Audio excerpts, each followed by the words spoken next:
Chapter 951 Retreat 1. The Marionette Lord's attack was a 20-stage process. The first 10 illusions were each targeting a different weakness in one's identity, while the remaining 10 were more of a combined assault that became more intrinsic with every step, digging deeper into one's psyche to disrupt them. However, while Damien steadily made his way through one illusion after another, there was something he didn't know: it was incredibly rare to see the last 10 illusions in the sequence. When the illusions were performed with the Marionette Lord's full strength, even weaker demigods would fall by the 10th stage. This time, it was proper to say that the Marionette Lord's presence was largely influenced by fate. It wasn't easy to steal a body before a seed had sprouted within. On a power like puppeteering, the universal restrictions were many. Perhaps they didn't need to be followed as strictly in the abyss, but when they wanted to attack someone within Grand Heaven's boundary, not only did a seed need to be sprouted, the target needed to submit. As such, to take Lord Garvey's body urgently, the Marionette Lord had to sacrifice a considerable amount, leaving them with a relatively weak sliver of consciousness remaining by the time they entered Damien's spiritual world. Damien's mental fortitude was a known strength of his. The Marionette Lord's improved challenges might have been an even better challenge for him. But fate understood better than anyone. The universal flow had been pointing toward a certain event for not just months, but years on years. Currently, Damien's need for a challenge wasn't as strong as his need to attend the Grand Assembly, which required Beast Emperor Star's matters to be concluded. As he destroyed the final of 20 illusions, he found himself back in his spiritual world. The Marionette Lord splayed out before him, "You're an entertaining human. More than any of the others I've seen." They immediately jumped up and set upon his return, "And you're the second most annoying Nox demigod I've met." "I guess we aren't on the same level," Damien quipped back. "Why did you come here? Anyway? Was Arthur's body that important to you, The Marionette Lord's brow raises curiously. How could it not be? They flashed forward, their face only centimeters from Damien's. He could feel their poisonous breath against his cheek as they stared into his eyes. "The Bloodlock clan is one of your universe's most influential holy lands. If I can take control of the immortal blood Azura who leads it, wouldn't you be in trouble?" Damien shivered, feeling the odd incongruity from the Marionette Lord's expression. "Isn't it only right I wish for compensation? And if that old saint bastard wants you, shouldn't your value be about equal?" The Marionette Lord's expression was playful. But their aura was anything but. It was eerie, cold, and looked down upon all beings as playthings to be used and replaced. But there was something else too. "I don't know. I just suddenly felt like seeing you for myself, so I came." The darkness behind their words disappeared like it never existed, and there it was. They were really brought here by fate. Just what is the connection between fate and universal flow? As Damien saw it, the connection between Arthur Bloodlock and the Marionette Lord was formed by the universal flow. However, the connection between the Marionette Lord and himself was formed by fate. Damien urgently wanted to understand the connection between these two esoteric and formless forces that supported the universe so he could unearth the truths of universal flow. But he had no connections to fate. The concept simply eluded him, even when Astoria allowed him to search her memory for clues. Nevertheless, the matters of fate could always be handled later. Damien currently needed to find a way to get this crazy demigod out of his head before he was forced to personally experience why they were termed the most insane Nox demigod of them all. He threw a glance at them, watching them casually eat from a bunch of grapes they'd materialized through spiritual intent. They clearly won't leave on their own. I might as well see if they'll answer questions or not. "Didn't you say you'd give me a reward if I passed your trial? Where is that?" he asked. Introducing conversation, the Marionette Lord looked up. For a second, Damien got chills from their gaze, yet, just like before, that feeling disappeared instantaneously. "I think you should take a look at scary reward? Did I say something like that? How about you become my subordinate? I'll offer you plenty of rewards then," the Marionette Lord said. "Funny. I'll pass on any reward that involves switching sides or betraying my homeland.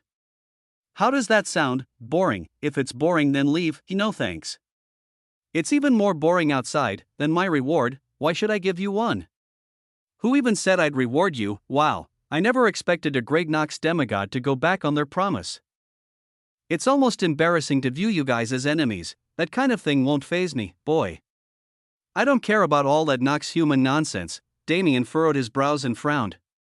He originally breached the subject of a reward so he could ease into some more leading questions, but he was even getting tripped up at this step. Is it even worth it? He wondered. He could definitely get information elsewhere if he tried hard enough. Time and effort would allow the Nox memory fragments in his mind to connect and form a more cohesive picture as well. He could imagine the frustration he'd encounter if he tried to question this irregular being, and he didn't want to deal with it at all. Fine, instead of a reward, give me one favor, he finally said. Favor? The marionette lord echoed. Right, a favor. At any time, allow me to request one favor from you, Damien repeated seriously. The marionette lord gazed at him, never breaking their eyes from his own. Damien felt like his soul was being scoured, like countless incorporeal hands were feeling over his body, but he didn't bend. A favor from a demigod, especially a Nox one, was worth far more than any material reward ever could be. The marionette lord's lips parted into an amused sneer. Do you think you're worthy of my favor? They said mockingly. Damien grinned as well. Do you think I'm not? The marionette lord's eyes widened slightly. Suddenly, they began to laugh. Ha ha ha, I like you. I really, really like you. Fine, I will accept one favor from you as long as it doesn't hurt me too much, they stated confidently, their eyes sparkling. Damien smiled back, but he truly didn't know whether to laugh or cry. Having the interest of a character like the marionette lord wasn't necessarily a good thing. However, it was good that he'd received this word. The word of a demigod cannot be broken, he said. Whoever taught you that must have been a con artist, but you don't have to worry. You being alive is more entertaining for me, and I'm sure your favor will be even more fun. I'm looking forward to it. The response wasn't strange on paper, but people who could go to any lengths for their own entertainment were some of the most terrifying in existence. Nevertheless, with that out of the way, when are you leaving? I have things to do.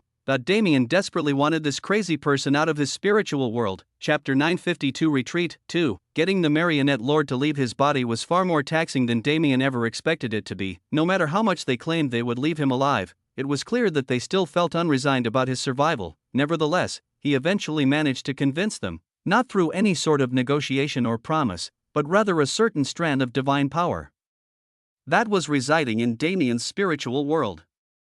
Tiamat's had gone into a hibernating state after their conversation, but her divine power was still present. Damien couldn't absorb it, nor did he want to carelessly release it into the atmosphere. Therefore, while Tiamat herself wasn't present, traces of her existence were, and as Damien learned through the marionette lord's quick exit after sensing those vestiges, Tiamat was an emperor. There were no beings in existence who could make the marionette lord retreat without a rebellious word besides Nox emperors, denizen demigods of the same level included. I was once again saved by her, but I once again have to raise my guard against her. If she's an emperor, it makes sense why she was sealed instead of killed. But she doesn't seem to have been weakened much if her residual aura can still scare off lord-level Nox. Damien was curious about who designed the seal. Back then, he never found any traces of the dungeon's creator, nor did Kurt Galloway mention anything in his notes and research. However, that person was definitely not a simple character. Tiamat's imprisonment was clouded in a layer of mystery that had to be revealed before Damien could decide how to proceed in his relationship with her. Whether they'd be friends or enemies, only time could tell. Damien opened his eyes slowly. It was smart to move to the sanctuary before anything happened. The first thing Damien saw were wisps of Nox mana evaporating off his body. He was afraid that if he was outside, someone would have killed him before he had a chance to explain himself. I thought I'd age another few years, so I set up a time dilation, but it looks like the marionette lord didn't affect my physical body at all since they wanted it for themselves. On the other hand, that means this time dilation was useless. Damien understood through his body clock that not even a few seconds had passed since the ordeal began, and considering the time dilation, it was possible that those outside hadn't yet perceived his disappearance. Return. No, not yet. At this point, all that was left to do was clean up. Though it was shameful to admit it, the marionette lord helped greatly this time. They directly crushed most of the Black Dragon's strongest experts, leaving only a few officials and many lesser soldiers in Beast Emperor Star. With his skills, Hedrick could lead the charge against these forces and achieve a victory. It was more beneficial for Damien to spend his time elsewhere. After all, there were several things in his body that needed to be dealt with as soon as possible, just as Damien predicted. Hedrick didn't waste time pondering his fate and instead took the opportunity to lead his army to sweep the Black Dragons. That tutor is strong. He will survive if he is worthy of his strength, this was Hedrick's thought. He and Damien weren't close to begin with. and his position as Astoria's teacher hadn't shown its value yet, so there was no reason for him to spare more than a single thought. However, while he had no idea what Damien did with the Nox demigod in that final instant, he respected the man for creating such a wonderful opening. The Black Dragon army was already defeated mentally by Lord Garvey's betrayal, and when they were assaulted with the Golden Dragon army's full power, they couldn't provide any resistance. They were promptly captured, not killed, and held within the estate's specialized dungeon. When the Black Dragons were cleaned up, the army spread out and quelled the unrest plaguing the world, eliminating any lingering threats along the way. It was a long process that took several days, and by the end of it, the sky was shining gold, illuminated by a canopy of fate clouds. There was one specific section of the world. As civilians calmed themselves and let go of their fear, as soldiers finished their duties and finally had time to rest, all being slowly gathered here, in this place. There was a single gargantuan fate cloud that all others strayed away from, creating a halo of natural light among the golden sheen held by the rest of the world. It was understood not long after the cleanup began. This was the source, the origin of those fate clouds who returned to bless the world. I think you should take a look at, and thus, this place became a place of prayer and hope, said to bring good luck to anyone who prayed under it long enough. After 5 days, the cloud slowly dispersed into the surroundings, filling in the circular gap around it and finally connecting to the rest of the clouds. Ding! A high-pitched ringing bell sounded as the fate cloud shined brightly, lighting up Beast Emperor's star and creating a spectacle for those who saw it as part of their night sky. In the midst of the beautiful heavenly glow was a single woman who gracefully descended to the ground below. She opened her eyes to be greeted by several million people staring at her with widened eyes, her head tilted to the side. Did I miss something? One could almost picture the question mark floating over her head when she spoke her first words, Astoria. Her eyes turned to the voice who called for her. A smile spread on her face soon after. Eldest sister, you're here, Astoria. Elizabeth ran forward and embraced Astoria tightly. Thank the heavens. I thought we lost you too. Elizabeth cried as she held her younger sister. Astoria's eyes slightly narrowed as she picked up the meaning behind those words, but she didn't mention it. Eldest sister, let's go back to the palace and meet father. It looks like the war is over, but there's still work to be done, right? Astoria grabbed Elizabeth's hand and pulled her into the air. Moving as she said, she left behind the crowd below, unaware of the impact she'd left on their hearts, and when she arrived at the palace, she finally heard of what happened. She wasn't too close to most of them, but half of her siblings had died. It wasn't something she could just accept. While she was being selfish and getting stronger by herself, they were living and dying together with their family. I feel useless, she muttered to herself as she collapsed onto her bed. Though she'd been informed of the outcome of the war, that was it. The Emperor ordered her to rest and return tomorrow to tell him in detail about her experiences after she left, and now that she was alone. It struck her just how close Beast Emperor Star and the Golden Dragon clan were to perishing. I wish I could have helped somehow. No, rather, if it wasn't for your help, this world would have been destroyed. A voice refuted her soliloquy. Astoria immediately teleported away and raised her guard, only to widen her eyes and immediately rush back. Master, she jumped into Damien's arms like a koala and dug her face into his chest. Damien smiled wryly and sat down on the nearby sofa, patting her back comfortingly. It couldn't have been more obvious that Astoria was trying to bottle up her feelings and stay strong, but he wouldn't allow it. No disciple of his would be allowed to follow the same mistakes he'd made in the past. So his first priority, now that he'd finished up his own errands and returned, was to make sure she was okay. Chapter 953 Banquet 1. Astoria broke down once she felt Damien's warmth. She didn't cry or shout, but she dug herself into him and trembled, unable to find a way to properly express the emotions inside her. The sadness was minimal, as of those who died, none were close to her. One of them was even the fourth prince who caused her so much trouble when she first met Damien. The main emotion plaguing her mind was frustration that even after she worked so hard to gain so much strength, she still wasn't able to contribute to her family and fight by their side. Damien sighed. In terms of the conflict itself, it was true that Astoria had no involvement at all.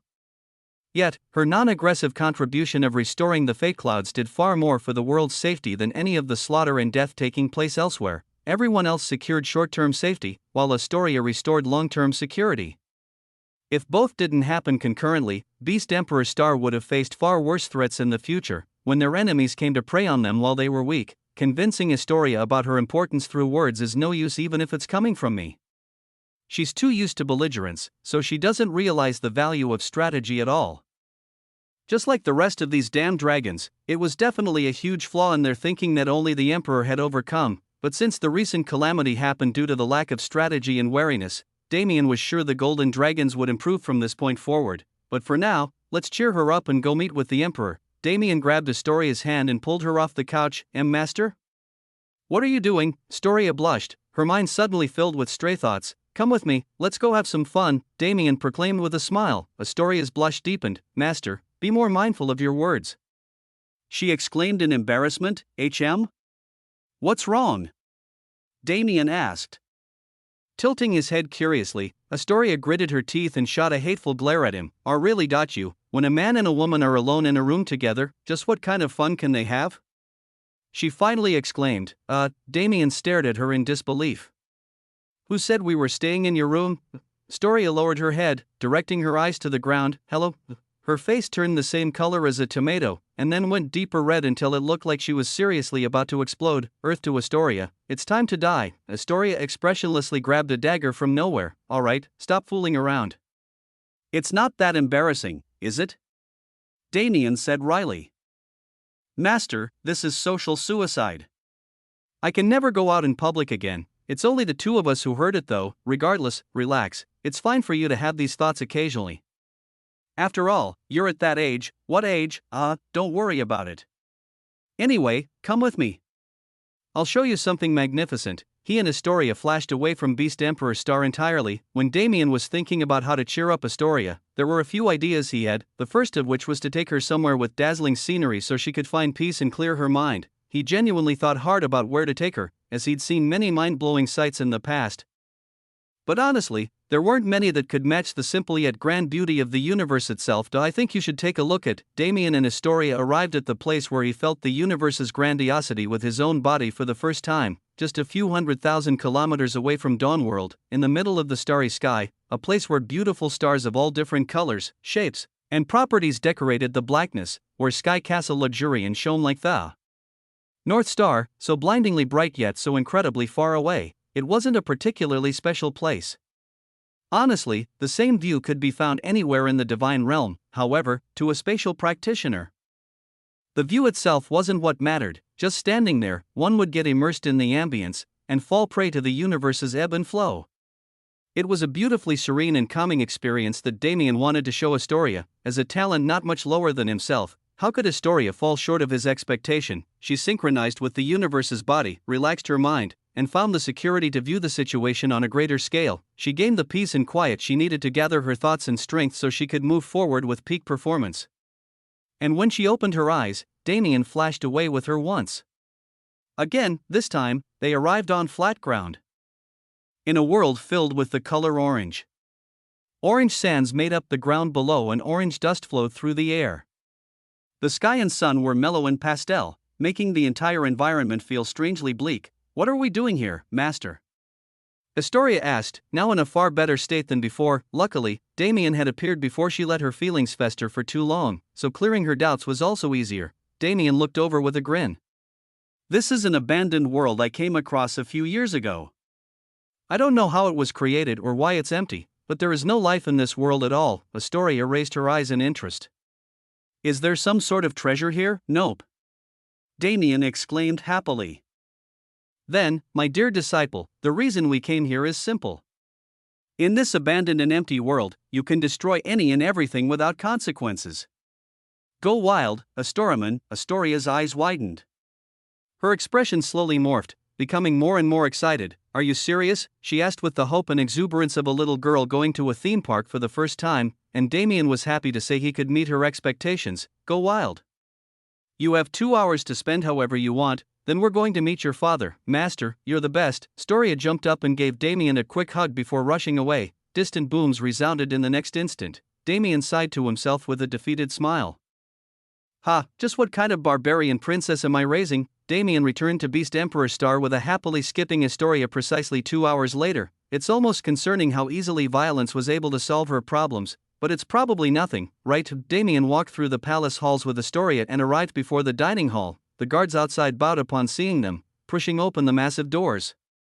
The Emperor has been waiting. The master-disciple duo walked into the dining hall with confidence. Panning their gazes across the room and taking account of everyone present, the Golden Dragon Emperor, his 3 wives, his remaining living children besides the first prince, and many unnamed officials that Damien didn't bother with. Damien's eyes landed on the Emperor, a smile spreading across his face when he noticed the latter looking at him as well. What a grand reception this is. Emperor, if I knew you were missing me so dearly, I would have brought gifts. Chapter 954 Banquet 2. What a grand reception this is. Emperor, if I knew you were missing me so dearly, I would have brought gifts. You. How dare you speak to His Majesty so crassly? An immediate voice of protest rose from among the officials. Damien sneered, ignoring the man and walking over to one of the 2 empty seats near the Emperor and taking his place. Astoria followed after him and took a seat as well. As they did so, the Emperor sent a glance at the previous official, warning him to not speak carelessly. At the same time, a transmission entered Damien's ear. Brat, you should at least respect my status in front of a crowd like this. It will only make things more troublesome for both of us if you do not. Damien shrugged. I can call you His Majesty the Emperor as much as you want me to, but if you want me to change my demeanor, it'll be much harder than that. Why do you have to be so stubborn? An expert's pride, you know how it is. TCH, the Golden Dragon Emperor clicked his tongue without a response, because he actually did know how it was. He was also someone with an extraneous amount of expert's pride. KHH. Damn it, why does this brat have to make so much sense? The Emperor sighed to himself before standing up and addressing the room. We Golden Dragons have faced an untold calamity caused by both the strength of our enemies and our own carelessness. While we somehow managed to succeed this time, we have learned our lesson. This banquet was held not for celebration, but to mark the moment when we Golden Dragons change our ways and become cunning enough to rule the universe. He raised his glass, his eyes sharpening and his aura flaring out domineeringly. To the future, to the future. The crowd enthusiastically followed his exclamation, and a feast began soon after. Dish after exquisite dish was presented to the attendees, and a jovial atmosphere soon overcame the Golden Dragon estate. After a few hours of miscellaneous greetings and conversations, the Golden Dragon Emperor finally brought Damien and Astoria forward. Originally, they were supposed to meet in a more private setting, but the situation didn't allow it. This banquet was organized mainly to reassure the people that there would once again be peace on Beast Emperor Star, so it was imperative that it took place. But since both Damien and the Golden Dragons had too much work to do and not enough time, plans were merged. When she arrived before the Emperor, Astoria immediately bowed with respect. Father, she said with emotion, have you been well? He asked lightly, putting up a barrier around the 3 of them, as well as some of their nearby family, including Elizabeth and Hedrick. Astoria nodded slightly, straightening herself and looking her father in the eye. Although, this action alone inwardly impressed the Emperor, who maintained an indifferent facade for the sake of face. His daughter, who had never had a serious moment in her life, was suddenly looking at him with such firm eyes. How could he not be surprised? Sit, the Emperor motioned with a smile. How have you spent the last few months? I think you should take a look at. Astoria began recounting her experiences and travels with Damien that spanned almost 2 years.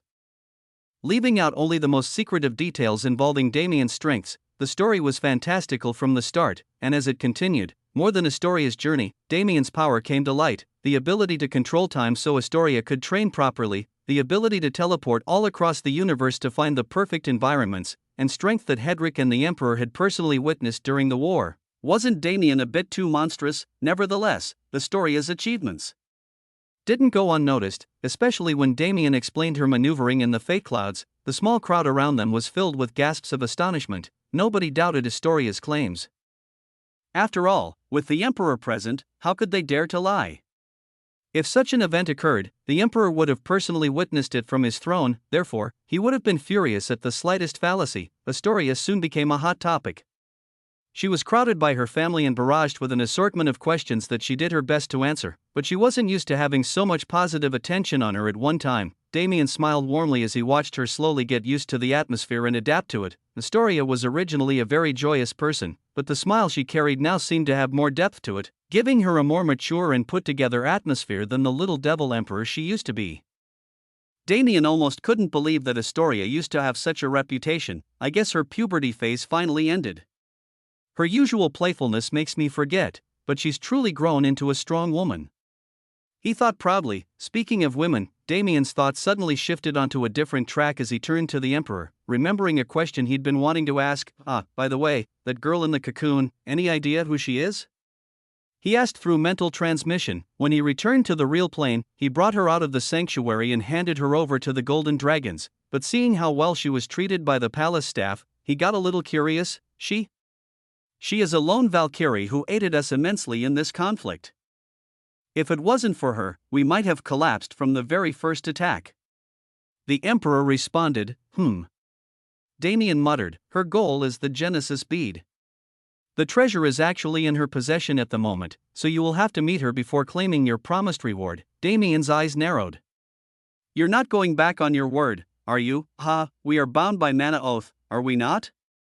You will receive your promised rewards, do not worry. Damien nodded. Where is she now? Have you found out what's going on with her? She is in a private room in the east wing of the palace. Her strange state persists with cause unknown, but I will alert you when she awakens. No need. I'll go see her myself. I felt something about that barrier the last time I saw it. I want to check it out. Understood, the Emperor acquiesced with a shrug. Soon after, Damien found an opportunity to excuse himself from the banquet. It was Astoria's day today. The banquet was her stage to shine, and while he wanted to accompany her for it, he couldn't be there for every big moment of her life. Therefore, it was better to leave this to her as an opportunity to adjust to this situation she'd likely encounter often in the future. As he walked to the palace's east wing, he fell into thought. The Genesis bead was important to his mission, but he wasn't worried about receiving it. Since such a thorough mana oath was in place, he was sure it had come into his possession one way or another. However, it was truly interesting. The Emperor wouldn't even let me see the Genesis bead when I first arrived. Just what kind of identity does the person who can make him willingly hand it over for personal use have? He arrived in the east wing and found the room in question, knocking lightly on the door before opening it. The answer to his question was right before him, unconscious and behind a veil of black and white. Chapter 955 Cocoon 1, Daughter of the Void. When this title awakened, everything changed. The battlefield faded away, the universe itself faded into the distance as Elena's consciousness was taken on a journey through the vast unknown. And naturally, her body changed along with her mind. The black and white cocoon's energy was fueling Elena's comprehensive evolution into a greater state of existence. Then, what was truly happening to her? Elena's current situation was odd and unexplainable from the outside, but in truth, its roots were very easily traceable. At that moment of life and death, a seed awakened within her. It wasn't some esoteric concept like Damien's seed or the Nox seeds, but it was a seed nonetheless, and its planting well. It could be traced back to a night of passion shared within the Empyrean dragon realm. Elena had no natural connection with the void, nor was the void an existence that was friendly to those other than Damien. But Elena had achieved a hidden requirement even Damien didn't know of. She'd been accepted by the void as a spouse of its progeny, and as such, it saved her from death and bestowed her with a blessing. The cocoon was a representation of this blessing, a safe space where she wouldn't be interrupted before she completely digested her gains. It had been 5 days already. Elena immediately understood that the title's awakening was an opportunity rather than a disaster, and with her quick thinking and intuition, she absorbed anything and everything she saw around her. The problem was that the things she was absorbing had no physical presence. She simply exerted the will to absorb and focused on the mystical and hazy environment. Gradually gaining a hold over the ambient natural forces, the scene became clear with time, revealing Elena to a lush jungle-like habitat overflowing with vitality. Decorating the sky were grand floating mountains and palaces, and in the very middle of the ecosystem stood a towering Yggdrasil that Elena soon recognized as her own. Her eyes widened in astonishment at the natural beauty, as well as the thickness of the law fluctuations coming from this jungle. It was as if this place was the origin of life, the place where the concept of life first introduced itself to the universe. Elena's body suddenly jerked as something flew out of her chest. The Genesis bead? Elena's shock only increased when the treasure appeared. She hadn't bound it or claimed ownership in any way, so why was it following her soul to this alternate dimension? She wanted to ask, but there was no one around to answer. As such, she instead chose to follow the flying bead through the forest until she arrived before the massive world tree. She raised her arm and gently brushed her fingertips against the bark. Badum. Badum. She could hear the jungle's heartbeat, a pumping flow of vitality that powered the entire jungle and allowed this haven to exist. Meanwhile, the Genesis bead spun on its own axis in the air, absorbing the purest concentrated life laws from the world tree and internalizing it. Soon after, a new stream of energy left the bead and flowed into Elena's mind. spreading through her avatar body and filling her to the brim. Vroom. Stray foliage whipped into the sky as the wind swirled around Elena and lifted her into the air. She didn't know why exactly this was happening to her, but she could at least understand one thing. The life law comprehension that was flowing into her mind far outstripped anything she'd been able to perceive in reality, and the longer the energy stayed within her avatar, the greater the comprehension became. Mystical abilities that she could never even imagine became possible evolutionary paths, and somehow, it was almost as if the law of life itself was beckoning her towards it. The scenery of the jungle changed. Behind the world tree, 3 pathways appeared, leading into the distance beyond perception. Elena intuitively understood that she was being made to choose. She needed to decide how she would grow her life laws from this point forward. I think you should take a look at. There was the path on the far left, personal life laws. If she chose this path, Elena would continue on her way to becoming an infinite warrior who could constantly buff and heal herself to become undying. This was the path she pursued when she was just starting her journey to the peak, but as she aged and matured, she realized it wasn't necessarily the best path. This path would make Elena a great independent force. But with the universe's current situation, a single Elena wouldn't have much impact on the battlefield as an infinite warrior. The middle path, emitted life laws, was far better in this sense. This was the classic healer path. If she traveled it, she could become a goddess of life who could even bring the dead back to life. Yet, that's not enough. Elena never wanted to be a healer. She didn't want to be relegated to the back of the battlefield with no choice but to watch and passively react to the battle situation. Then, the final path on the far right, as Elena gazed upon it, she noticed that information on how this path would proceed didn't appear in her mind as it did with the other 2. Instead, a much more esoteric sensation filled her systems. It was grand, magisterial, and primordial. It was so close, yet separated by distance uncrossable. It was a sensation akin to the beginning of everything. This path should be called universal life laws. Elena thought to herself, this feeling represented what life truly was, only, Elena wasn't able to understand it at her current level. The final path was one of comprehending the universe, and as a byproduct, life. It was difficult, almost impossible to traverse, but encompassed the other 2 paths and provided an even greater horizon for those who could climb up high enough to see it. If I'm doing this, there's no reason to settle for mediocrity. Right, Elena had several ambitions. She wanted to stand at the top just like any other practitioner, but such a goal didn't need to be mentioned. At the moment, her goals were 2. The first was to grow strong enough to repel the Nox from the universe and save it from destruction. Elena had formed several personal grudges with the Nox over time, which, along with her sense of justice, made her an avid loyalist who would try anything in her power to aid the universe. This was her most grounded goal, as it didn't just pertain to her own survival, but the survival of everything. The second goal was more personal. She wanted to return. She wanted to return to her friends and family and once again enjoy the warmth they provided. Rose and Ruyue were great sisters who motivated her to do better and always challenged her. They were her closest friends and strongest rivals, people she never wanted to forget. Damien's status in her heart didn't even need to be mentioned. After so many years, she still thought of him so vividly. Did it need to be further elaborated on just how deep her feelings were? And aside from love, Elena wasn't an outlier to Damien's exclusive motivation effect. Anyone who came in contact with him for long enough would end up setting him as a goal to surpass due to his heaven-defying talent, and surprisingly enough, they would always see far greater results with this motivation driving them. It was almost like the motivation was a true universal force with how effective it was. Nevertheless, even her short-term goals required her to be excellent, above all others. Therefore, a mediocre path simply wouldn't fly. Elena stepped forward without hesitation, her foot firmly crunching against the soil of the universal life law path, and she walked, following the path to the ends of the earth. The processes of her body and mind coincided in that moment, and the final stage of her evolution began. Chapter 956 Cocoon 2. To be a daughter of the Void meant more than just being Damien's spouse. While Damien was something like an apostle of the Void in Grand Heaven's boundary, he wasn't yet at a level where he could contact the Void's will and control it. The daughter of the Void title and the seed that initiated its blooming wouldn't manifest in the bodies of every woman Damien had relations with, only those the Void approved of. This was why the seed would only show its presence in the very final moments before death, saving the woman in question and presenting her with power. Those who were worthy of the seed's existence were recognized by the Void itself as people with potential.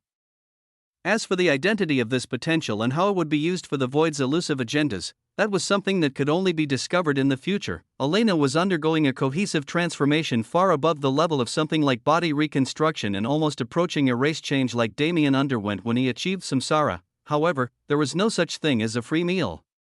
For the void to give her such a profound blessing, whatever it required from her would definitely be harsh enough to balance it. Creak, the door creaked as Damien pushed it open, revealing the luxurious setting of the room within. It was filled with the most pristine furniture and decoration. Along with the top physicians of the Golden Dragon clan who were keeping close watch on the black and white cocoon laying on the massive bed, "Sir Teacher," one of the nearby physicians recognized Damien and slightly bowed his head in greeting. The others also turned and gave their short greetings before continuing their work. Although it couldn't be compared to Elena, Damien also had a certain status within the palace. He was young, powerful, charismatic, and mysterious, making many wonder about his origins and identity. He'd only spent a few days with the palace staff, with the rest of his time occupied with teaching Astoria before they left, but it had been enough to strike an impression. Especially with the grand entrance and preceding show he put on in front of the emperor. Still, he hadn't shown his face enough to warrant such high-quality treatment like Elena was receiving. His role as a teacher wasn't very well respected at first, but now that the war was over, who would dare show Damien disrespect? Even if he couldn't do anything for the princess' growth, his own power and character were already exemplary enough. Of course, Astoria's contributions hadn't yet spread amongst the common populace, so these people didn't know about her rapid growth, or else their reception towards Damien would have been far, far warmer. Despite the size of the clan, they had a surprising amount of loyalty and a very familial bond that one didn't usually find amongst larger and more powerful influences.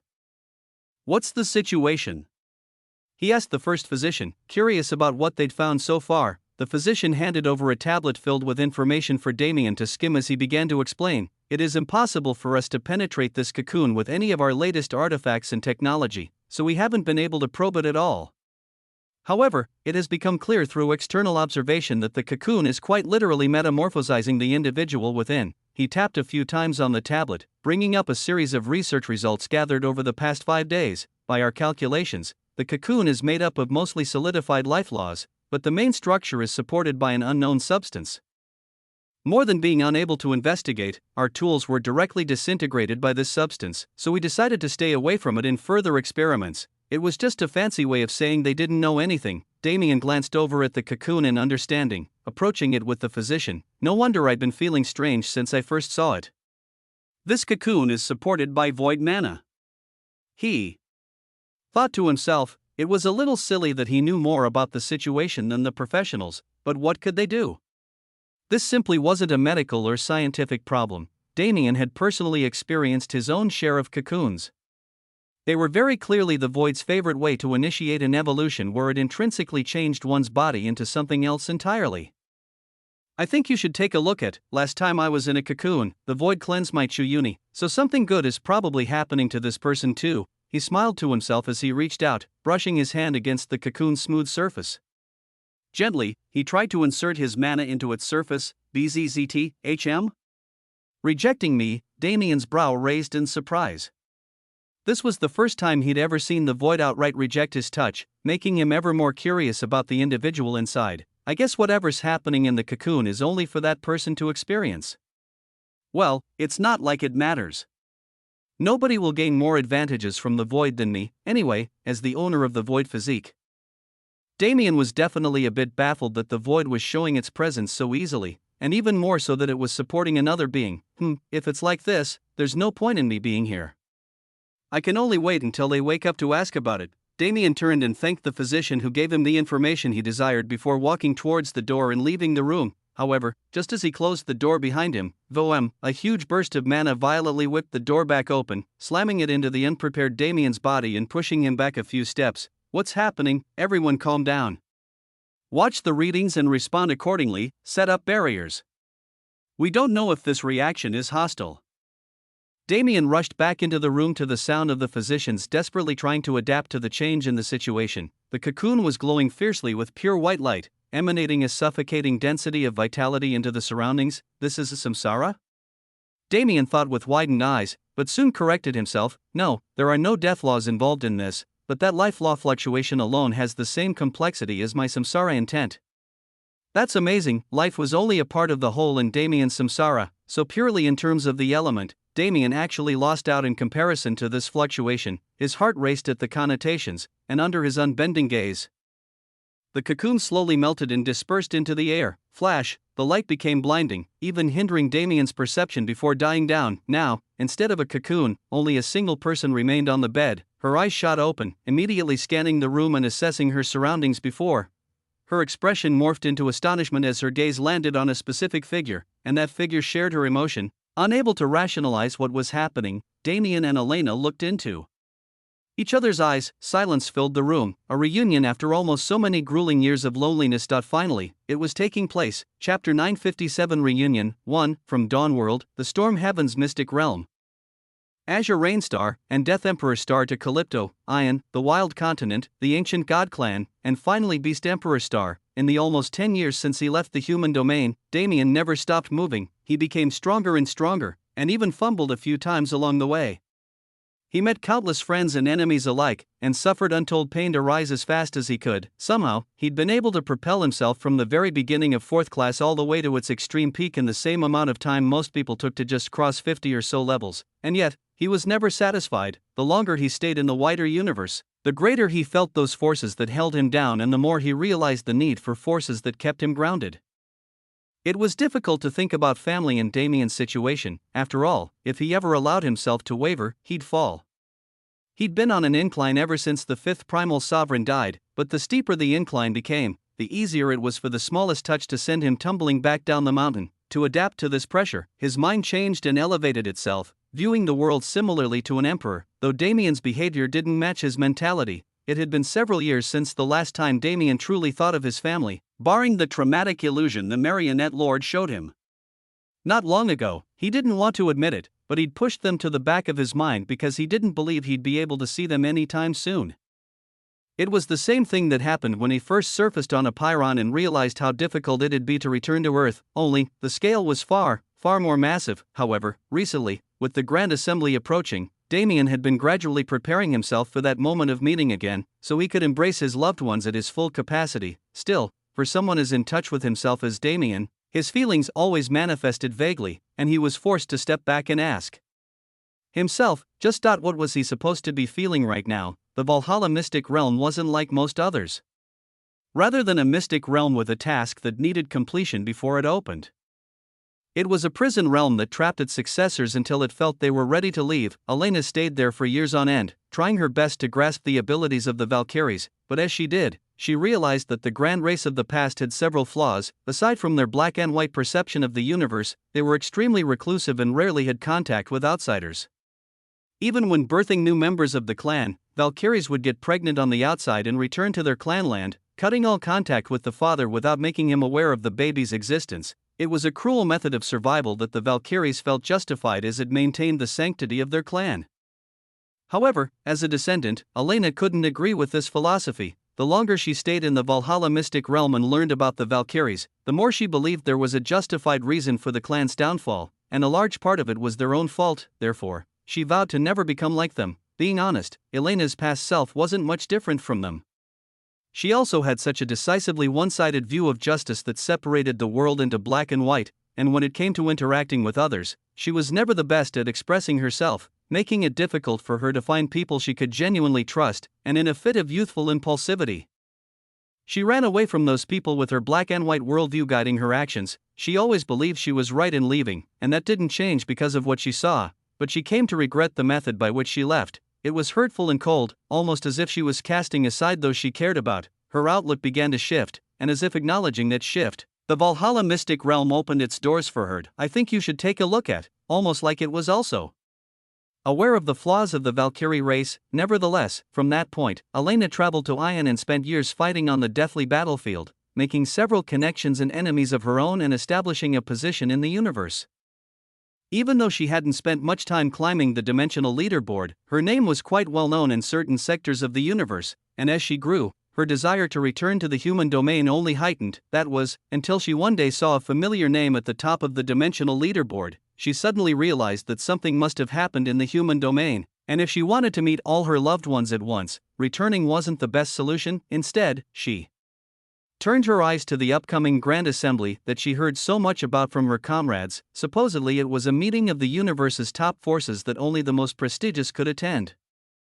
It was said that all sectors would come together, even the ever-elusive human domain, to plan a true counterattack on the Nox. However, the only people allowed at the Grand Assembly were those top forces, as well as the best of the younger generation from these forces. Thus, as someone who'd wandered as a vagrant for so many years, Elena needed to find a force to join. Didn't the Genesis bead reveal itself at the perfect time? Elena originally planned to gain both the treasure and the Golden Dragon clan's support in this escapade, granting her a spot in the upcoming event, but an entirely unexpected turn of events took place and landed her here, on a bed somewhere in the Golden Dragon Palace.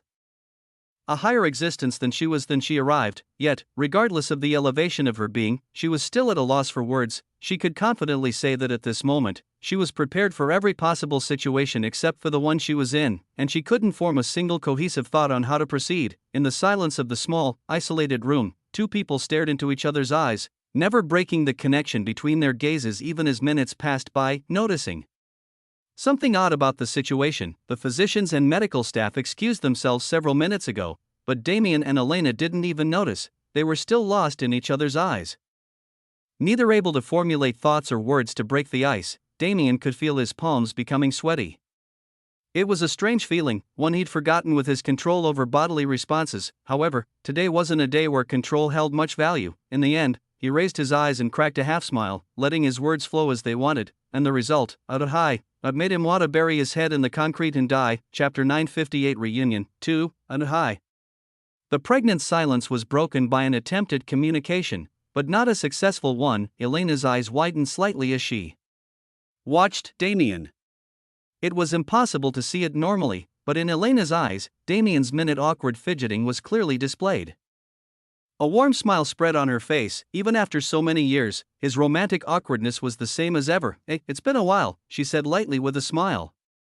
"How have you been?" Her words were simple, but carried a mysterious air that washed over Damien and calmed his anxious mind. As he looked on at the woman in front of him, he barely recognized her.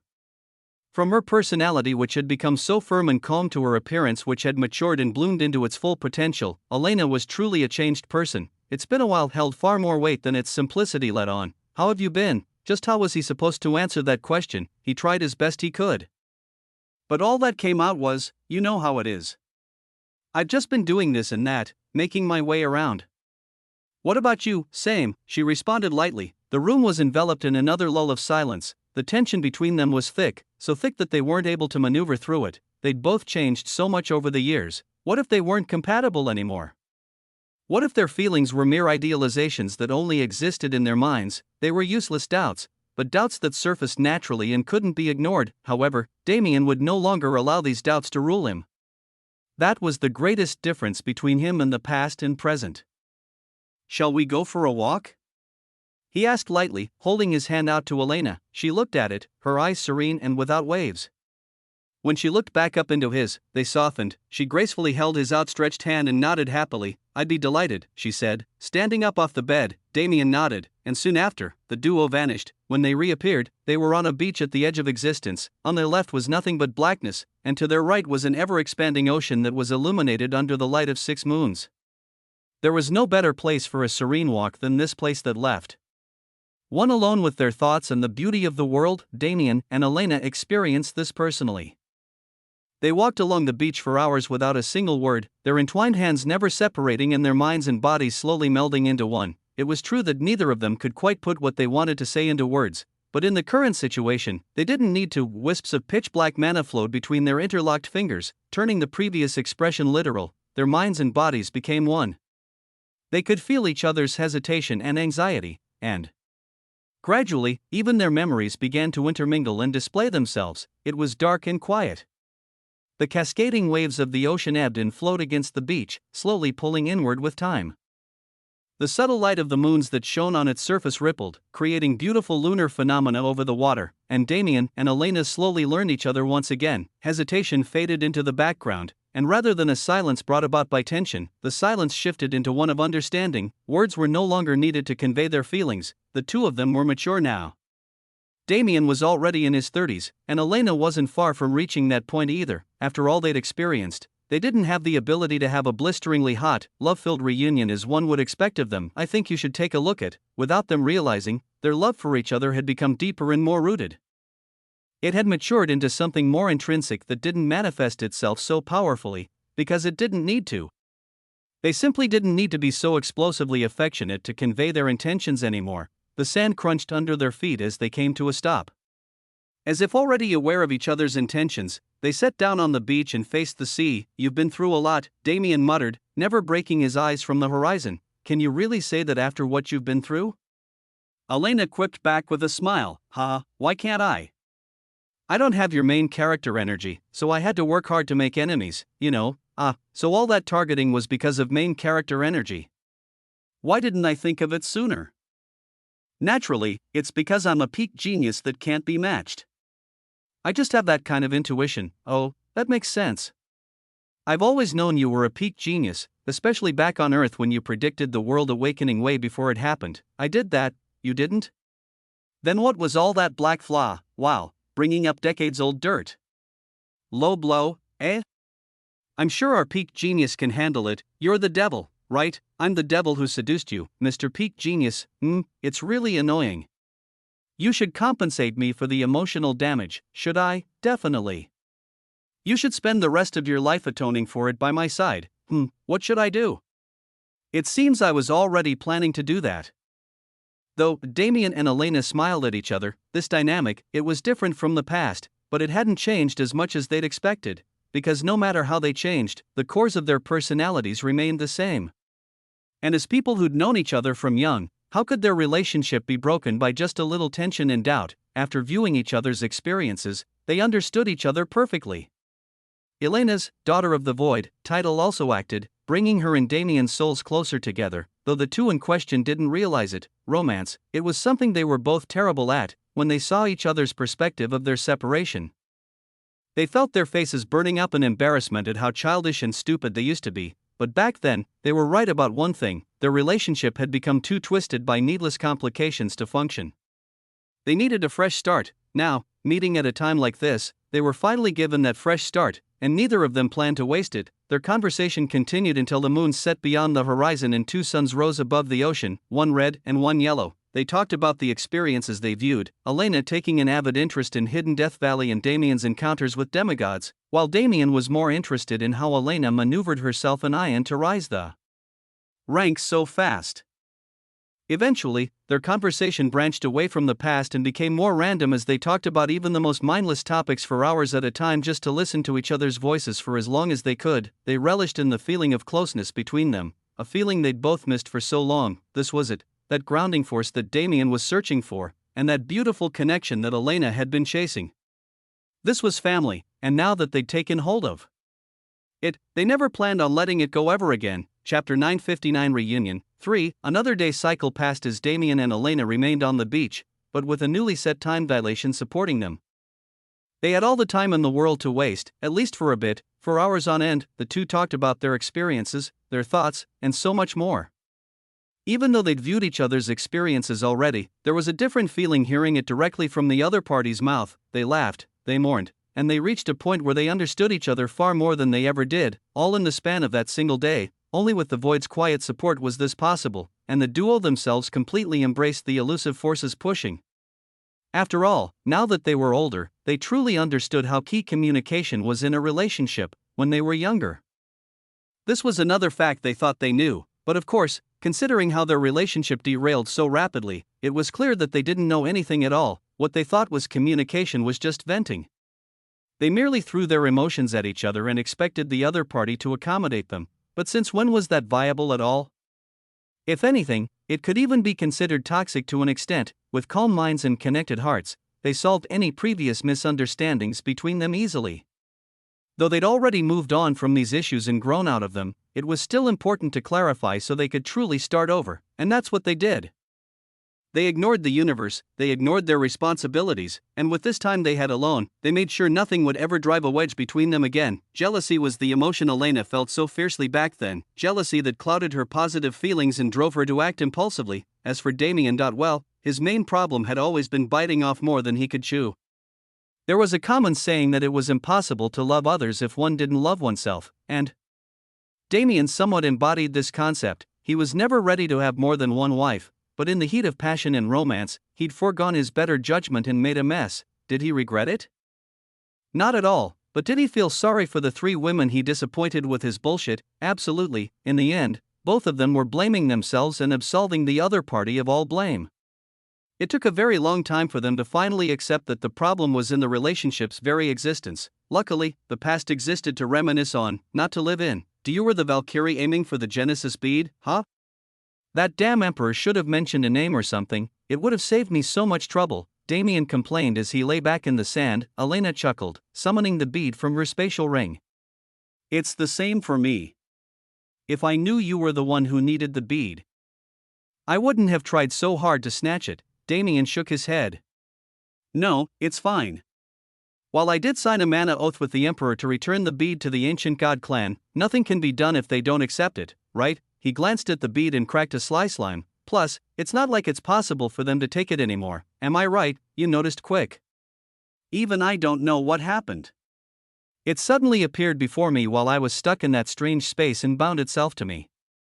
I can feel that this bead is now truly a part of my body. Elena reached out and touched the Genesis bead, causing it to lightly ripple with light fluctuations, almost as if it was happily receiving her touch. That strange space. Damien muttered, glancing at their interlocked hands. The wisps of void mana surrounding their clasp didn't disperse even now. Elena, did you perhaps receive anything while you were in the cocoon?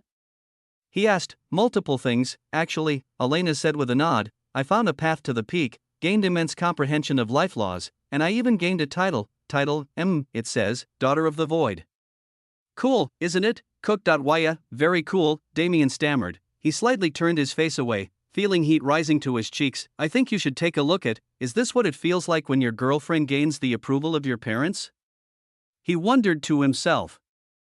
Trying to calm down the slight fluttering in his chest, if there was anything he expected, it definitely wasn't that. Of course, while Elena knew about the Void physique, she definitely didn't know about the strange relationship he had with the Void, thus leaving her unaware of the title's true meaning. Luckily, the Void hid anything about itself in our memory exchange, otherwise, I would be dying of embarrassment right now. While he didn't want to admit it, he was definitely already dying of embarrassment, but that didn't need to be mentioned. Putting that aside, being acknowledged by the Void is definitely a good thing.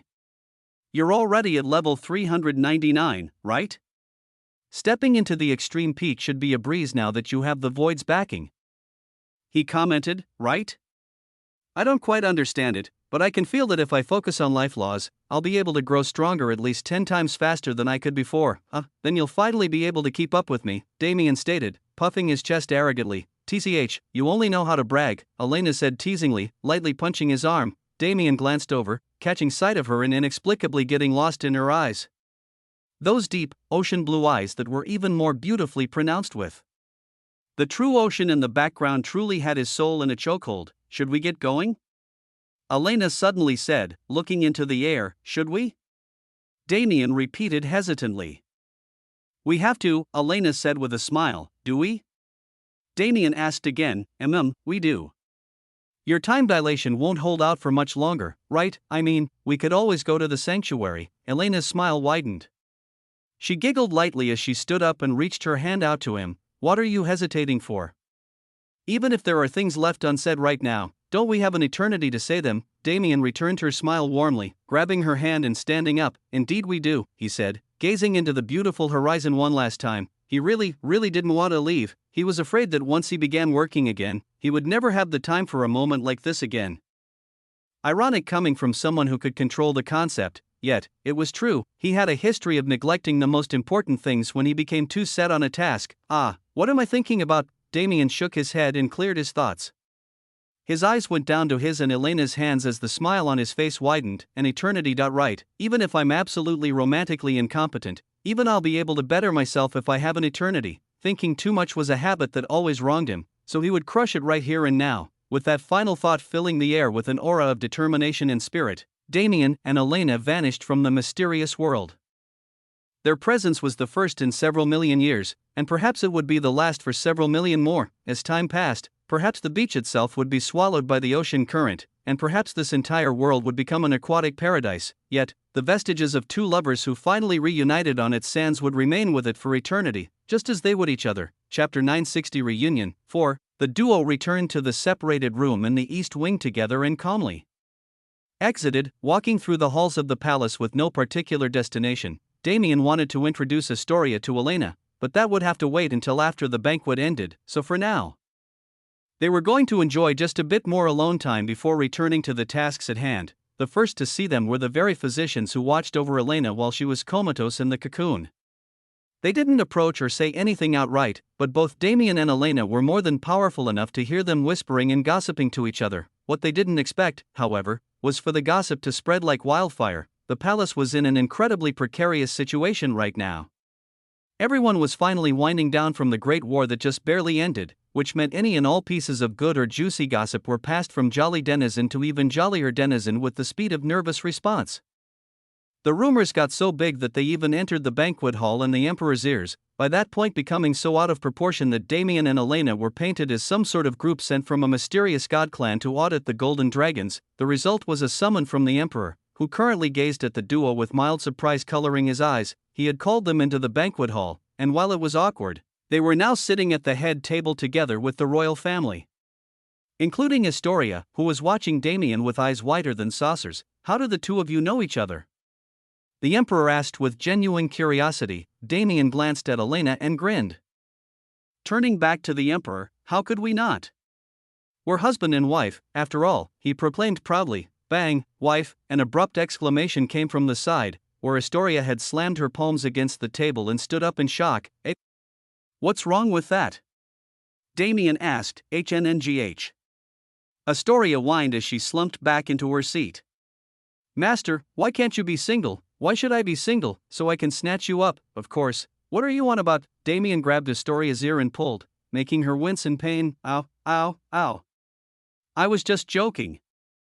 Master, please spare me." "Spare you? Give me one reason why I should spare you." Because I'm your favorite disciple?" "You're my only disciple, which makes me the favorite, glib-tongued brat. Who taught you to speak like that?" Teehee. Damien let go of Astoria's ear and subtly healed the red spot with his trait while she giggled to herself. On the side, Elena raised her brow as she looked at the young princess. Astoria also looked over after feeling her scanning gaze. Elena's eyes were serene and without ripples like a secluded lake. It was especially intimidating to Astoria, who was currently in the position of a daughter meeting her new stepmother. Soon enough, Elena shifted over, sitting next to Astoria. "Hello," Astoria greeted, slightly bowing her head. You must be Astoria, right? I've heard a lot about you from Damien. What do you think? He's a big bastard, isn't he?" Elena entered the conversation with a small grin. "Be bastard?" Astoria exclaimed, hurriedly covering her mouth and glancing around to make sure nobody heard. Elena's grin turned sly as she continued. Right. I've known that bastard since we were kids, so I'm more aware of his tendencies than anyone. If he ever bullies you, just call me over. I'll be sure to put him in his place for you." Astoria's eyes widened, she even teared up a little. Mistress?" she exclaimed. "Eh?" Elena gasped in shock. "Mistress." Astoria repeated again, jumping into Elena's arms and hugging her tightly. "You're right. Master is the biggest bastard in the world. You must get justice for me. I think you should take a look at." Elena laughed brightly at Astoria's antics, understanding why Damien was so animated when he talked about her. A harmonious atmosphere formed around them as they began to converse about this and that, glancing over at Damien every once in a while and giggling. As for the man himself, he'd been pulled into another conversation with the emperor now that such a development had taken place, so in the end, it turned out like that. Fate is truly strange, isn't it? The emperor commented as Damien gave him a brief overview of his and Elena's past. "I guess so. I'll definitely have to thank fate for this one, since I doubt our meeting would have happened so easily if it wasn't for its aid." Damien responded with a smile. However, it seems you'll have some issues completing your side of the mana oath?" The emperor teased. Let's not sweat the small stuff. I'll make it work somehow," Damien mumbled, looking away sheepishly. "I also believe you will," the emperor said. "Truly, I must thank you for what you've done for both my daughter and my domain. Even if I give you the Genesis speed, I don't think it'll suffice." "Then give me some more," Damien replied instantly, money signs lighting up his eyes. Ah, I like a man who knows what he wants. Then, shall I show you the reward I've prepared? You were being serious, we golden dragons never lie, Damien grinned. To say he wasn't curious would be a lie. A reward chosen by the Golden Dragon Emperor himself couldn't be something simple. Then, what are we waiting for? I'd like to see just what our gracious Emperor has prepared for me, he proclaimed with mock sarcasm. Whoosh, it happened before his brain could adapt. It wasn't spatial transmission, but Damien was somehow transported to an entirely different space in a single moment. Damien squinted his eyes as the scenery revealed itself to him. He was in a small grove in a forest. Trees lined the horizon, and the vicinity was decorated by several beautifully intricate statues depicting different dragons and domineering figures. In the midst of these statues was a small and almost unnoticeable path that led deeper into the forest, towards something whose aura was attracting Damien like a tantalizing snack. He followed the path until he eventually arrived before a large spring of deep, azure blue water. A translucent waterfall crashed into the spring, but despite its force, not a single ripple was formed on the water's surface. This is the ancestral dragon pool, one of the 3 sacred lands of our clan. The Golden Dragon Emperor's voice resounded from a location unknown, reverberating through the strange realm. Ancestral dragon pool? Damien echoed, activating his all-seeing eyes and gazing into the water. Roar, whoa, he immediately stepped back as a wave of ferocious draconic intent overcame him, pressuring the dragon bloodline hidden in his body, and in that same instant, his mind was submerged in a wave of uncontrollable excitement. The Golden Dragon Emperor's following words did nothing to calm his raging emotions. The original purpose of the ancestral dragon pool is to cleanse bloodlines and build the perfect dragon body for those who enter it, but though you have traces of dragon bloodline in your body, you are not a true dragon, thus this effect will not be particularly useful to you. In truth, this is the first time an outsider has entered this sacred land. In most cases, I would not deign to allow such a thing, as doing so would be useless to non-dragons. However, you are different. I do not know why, but my intuition tells me you will gain some unexpected boons if you enter the pool. You will have 7 days. After this, we must set off for the Grand Assembly, and you must also leave for the ancient god clan to do the same. What benefits you obtain will be entirely up to you. From this point onward, I can only wish you luck. Damien grinned, his grin widened with every passing instant as he did everything he could to suppress the urge to dive straight into the pool. He looked up into the sky, hoping his gaze would reach the Golden Dragon Emperor. Emperor, make sure to take one last good look at me before I go in. In a week when you see me again, I'll show you what a true heaven-defying genius looks like. Finally, with his words all said and his spirit raging, he let go of his inhibitions, and jumped, splash. Chapter 961 Dragon Pool 1. There was nothing special about the ancestral dragon pool from the outside.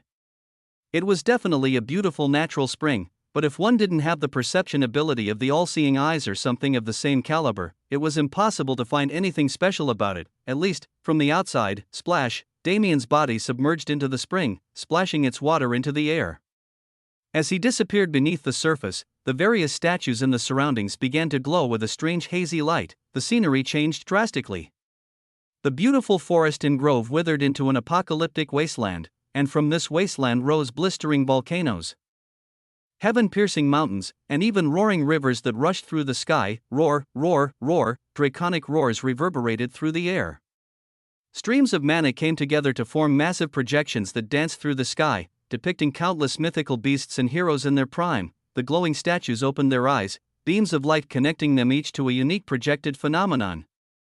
And while it was so subtle that it was imperceptible, their attention turned to the pool nearby. The pool filled with several different colors that emanated a strong bloody scent. It was difficult to see if one was within the scene, but if one took the time to view it as an outsider, it would become clear that the multicolor blood pool was the source of all else taking place in the surroundings. Massive changes were happening outside, almost as if to represent something grand, but Damien wasn't privy to any of it. The second he was completely submerged in the water, he felt like he was transported to another world. It's heavy, he thought to himself as he gritted his teeth and endured the water's pressure. He could still see the surface. He wasn't even a few feet deep, but he was already feeling pressure as if he was at the bottom of the ocean. It was a surprise, but this is still bearable. Since this is an ancestral site, won't there be greater rewards the deeper I go? He turned his gaze downward into the abyss that lay below. The water turned pitch black not even 100 meters deep, and what lay beyond was hidden behind its veil. However, ever since he entered the pool, Damien felt like he wasn't the only presence within. He could vaguely feel a variety of auras. The closest ones were weak and faltering, but the more vague ones made their presence known despite the vast distance that separated them from him. These auras must have something to do with the actual ancestral ritual that dragons get to undergo when they enter the pool. As for me, even with the all-seeing eyes boosting my perception, I can only vaguely understand what they are. The Golden Dragon Emperor warned him from the beginning that the pool was unsuitable for outsiders. But he didn't take those words seriously until this moment. He finally realized that it would genuinely be impossible for him to gain anything the conventional way. Well, I bet if I try hard enough, I can use the breath of all things to change my body structure into a dragon body, but why would I want to do that? I don't know what my race became after my blood was dyed in samsara, but it definitely exceeds any mere dragon. There was a time when Damien looked up to dragons. There was a time when he saw them as peak existences that he wanted to chase, a race he held pride in being associated with. But now, dragons are just another species to be dominated. Damien grinned to himself and kicked off the water. Shooting into the pool's depths, he passed the 100-meter mark in an instant and found himself submerged once again, this time in darkness. The pressure constricting his body became fiercer with every passing second. 1 kilometer, 5 kilometers, 9 kilometers, by the time he made it to the 10-kilometer mark, he finally started feeling its effects. Crack, I think you should take a look at. A small fracture appeared in his forearm, alerting him to the fact that the pressure bypassed his defenses. At this level, transcendent regeneration can easily cope. I don't even have to use heal yet, or at least, that's what he thought. WHOSH. When he reached the 20-kilometer mark, he was met with a terrifying underwater current that slammed into his body and manhandled him, throwing him around the depths and completely disorienting him. Shit! He exclaimed as he rapidly used his mana to stabilize himself. However, his defenses broke in a single second. Damien's mana dispersed into the water the second it left his body, and to make matters worse, the dispersed mana was absorbed by the current, which enhanced it to a new level. WHOSH. The current came back a second time to harass the unprepared Damien. He could feel his skin and muscles rapidly tearing under its razor-sharp force, and as if aggrieved that Damien forgot about it, the ambient pressure returned in spades, exponentially strengthening the deadly environment. Damn it, the current tossed me at least a few kilometers deeper into the pool. I need to stabilize myself and figure out how to maneuver my mana ASAP. He gritted his teeth and closed his eyes, trusting transcendent regeneration to keep him alive. He sunk his consciousness into his own body, rolling void mana through his systems and absorbing how it reacted to external stimuli. The mana dispersal is an inherent effect of the water, so trying to overcome it would be useless. Instead, I need to adapt. I'm sure that's what this test is about. Damien wasn't a member of a dragon clan. The Golden Dragon Emperor never expressly mentioned it, but Damien was certain that there were residual spirits and soul wisps in the area observing him, likely remnants of ancestral beasts. Those ancient ancestors, how would they feel when they were suddenly awoken only to realize the individual in the ancestral dragon pool wasn't a dragon at all? They would be furious, and I doubt that bastard emperor bothered explaining anything. Damien's opinion of the emperor changed as if he was bipolar. When I reach demigod level, I'm going to embarrass the shit out of him in front of Astoria. Let's see how he likes the taste of vengeance. Damien shook his head and focused his mind once again. He was certain the current extraneous circumstances were a result of this hostility, and if he wasn't able to triumph over them, he would be directly killed by these long-deceased experts. Honestly speaking, I could probably escape death, but if they target my soul, I won't be able to defend at all. Plus, it's not a good idea to make an enemy out of the Golden Dragon clan right now. It's highly likely that I'll be able to subordinate them in the future, so I should treat them well. He couldn't use brute force, since destroying the ancestral dragon pool definitely didn't align with the decision he'd just made. He couldn't devour it either, since that would probably provoke an even worse reaction. Void abilities were out of the question from the start. It didn't matter if they were dead, those remnant souls were experts in life. They would definitely be able to sense his greatest secret. The Saint Emperor was enough proof of this, as he was able to sense the void in Damien even through an avatar. With all these factors taken into consideration, Damien was left with only one option. He smiled wryly at his fate. Welp, pain is power. Right, if all else failed, he'd just endure the consequences with his body. This was the secret way of the masochist. Chapter 962 Dragonpool 2, Bang. Bang. Bang. Bang, muffled explosions sounded through the depths. blasting air pockets into the tightly compressed water and disrupting its flow. However, contrary to what one might think, these explosions didn't originate from the environment at all. Swish, Damien's body raced deeper and deeper into the ancestral dragon pool, surpassing the 5-kilometer mark quickly and continuing without pause. As he moved, his body emitted a series of concerning popping noises, each of which was followed by a miniature explosion that rocked the pool. Right, the explosions weren't an external threat, but rather, the effect of external threats on Damien's internal body. The underwater current and pressure were both still attacking his external body, but after he crossed the 100-kilometer mark, a new danger joined them. Small, barely perceptible bubbles rose from the depths. Damien couldn't see them, even with the aid of all-seeing eyes. Though ironic, this only meant he was forced to take yet another attack with his bodily strength. The bubbles were far more dangerous than the other two. Damien couldn't understand the mysteries supporting them, but whenever they came in contact with his body, they'd directly bypass his physical defense and enter his internal body before exploding outward, essentially blasting Damien's organs out of his body. Transcendent regeneration worked as fast as possible, and while making sure to conceal it within his body, Damien used a wisp of the breath of all things to enhance its effects. This was how he held up until now, finally reaching 500 kilometers deep in the seemingly endless pool. Bang! Bang! Bang! His body jerked forward, to the side, and straight down as 3 explosions rocked his body and threw him off course. He wanted to take a deep breath to calm himself down, but he could only do so inwardly. After all, he was currently underwater and unable to mobilize his mana. If he lost control of his breath, he would easily be swept up and suffocated by the currents. Do I have to keep descending? He thought, gazing in the direction he assumed was downward with a frown. Shick. Shick. Shick, his body was impaled by multiple razor-sharp water jets.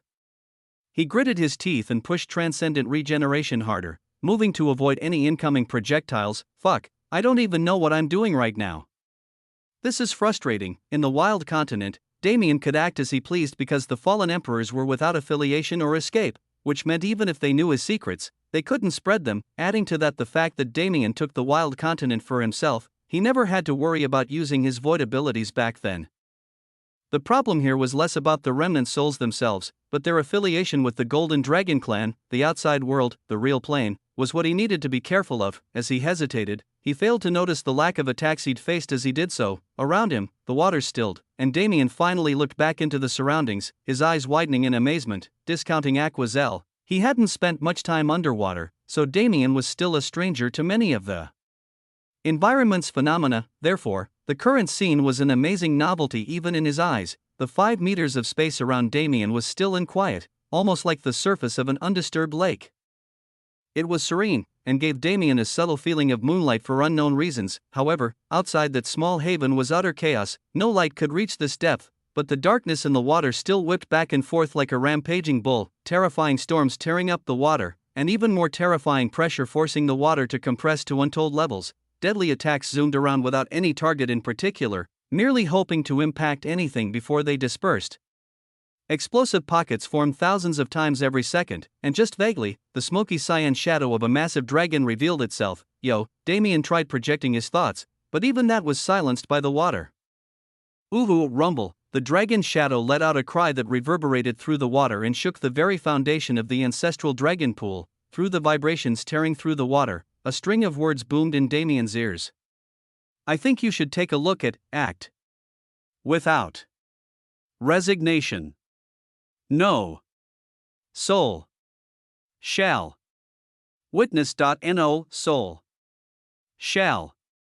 Here, Damien's eyes widened. This it couldn't have possibly. Damien wanted to deny it, but there was no way he could just chalk it up to coincidence and move on. This dragon shadow definitely knew about his void breathing. What should I do? He wanted to contemplate his options, but how could he be given the time to do that? Damien watched as the safe zone was rapidly devoured by the outside chaos.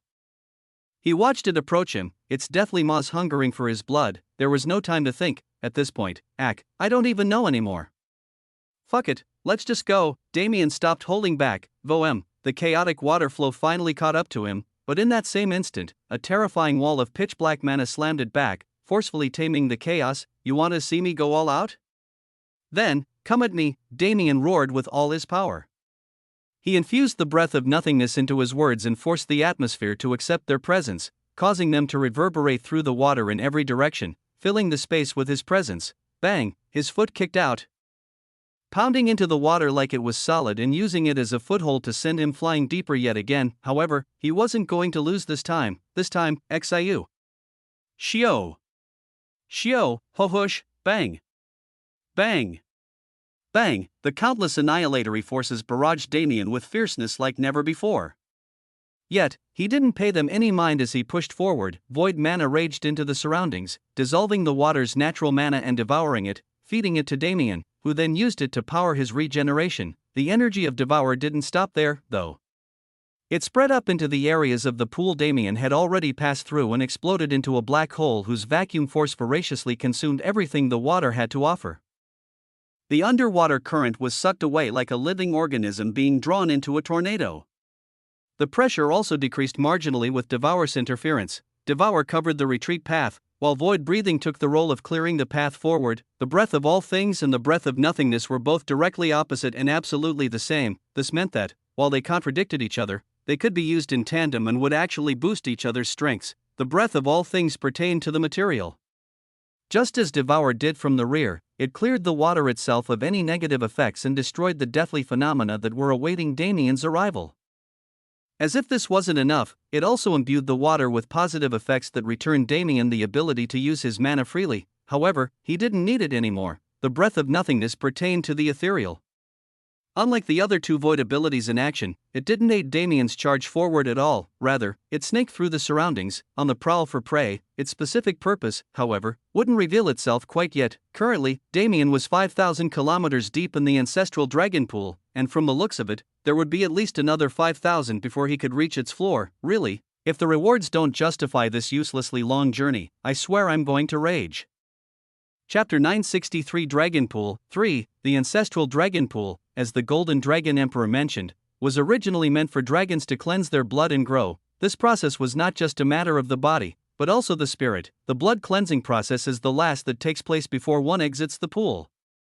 Before one can gain the opportunity to cleanse their blood, they first needed to obtain the approval of the ancestors. This was naturally done through a series of tests taken once one dove to the limit of their endurance, offered by the remnant souls slumbering in the specified area. After obtaining the approval of an ancestral dragon, the young dragon would be granted a portion of the ancestors' bloodline memories and power, which would help them define their future growth path.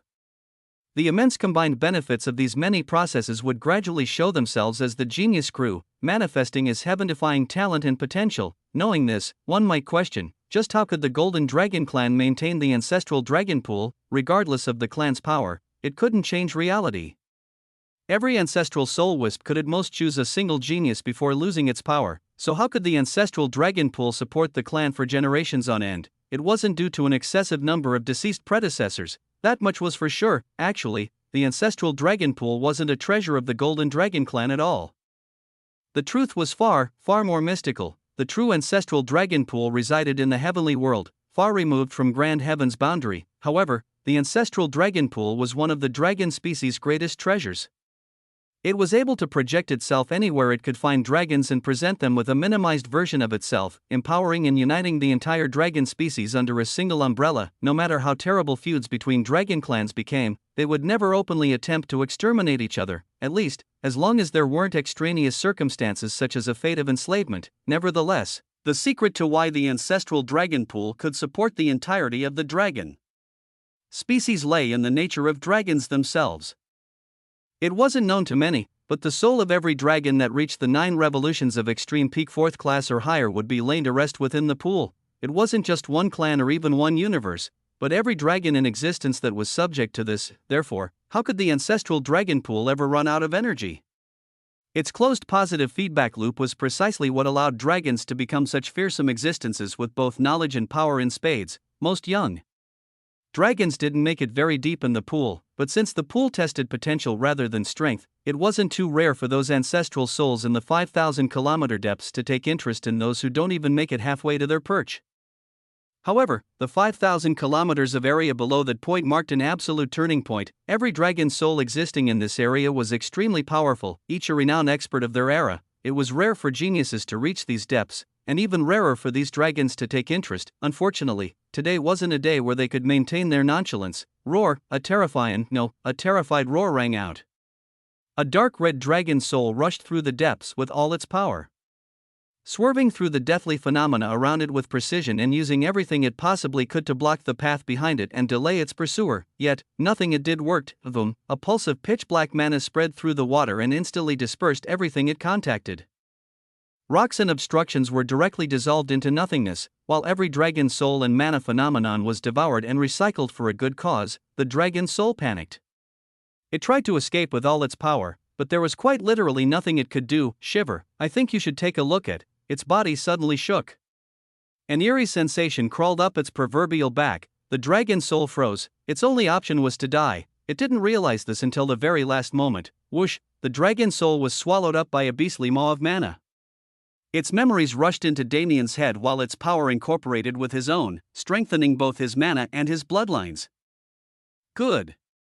The more of these souls I absorb, the easier it is to exist in this water. While Damien didn't know it, one was originally only supposed to absorb a single soul, and consensually at that, but why did he need to care? In the first place, this trial was rigged against him. Since that mysterious dragon shadow wanted him to go all out, he was going to give it a great show. After all, a dragon shadow that can directly suppress the ancestral dragon pool is definitely not a simple character, and even if it was, Damien would just devour it for fooling him. His plan was perfect. He was currently 8,000 kilometers deep in the ancestral dragon pool, and this red dragon soul was the 36th he'd absorbed. He slowed down his pace and set up a barrier so he could peacefully absorb the dragon soul's memories. Well, it wasn't like any dragon soul would take initiative to approach him after his rampage, but that was beside the point. As I thought, the position of these dragon souls isn't determined by strength, but by legend.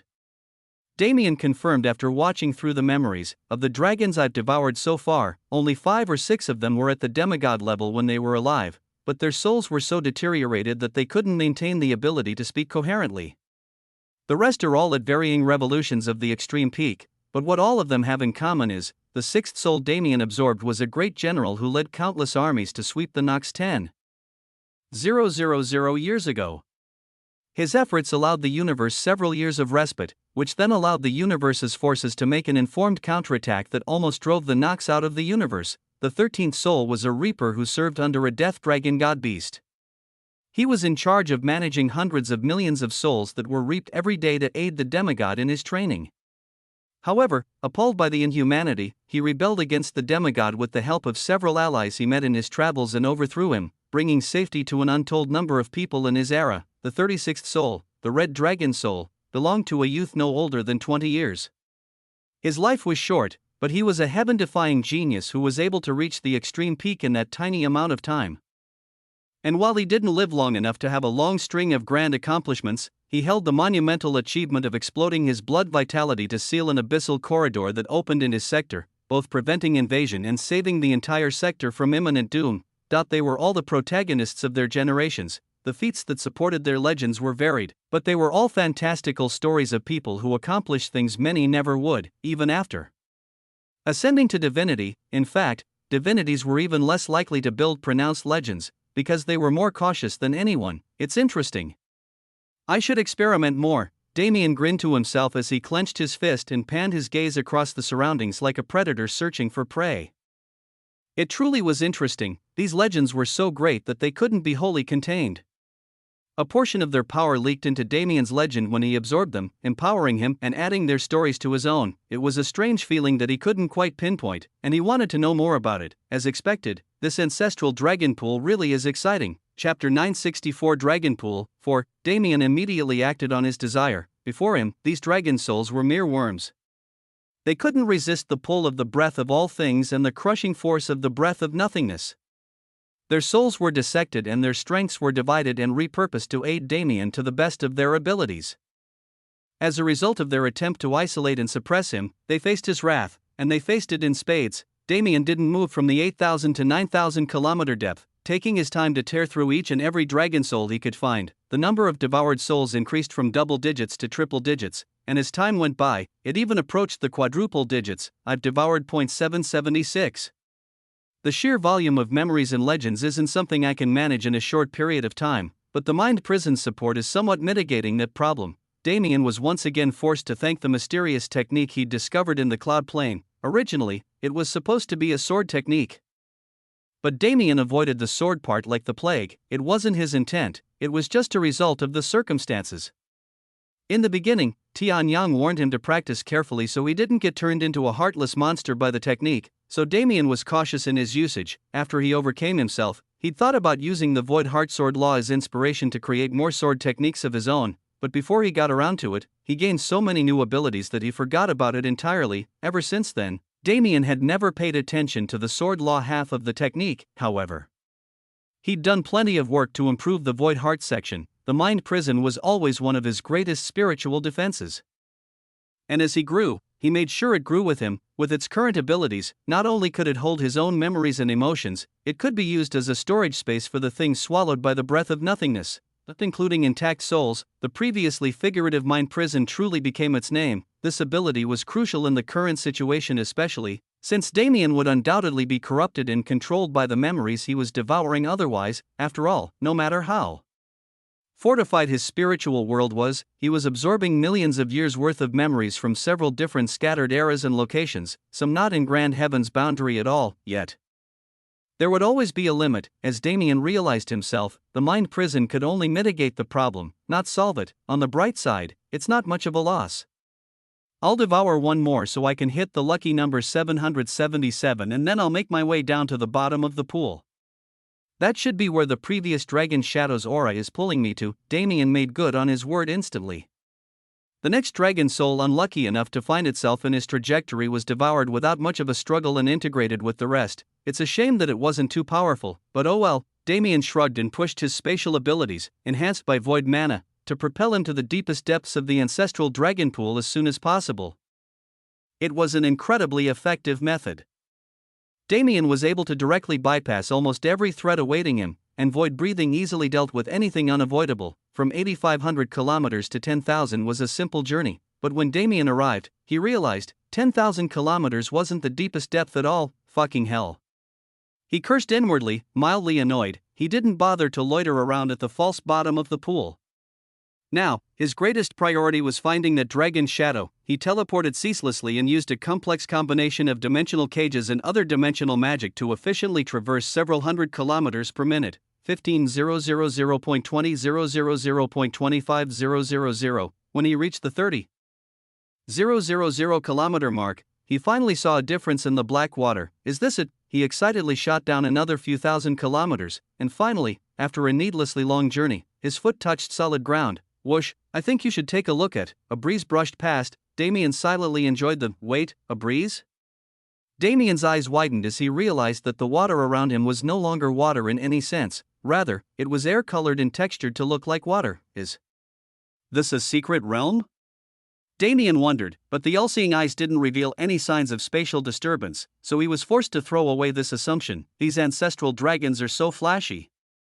It's impossible for a humble person like me to rationalize their ways. If I want answers, I need to find him. Damien's eyes turned west. It feels close. I shouldn't be obstructed from this point forth. He rushed west, reaching his destination in a matter of seconds. He scanned the area, trying to locate traces of the blue dragon shadow. However, an egg. The only thing he found was a deep blue egg with several swirling patterns decorating its surface. It was about as 4 feet tall, and when Damien went to pick it up, he realized it weighed at least as much as a mountain. What the hell kind of egg is this? He exclaimed. Even the biggest behemoths weren't this heavy in their prenatal states. Damien dragged the egg out of the hidden crater he found it in and placed it on flat ground before observing it with every perception ability he had. His awareness pierced it from every angle, but no matter how he enhanced his abilities, he could only vaguely make out the figure within. This time, my abilities aren't failing. I'm sure that both my awareness and all-seeing eyes are working properly. Then isn't the thing in this egg quite phenomenal? If his perception didn't fail him, then the creature in this egg was still incubating, and it was clear that the process hadn't started that long ago. Yet, the egg was already as heavy as a mountain and carried such a profound and strange aura? I should take it with me for now.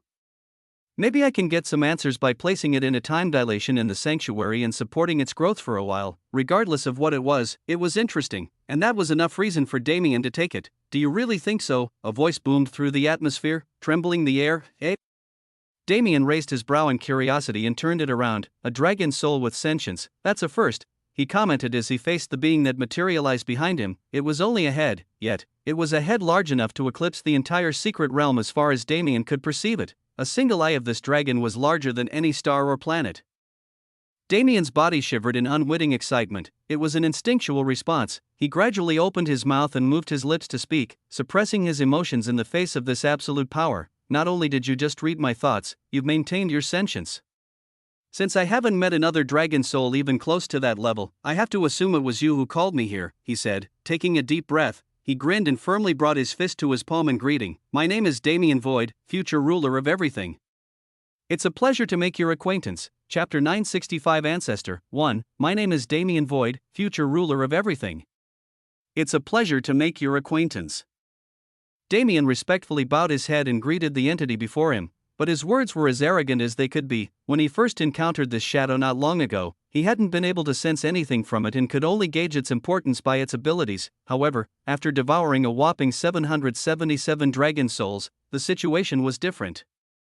Damien felt an inherent reverence that stemmed from the very core of his being, from his legend, the memories he devoured from those dragon souls were still being digested, but from what he understood already, he could estimate the status of this blue dragon shadow. Its gargantuan universe-eclipsing size and aura were one thing, but they could only attest to the fact that the dragon had definitely reached divinity in its lifetime, and not to a small degree either. The effect on Damien's legend, on the other hand, was unprecedented. The legends that merged into his own were practically forcing him to his knees, attempting to destroy his ego when he refused. He was able to tame them easily since they were now his property, but their reaction indicated a single fact more than any other: this dragon's soul was a true god beast. As Damien learned long ago in the first dungeon, beasts had multiple evolutionary paths. It wasn't rare for a beast to change its species entirely by the time it reached the peak of its power.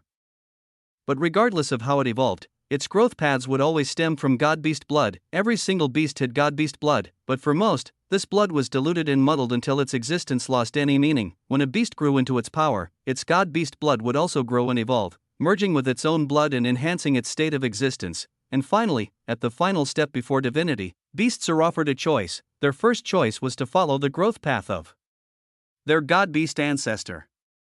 This path was safe and relatively stable. As long as one possessed the appropriate potential and was able to stay alive long enough, they would eventually reach the god-beast level. Even if it took 1,000,000 years to do so. Along with that, since these god-beasts were already well established, their bloodline memories existed to aid their descendants forward, supporting them and granting them compatible techniques to use. The second choice was much riskier. This choice meant to forego the ancestral path and carve one's own path. Following this path didn't guarantee success, and in fact, most who chose it ultimately failed and died without achieving anything monumental. However, for those who were able to succeed in their attempts and rise to the status of godbeast with their own power, sheerly through devouring other bloodlines and refining one's own, their power would far exceed those following the ancestral path. And even greater, their legend would morph, granting them immense prestige on the same level as those primordial god beasts who established the paths that most currently follow. It was a huge risk that most weren't willing to take since it concerned their futures, but this blue dragon shadow was not one of them. Not only did it take the risk, it succeeded with flying colors. Damien didn't know what kind of god beast it was, but he was sure that the path this dragon shadow built brick by brick during its lifetime was currently guiding countless dragons to their own peaks. It was only right for the residual emotions of the devoured dragon souls to feel inherent reverence for this being. Even Damien felt immense respect for its achievements, yet, he maintained cautiousness. He didn't know this being's intention. Must you be so wary? If this emperor wished to slay you, would you still be standing? The dragon shadow's booming disconnected voice interrupted Damien's inner thoughts, making him cringe slightly. You know, most people find it rude when you read their thoughts without permission, he muttered. This emperor does not care for the grievances of mortals. Is it still called a god complex if the being in question is actually a god? I think you should take a look at, child. You must be wondering why this emperor summoned you here. Damien's quip was entirely ignored by the dragon shadow, who easily swerved the conversation into its main objective. Damien sighed to himself and nodded, not saying anything. I mean, I'm definitely curious, but I don't like this feeling of losing the momentum. Anyway, this guy is already dead and I doubt any Dragon Clan geniuses are making it this deep, so I might as well just listen. Let's consider it granting an old man his final wish. As Damien entertained himself with some devious thoughts, the blue dragon's shadow began telling its story. The time of this emperor's beginning is lost and unattainable. A matter of millions cannot possibly describe it. The dragon's shadow's words were accompanied by a change of scenery. The entire hidden realm morphed to follow its words, giving Damien a visual accompaniment. It was a dark sky that light simply didn't exist with enough strength to penetrate. There were a few thousand stars total, and while the blackness looked ever expanding, the truth was that these few thousand were the only worlds in all of existence. This emperor was born Qilong, a lizard in the 9th water tribe.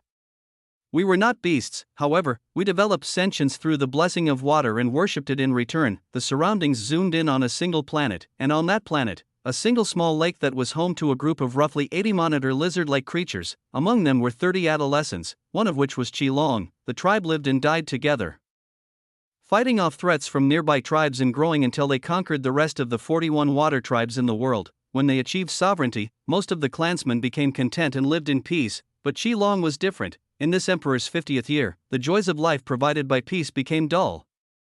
This emperor lusted after higher peaks that the 9th water tribe could not reach. Eventually, he decided to leave. He broke through the bounds of the world and traveled, eventually learning about power and the means to gain it, something the water tribes never came in contact with. And through these same travels, he realized that the blessing of water was actually a curse that limited and siphoned his tribe's potential.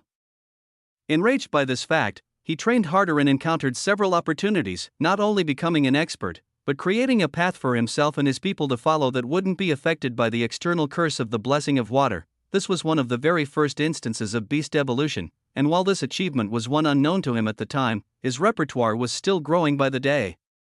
He left his mark in every world he visited and even brought several hundred under his umbrella. After 500 years, this emperor returned to the 9th water tribe and confronted the water itself, revealing its schemes and defeating it after 100 days of unending combat. Qilong, who was now in human form, stood above an expansive sea. Its water curled around his feet in worship and danced around his body in joy. The water of his homeworld was not normal water, but a portion of the heavens manifested as water. Its significance was far greater than anything Qilong could imagine. Through victory, this emperor ascended. From a mere nameless lizard, this emperor became a true dragon. The waters branded my soul and body, forever attaching me with a title: Azure, azure like the ocean waves, azure like the sky above. Qilong was a being who came from the starry sky to force the seas of heaven into submission, and through this feat unlike anything that had been accomplished in history thus far, he gained a control over water that was almost godly. Damien's eyes widened in shock. Don't tell me. Looking at the way this story was going, Damien could already guess this dragon shadow's identity, the legendary Azure Dragon, a god beast whose influence was so unbelievably widespread that even Earth, so far removed from the true universe until a few decades ago, had several religions that mentioned him. Holy shit. Chapter 966 Ancestor 2. Holy shit. Damien finally realized how important the dragon before him was, but his questions only became greater with this discovery. After all, if he truly was the great Azure Dragon, the first Azure Dragon to ever exist at that, then, how did he die? Damien hoped to find the answer as the story continued. Obtaining Azure was the first step in Qilong's grueling journey to power. Azure wasn't necessarily a direct boost in power, but rather a key that would only become useful in time. After defeating the seas of heaven, Qilong went along to conquer the 3,000 worlds. With his power and dominion over water, finding someone who could match him was almost impossible. The era and location of Qilong's story were both a mystery, but as the story continued, it became clear that Qilong's homeland was far separated from any sort of true universe. It took 1,000 years to conquer the 3,000 worlds in their entirety. Another 4,000 years passed after that, with Qilong training to his utmost and trying to find a way to further improve, until one day, he finally broke the bounds of his small universe and arrived somewhere greater, the heavenly world. Damien thought to himself, the scenery around him wasn't much different from what he'd witnessed in his many years of life, but something just felt different. The mana in the air was different, purer, and far more dense. This mana carried stronger power in its ambient form than most lower universe existences could output with all their strength. The lush grasses and greenery in the resident fauna were new and interesting, piquing Damien's interest even though he had no knowledge whatsoever of herbology and other related fields. There was simply something mystical about the place that Damien couldn't place his finger on, and Qilong felt the same. His adventure in the heavenly world began when he had yet to reach the extreme peak and continued until the very end of his life. For the most part, there wasn't anything strange about his story. It was a tale of hard work and effort combined with talent that could support it, creating a genius of untold proportion. Azure aided Qi until the very end, eventually allowing him to break free of the shackles of existence and become a true spiritual god. It was an inspiring and wondrous chain of events that would make any common practitioner worship the genius who overcame it. But Damien wasn't too interested in Qi origin story. After all, wasn't his life already something similar?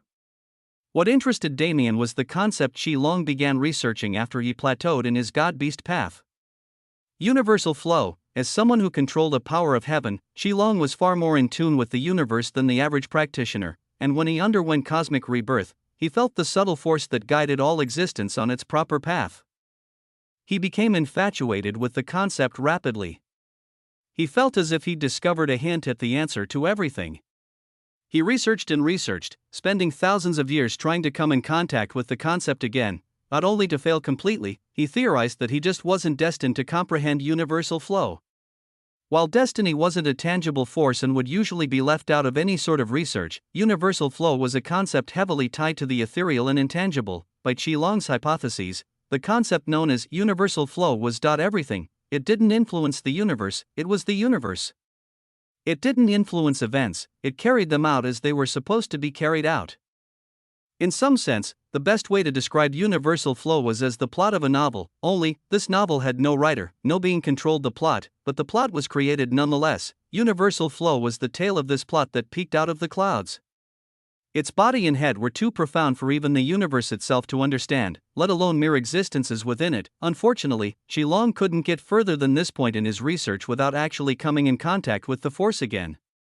It was especially frustrating since the memory he had of the force was blurred as if it had been tampered with. Qi eventually gave up on his unattainable dream and returned to increasing his power as he'd always done. But little did he know that the small progress he'd made at this time would eventually be received by a junior untold years in the future, and that junior carried the destiny that he lacked. Damien's eyes were wide in shock, but also glazed over like a corpse. He stood frozen like a statue as Qi story played out around him, yet he wasn't seeing it at all. In his eyes was reflected a certain something. I think you should take a look at. He couldn't describe it in words. How could he, a mortal, ever dare? However, it was beautiful and incomprehensible, almost directly shattering his ego with its presence alone. He suddenly understood. This wasn't a force he should interfere with.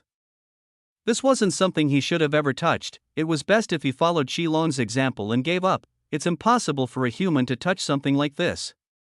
It's impossible for a human to gasp. Damien's eyes abruptly focused. He gasped for air and immediately used the mind prison to separate any and all unneeded emotions from his mind. Dangerous. That was too dangerous. He thought to himself, but till I finally came in contact with it, he saw it with his own eyes. He didn't just mildly feel it like he'd been doing thus far, he truly witnessed it in all its glory. It was terrifying, a force that was ever present and constantly guiding all things on their proper paths. It wasn't just godlike, it was God. Have you understood? The Azure Dragon's voice rang out. Damien nodded slightly. Qi never made progress in his research on universal flow. He was still someone who'd made contact with it, something that only happened a single-digit number of times in the universe's lifetime. What Qi sensed from Damien when they first met wasn't the void, but universal flow. The reason he was called to this place was exactly this. But if you only summoned me because of universal flow, why did you show me the rest? Damien suddenly asked as curiosity overcame him. There is much you can learn from observing this emperor's experiences. The Azure Dragon's answer was simple and perfunctory.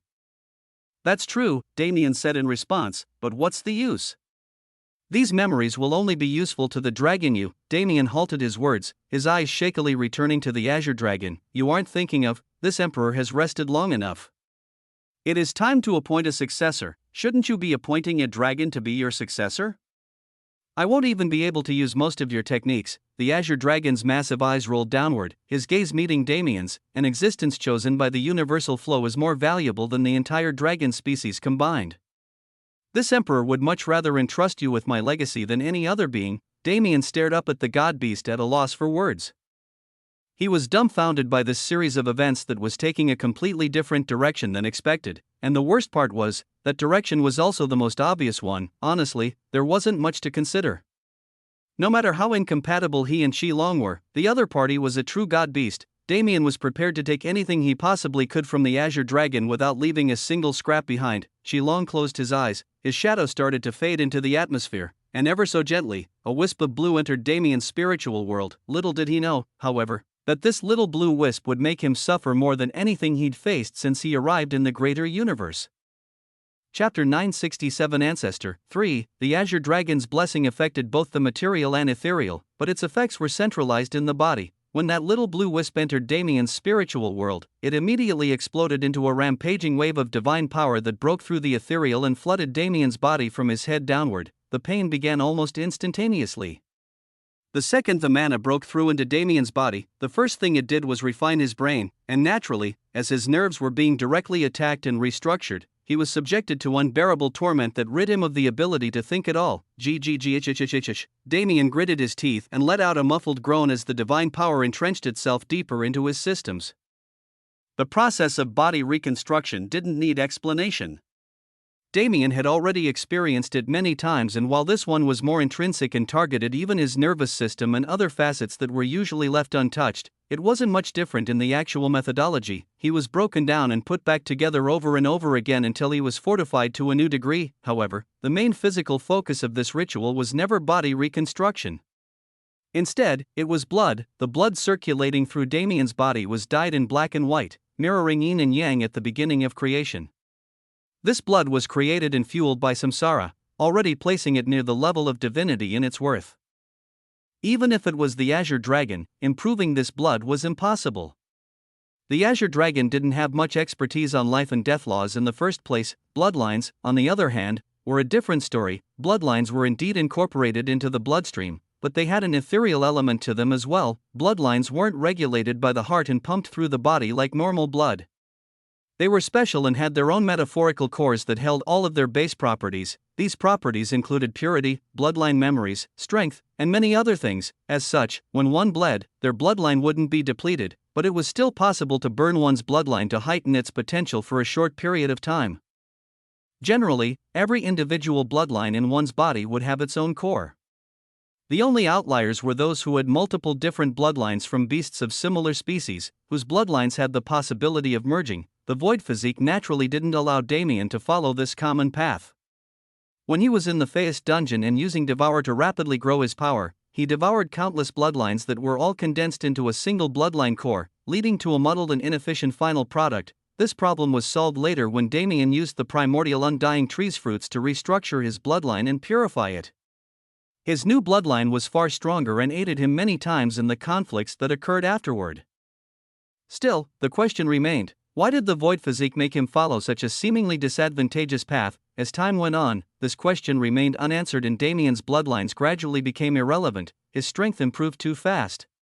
He devoured thousands or even tens of thousands of beings, but they were either beings with lesser bloodlines than his own or Nox who didn't contribute anything to his bloodline at all. If there was any place for Damien to find a hope of increasing his bloodline's power, it was the previous conflict filled with dying dragons. Unfortunately, aside from a few black dragons, Damien was unable to devour the rest of the countless enemies he'd slain. It was almost as if the Azure Dragon was aware of Damien's flaws. Damien kept his mind focused on the pain and his perception focused inside his body. He watched with as much lucidity as he could muster as tiny blue wisps infected his bloodline core and altered it. It was an odd feeling that didn't contribute to his agony, but made him feel a sense of disconcertion and discomfort that stacked on top of the pain. He didn't know what was happening. Currently, he had two main bloodlines, dragon and demon. The first had clear origins and could be easily traced and improved, but the second, even Damien wasn't quite sure how he managed to extract this bloodline and internalize it.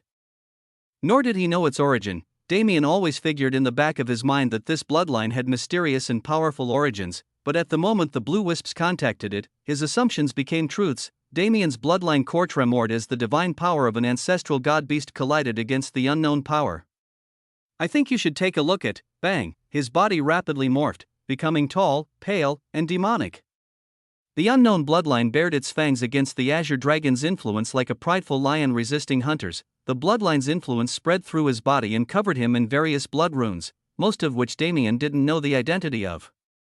He could feel the Azure Dragon's divine power reeling like an offended young master and preparing to strike back. Damien immediately became alert.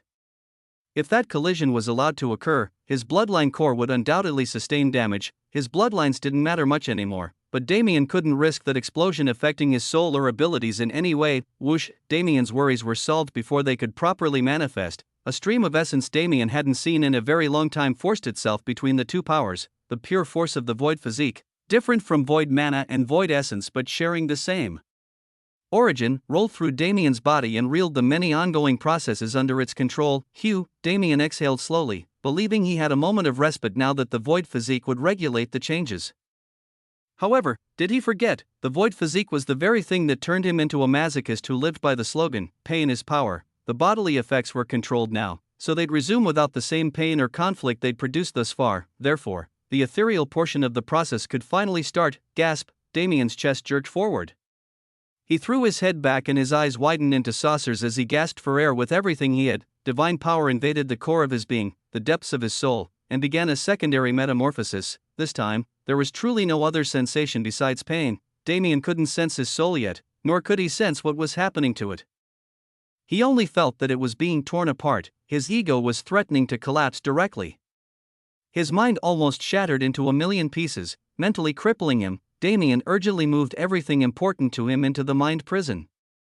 Emotions, memories, the world core fusion reactor, and the manifestations of stars in his spiritual world packed the mind prison until it couldn't hold anything more, and by the time he finished setting up this emergency countermeasure, he completely lost control of his mind and body. He felt like he was floating in a white space with no sort of definition. The pain that resonated through his body yet didn't originate from it at all manifested itself as several bloody illusions in this space that kept Damien company. With no witnesses, and to the knowledge of only a single remnant soul, a brand etched itself onto Damien's soul, the brand, Dot of Azure, Chapter 968 Ancestor. 4. An unknown amount of time passed after the soul transformation began, and by the time it ended, the bodily processes reached their conclusion as well. Damien fell to the ground and desperately tried to catch his breath. That was truly an unbearable process. Usually, Damien could at least watch the changes taking place and he could use this to maintain his lucidity and focus, but this time, he was alone with the pain. It was enough to make any normal person lose his mind. It didn't matter how strong Damien's mental defenses were.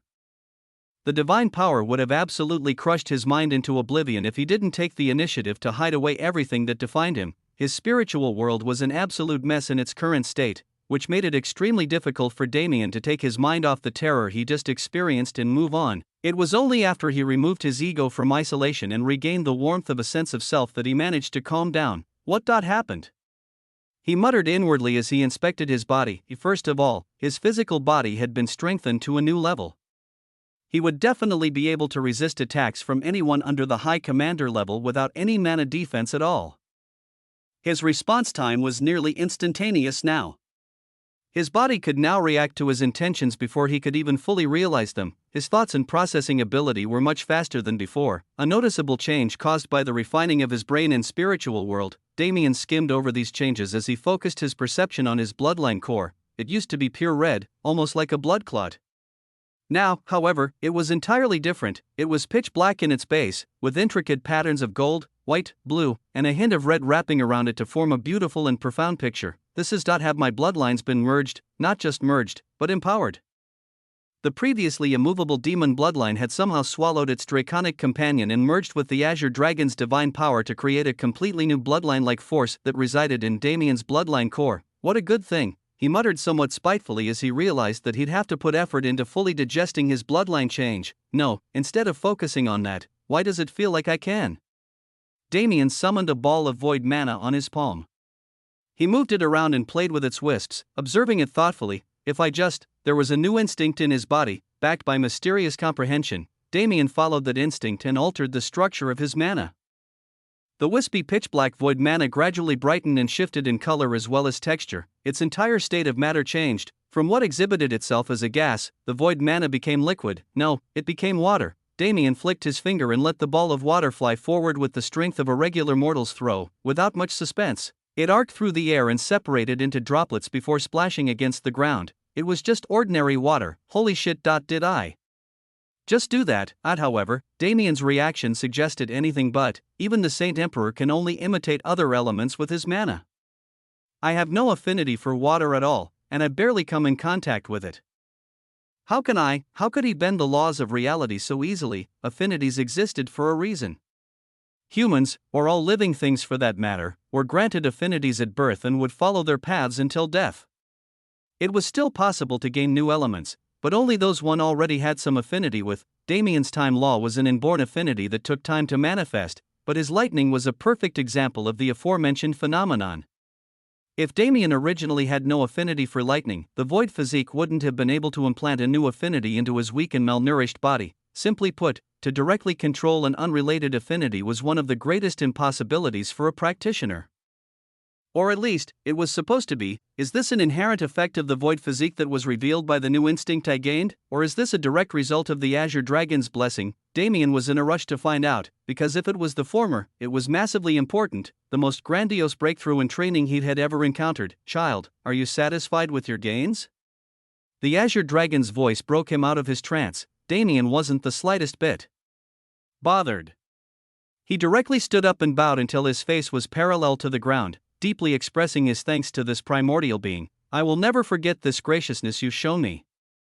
Until the day I die, I will be an ally to your Azure Dragon clan. He didn't just say it, he swore it on his mana and his soul, letting the universe acknowledge his sincerity. Disregarding every other benefit, the Azure Dragon gave Damien a hint about how to move forward in comprehending the void. This alone was worthy of utmost respect. However, the Azure Dragon didn't stop at this. Rather, he gave a greater blessing than what even the greatest geniuses of the Dragon Clan could receive. He gave Damien everything. Damien raised his head to look the dragon in the eye. I think you should take a look at, has the time come? Indeed. The time has come. Damien didn't respond. He walked up to the Azure Dragon and took a seat, leaning back against one of the being's massive claws. What are you doing? Nothing much. I just felt like sitting here for a bit. Is there a problem? None. Silence enveloped the realm. Neither Damien nor the Azure Dragon took initiative to speak, but it was as if they shared an intrinsic understanding of what they wanted to and needed to say. Those words didn't need to be voiced. Time passed slowly. Every second that ticked by was perceived to its greatest by the only two beings existing in this space. Damien gritted his teeth. He didn't want to acknowledge the fact that the feeling against his back was disappearing. He didn't want to acknowledge that the Azure Dragon was fading, so he sat there. He stayed silent before this being who could passively read his every thought, until the Azure Dragon's body was no more than an outline of wispy blue energy. At that last second, I will fulfill your final wishes. Go in peace. The Azure Dragon's hazy consciousness snapped back to reality. His eyes widened, he showed true emotion, something he forgot after millions of years. A small smile spread on his lips. Pride, the expression he wished the world to remember him by, was the last one he exhibited. The hidden realm that housed only two was left with only one. The Azure Dragon's body slowly dispersed into a beautiful display of crystallized azure blue shards. Like snow ascending to the heavens, a hollow smile surfaced on Damien's face as he watched it. He only knew the god beast for a short period, but in that period, he not only gained immensely, he saw how that being lived his life. He was a powerful divinity that provoked fear and reverence wherever he went. But he was always alone. He never met someone who could see the world from his perspective, and he ended up isolated in his own research and chasing after the peak. He lived in an era Damien couldn't imagine and fought millions upon millions of enemies that were equally unfathomable. He wasn't some kind of hero, nor did he have an exemplary character. He was arrogant and domineering and did anything to grow stronger. But he never crossed the bottom line he set for himself, and despite the sheer amount of failure he faced, he never faltered. The Azure Dragon was not a hero, but he was without question a being worthy of utmost respect. There were only two before him: Kurt Galloway, the spatial grandmaster of Apiron; Alaric Alfheim, the primordial undying tree; and now, the Azure Dragon, ruler of the seas. They were seniors who lit the flame in Damien's heart, seniors whose memories and vestiges inside of him would always remind him that there was someone better, whether it be in character or strength. Damien sighed. Death was a concept all too familiar to him, but it never hit as hard as it did when these people he respected met their inevitable ends. If only I met them sooner. This thought clouded his mind every time, but he knew it was useless. They died with pride and were remembered in glory, exactly as they wished to pass. Selfishly interfering with their fates would be a sin. Damien quietly stood up and looked into the sky.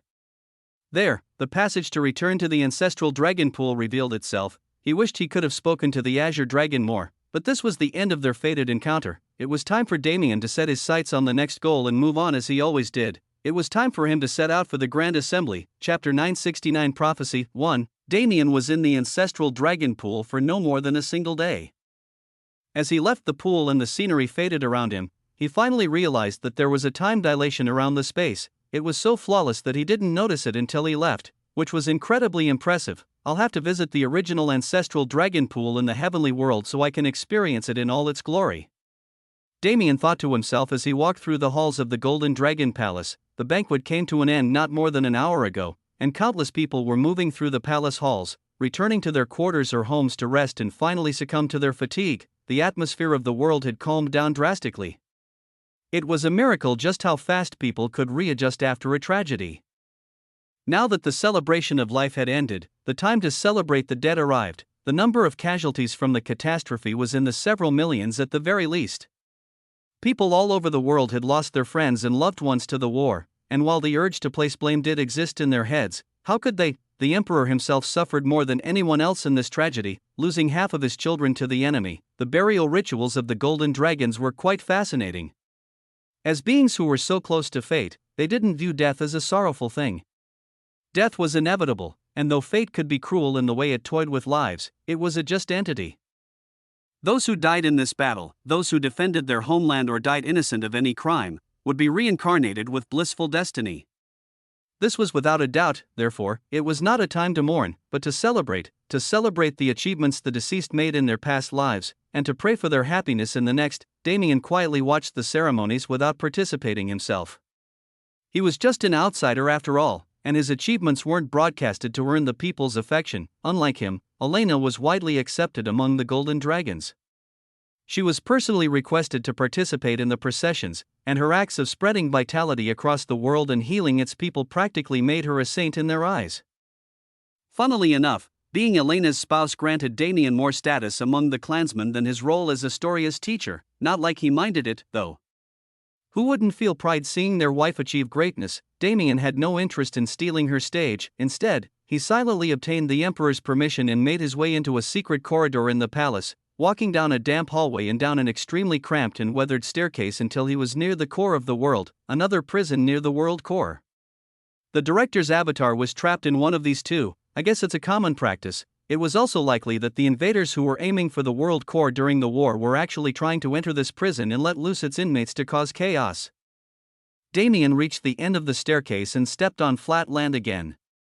He was met with a thick metal slate with no visible openings that was guarded by a group of 5 high commander-level guards. "State your name and affiliation," the head guard commanded, raising his weapon. Damien shook his head wryly. "You don't have to be so on edge. The war is truly over." He took out a plaque the emperor gave him and tossed it to the guard, who caught it and carefully inspected it with his awareness before nodding at his comrades. "I apologize for the misunderstanding, sir." "Please enter," the head guard said as he returned his focus to Damien. Damien smiled and nodded. "Don't worry about it. You're just doing your job." He watched as the guards acted together, positioning themselves against nondescript locations on the 2 walls on their side of the metal slate with no particular rhyme or reason. Rumble. The ground began to rumble and the metal slate showed immediate changes, but the guards hadn't moved in the slightest. "I think you should take a look at." Damien opened his all-seeing eyes and took a deeper glance into their actions. "Oh? That's interesting." With the new perception opened by his trait, Damien could see the mana streams exiting these guards' bodies. The mana streams entered the walls and flowed in multiple randomly intersecting paths. Each connection point would cause the metal slate to change properties and become illusory. And while the movements looked thoughtless, the mana control required to be so precise and intricate work like this was genuinely nonsensical. If they make a single misstep and the connection point is even a millimeter off, the formation will counterattack. These guards have been specifically trained to do this job. It was an incredibly smart decision that Damien honestly didn't expect from the Golden Dragons considering their track record. It became clear to him that if these guards and this mechanism hadn't been so complex, the war situation would have been far worse than it already was. Those invaders who went down to the world core pretty much just disappeared by the time the conflict settled down. I guess their fate is clear now. The metal slate finally turned fully illusory, allowing Damien into the prison. He was immediately struck by the stench. It was a putrid and disgusting mix of feces, body odor, varying body fluids, and several other unidentifiable yet repulsive scents, all enhanced by the damp environment of the underground prison. It was pitch black and lifeless in appearance. Damien could see clearly using the all-seeing eyes. But his regular visual ability wasn't nearly enough to see through the artificially amplified darkness. Damien walked through the prison indifferent to the maniacal cacophony of prisoners around him. They screamed and taunted. They provoked and pleaded. They did anything they could possibly think of to grab Damien's attention, with some even urinating through the cell bars or touching themselves when they saw him. There is no time dilation in this place, Damien thought as he poked his senses through the air. These rabid ones, just how long did they have to stay here to lose themselves to insanity? The prisoners were from all different races, some human, some beast, some angel, and even some Nox. Many races that had death feuds against each other were placed near each other as if to create the utmost chaos in this controlled environment. However, Damien didn't come here for them, nor did he dare to entertain them. Any reaction he gave would be pleasure for them, even if that reaction was to torture or kill. He walked and walked through the seemingly endless single corridor of the prison, passing thousands upon thousands of cells and areas until he finally reached his destination. Look at this. They really hate you guys, eh? He said with a slight smile as he looked into the large cell block. This isolated area was created with the sole purpose of housing black dragons. It was built with far worse conditions than any other cell block, and there were specialized guards who stayed in the area to torment the black dragons and break their spirits whenever possible. It's inevitable to form a god complex in an environment where you have mana and your enemies are helpless and crippled. He inwardly noted as he watched a group of guards humiliate a group of older black dragons. He sighed and entered the cell block. The guards immediately looked up and turned hostile, but Damien just had to repeat the same process he did with the gate guards to placate them. After they left, he faced the millions of black dragons that were in the cell block. He knew very well that all of their gazes were currently on him, filled with hostility, hatred, and fear. He grinned. There was one more thing he had to test before leaving Beast Emperor Star. He raised his arm parallel to the ground and gracefully outstretched a single finger. He gently tapped the air. Bind. Chapter 970 Prophecy. 2. Thousands of years ago, an ancient prophecy was told. It was a prophecy that set two clans with no conflict against each other and made them mortal enemies. It drove them to clash swords and eventually to the war that finally ended with the past encounter. Yet how could one be so sure that the war was over? The Black Dragons sent an army to Beast Emperor Star, but they didn't invade with their entire race. There were still several 100 million black dragons in their homeworld, including their demigod ancestor. Of course, this wasn't common knowledge. To most, the last of the Black Dragon clan was locked away in the depths of the world. Those with power could never rest as long as the Black Dragons remained unruly. They needed to be thoroughly tamed. This thought led to another question. How could one tame a clan that both concealed themselves well and had the backing of a demigod? The Black Dragons needed 1,000 years to whittle away at the Golden Dragons before they could launch a direct invasion. Spending that much time on internal conflict wasn't something the denizens of Grand Heaven's boundary could afford at the moment. It seemed that the universe was relatively at peace internally, but trusting this facade was only for the naive and willfully ignorant. 2 entire sectors had been destroyed. The lives lost were innumerable, uncountable unless one used increments of quintillions. An ancient prophecy. Damien learned about it while interacting with the Marionette Lord. The prophecy was centered around the so-called Golden Star, a being the Black Dragons assumed to be the Golden Dragon Emperor, as he was the man who ruled the Fate Star. However, Beast Emperor Star, the Fate Star, was an entirely different entity than the Golden Star in the prophecy, and even more so, the Golden Dragon Emperor was not the ruler of the Fate Star. He merely took residence on its surface and ruled from it. The Fate Star was an aged world that naturally had its own spiritual intelligence, and thus it also had the ability to choose who could command it. The Golden Dragon Emperor was powerful, but he never gained the Fate Star's acknowledgement. The reason was simple: he was lacking in potential. This wasn't to say he had no talent. He was already a god beast, and it was almost guaranteed that he'd ascend to being a true spiritual god if he had the opportunity. Yet, his potential was blocked by 2 factors. The first was his decision to stay in the lower universe.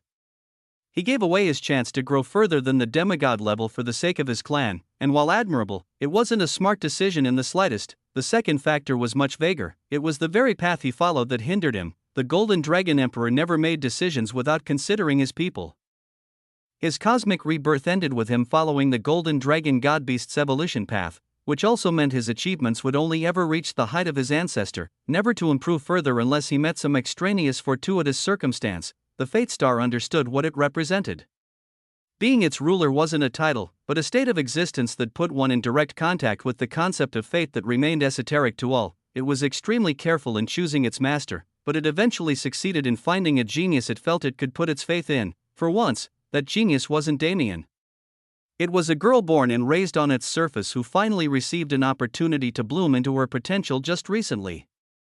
It was none other than Astoria Golden, the Golden Star, not the master of the Fate Star, but the master of fate itself. Black lines of void mana spread from his finger like a massive spider web that stabbed into the heads of every single black dragon present. It wasn't possible before, though Damien believed the prophecy had something to do with him. He couldn't do anything to control the black dragons as the prophecy stated, which originally made him doubt his assumptions.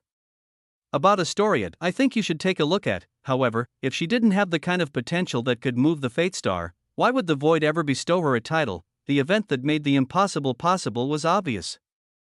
Once again, it was the Azure Dragon whose aid gave Damien the proper tools to accomplish his goals. In this case, it was authority. Damien couldn't completely understand this authority, but it gave him some sort of coercion over the dragon race.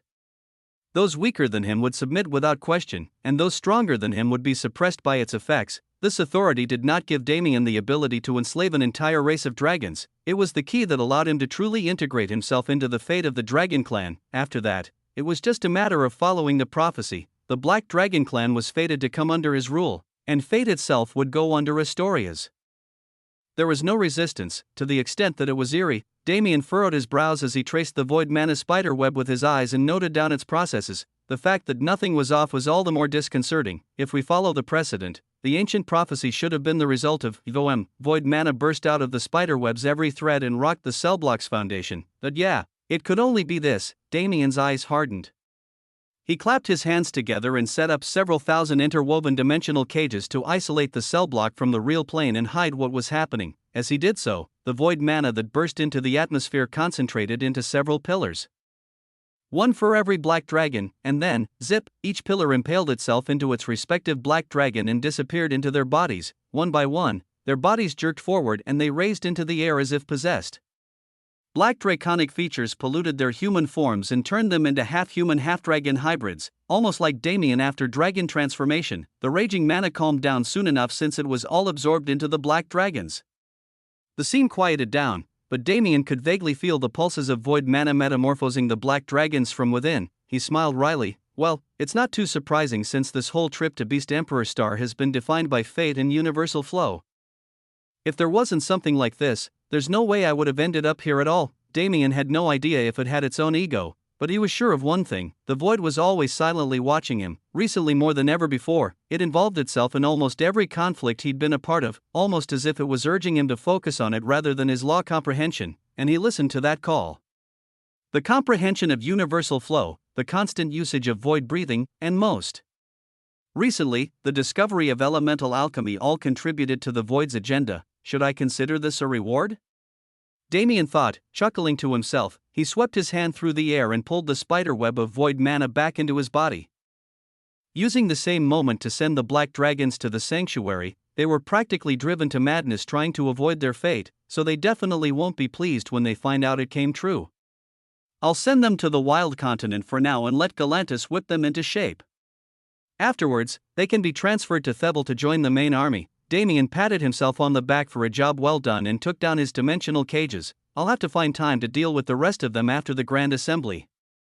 Finding the location of their homeworld won't be a problem with all the slaves I just got, but I am a little worried about the demigod. I'll just have to trust the void on this one and go for it. Damien nodded contentedly and turned around. Without a word, he left the prison, nodding at the guards in acknowledgement as he did so. He made it back to the Golden Dragon Palace without a hitch, but he was left wondering, just what kind of expression would they make when they realized what happened. He truly regretted not staying to see it. Chapter 971 Farewell. 1. The Day of the Dead came to its natural end when the moon was halfway through its journey across the sky. The people of Beast Emperor Star retreated to their homes to enjoy the peace they once took for granted, and the people of the main clan returned to the palace to begin restoration procedures to heal the world itself back to its peak. Damien also finished his business and returned to the palace around the same time, making his way to a secluded office-like room to meet the Emperor thereafter. We've been having a lot of meetings these days, huh? Damien said with a smile as he sat down in the seat prepared for him. The royal clan, including the Emperor himself, no longer cared if Damien followed the usual courtesies. After all, disregarding his achievements, his status as Astoria's teacher technically placed him equal to the Emperor in seniority. indeed, the emperor responded, passing Damien a glass and motioning for him to help himself to the few spirit liquor displayed on the table. Though, this will be the last for a considerable period. No, Damien nodded. Now that I've achieved everything I set out to do, there's no point in staying. I should clear things up with the ancient god clan as soon as possible. Good. It seems you have planned your steps carefully. However, you must still be careful. There are many people after your life. You heard something? The emperor hummed as he poured himself a glass of spirit wine. Just a few things. There are more than a few influences trying to find your information, but you've hidden well. Most of your history is a blank slate, while a majority of the rest is being blocked by a certain influence. Damien smiled wryly. He didn't know whether to laugh or cry at this newly unveiled truth. First of all, wasn't the emperor insinuating that he was also searching for Damien's information, putting aside that only slightly concerning fact? Had he really been low-key in any fashion? He almost wanted to check if someone altered his memories and made his life far more exciting than it actually was. I can't decide whether that would be better or worse, but for now, let's stop thinking about it. Even if it's a joke, with my luck, I'll probably end up the target of a few trickster gods. Then again, maybe they'd teach me how to actually be low-key. Rather than saying he had hidden, it was more accurate to say that he killed everyone who would have wanted to sell his information in vengeance. And those who were left alive were simply too far apart for their accounts of his person to be assumed as the same person. After all, other than Damien, who else could move halfway across the universe in a few weeks or less? Even spatial practitioners didn't have this kind of mobility, so his existence was conveniently kept unrecognized, though he didn't doubt that if these people's memories were searched for his appearance, his entire hidden genius persona would die. I'll have to repay the director someday. He thought to himself, the enemies who wanted his life at this stage were mostly Holy Land-level influences or demigods. While his fame made him blush a little, he now had to consider the human domain again. To someone like Immortal Blood Azura, making the connection would be a piece of cake as long as he had a single lead. Setting that aside for now, you will also be attending the Grand Assembly, no? Damien said, returning his mind to reality. The Emperor nodded. Yes, the plan has not changed. I will be personally attending the Grand Assembly. Matters of the world will be left to Hedrick and Elizabeth. Damien furrowed his brows. Are you planning to bring Historia? Is there a problem? The Emperor asked. Damien nodded. You should let her remain here. In fact, you shouldn't let her leave the world until it stabilizes. The Emperor raised his brow curiously. I guess he doesn't know yet. Damien realized once again just how esoteric fate was. Even at this stage, a demigod like the Golden Dragon Emperor could only sense that Historia had become proficient in utilizing fate like a golden dragon. Damien sighed in slight wonder and began explaining everything from the beginning. He explained what he knew about fate, slightly embellishing the details with concepts of universal flow and samsara to make it more digestible. The Emperor made a variety of expressions as he listened to Damien's explanation and learned about what truly happened when Historia restored the fate clouds and how Damien essentially enslaved and kidnapped the black dragons. I think you should take a look at. Many events have been taking place outside of my perception.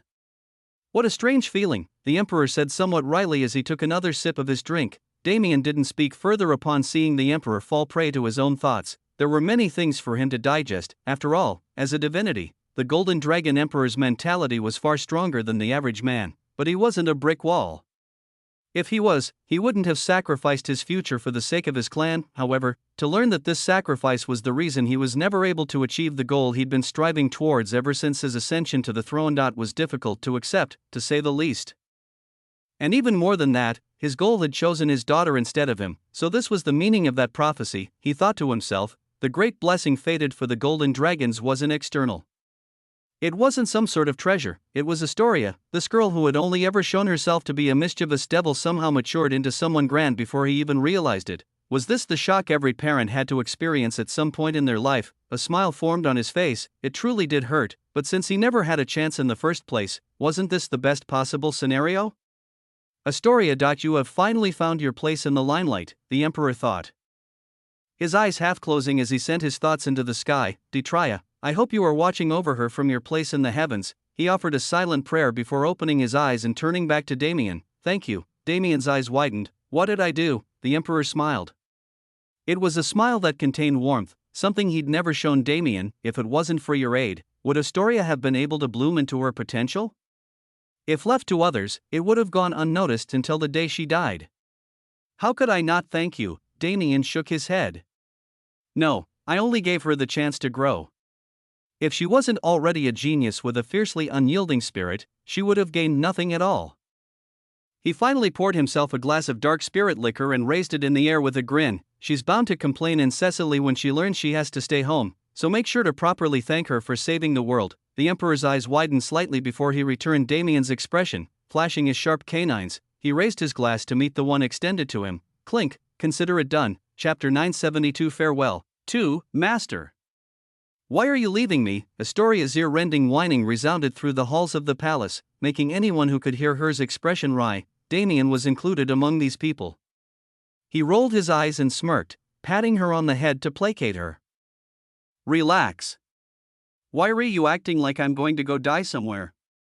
We'll reunite eventually, he said warmly, but master, if you leave, everything will become boring again. I shouldn't have expected anything else from you.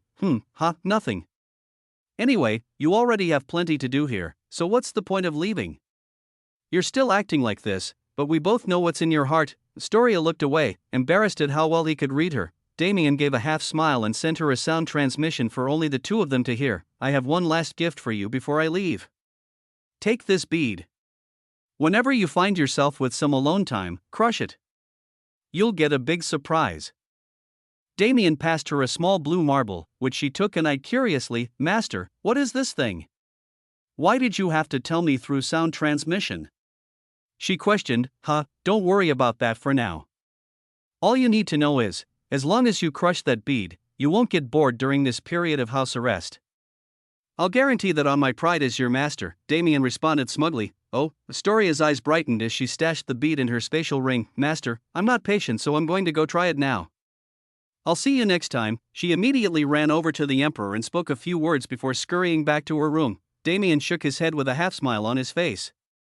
Well, the sooner the better, I guess. Astoria's behavior wasn't a facade, but she was far more complex than she was before she met Damien. She now had a sense of responsibility and understanding towards her position and power. Damien's smile was not a wry one caused by her mischief, but a content one, because he knew that his disciple was doing everything she could to grow stronger as efficiently and stably as possible.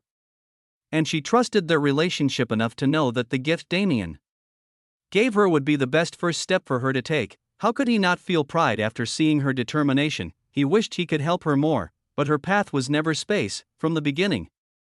Her spatial abilities were supportive, only, her main strength was not the techniques of the golden dragons, but instead those of another being entirely. I wonder how it'll look when those two meet. I guess I'll hear it directly from Astoria later. Damien turned his attention a few feet away, where Elena and the Emperor were having a conversation that had basically been going in circles for the past few minutes.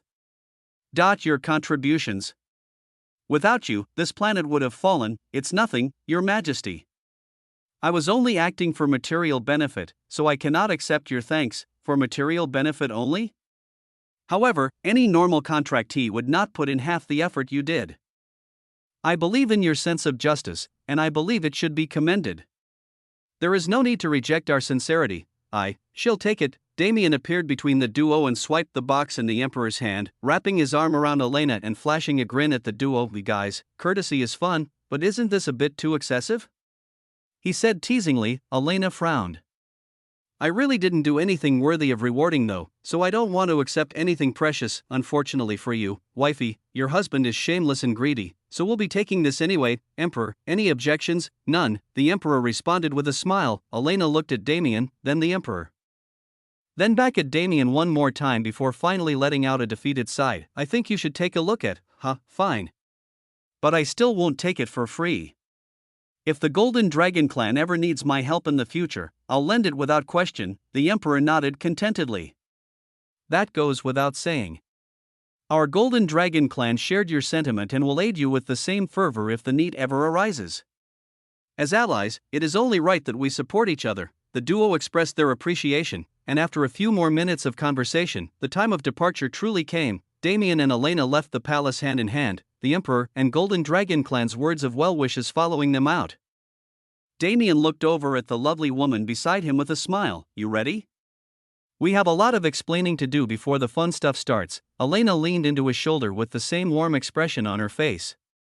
Please go easy on the teleportation this time.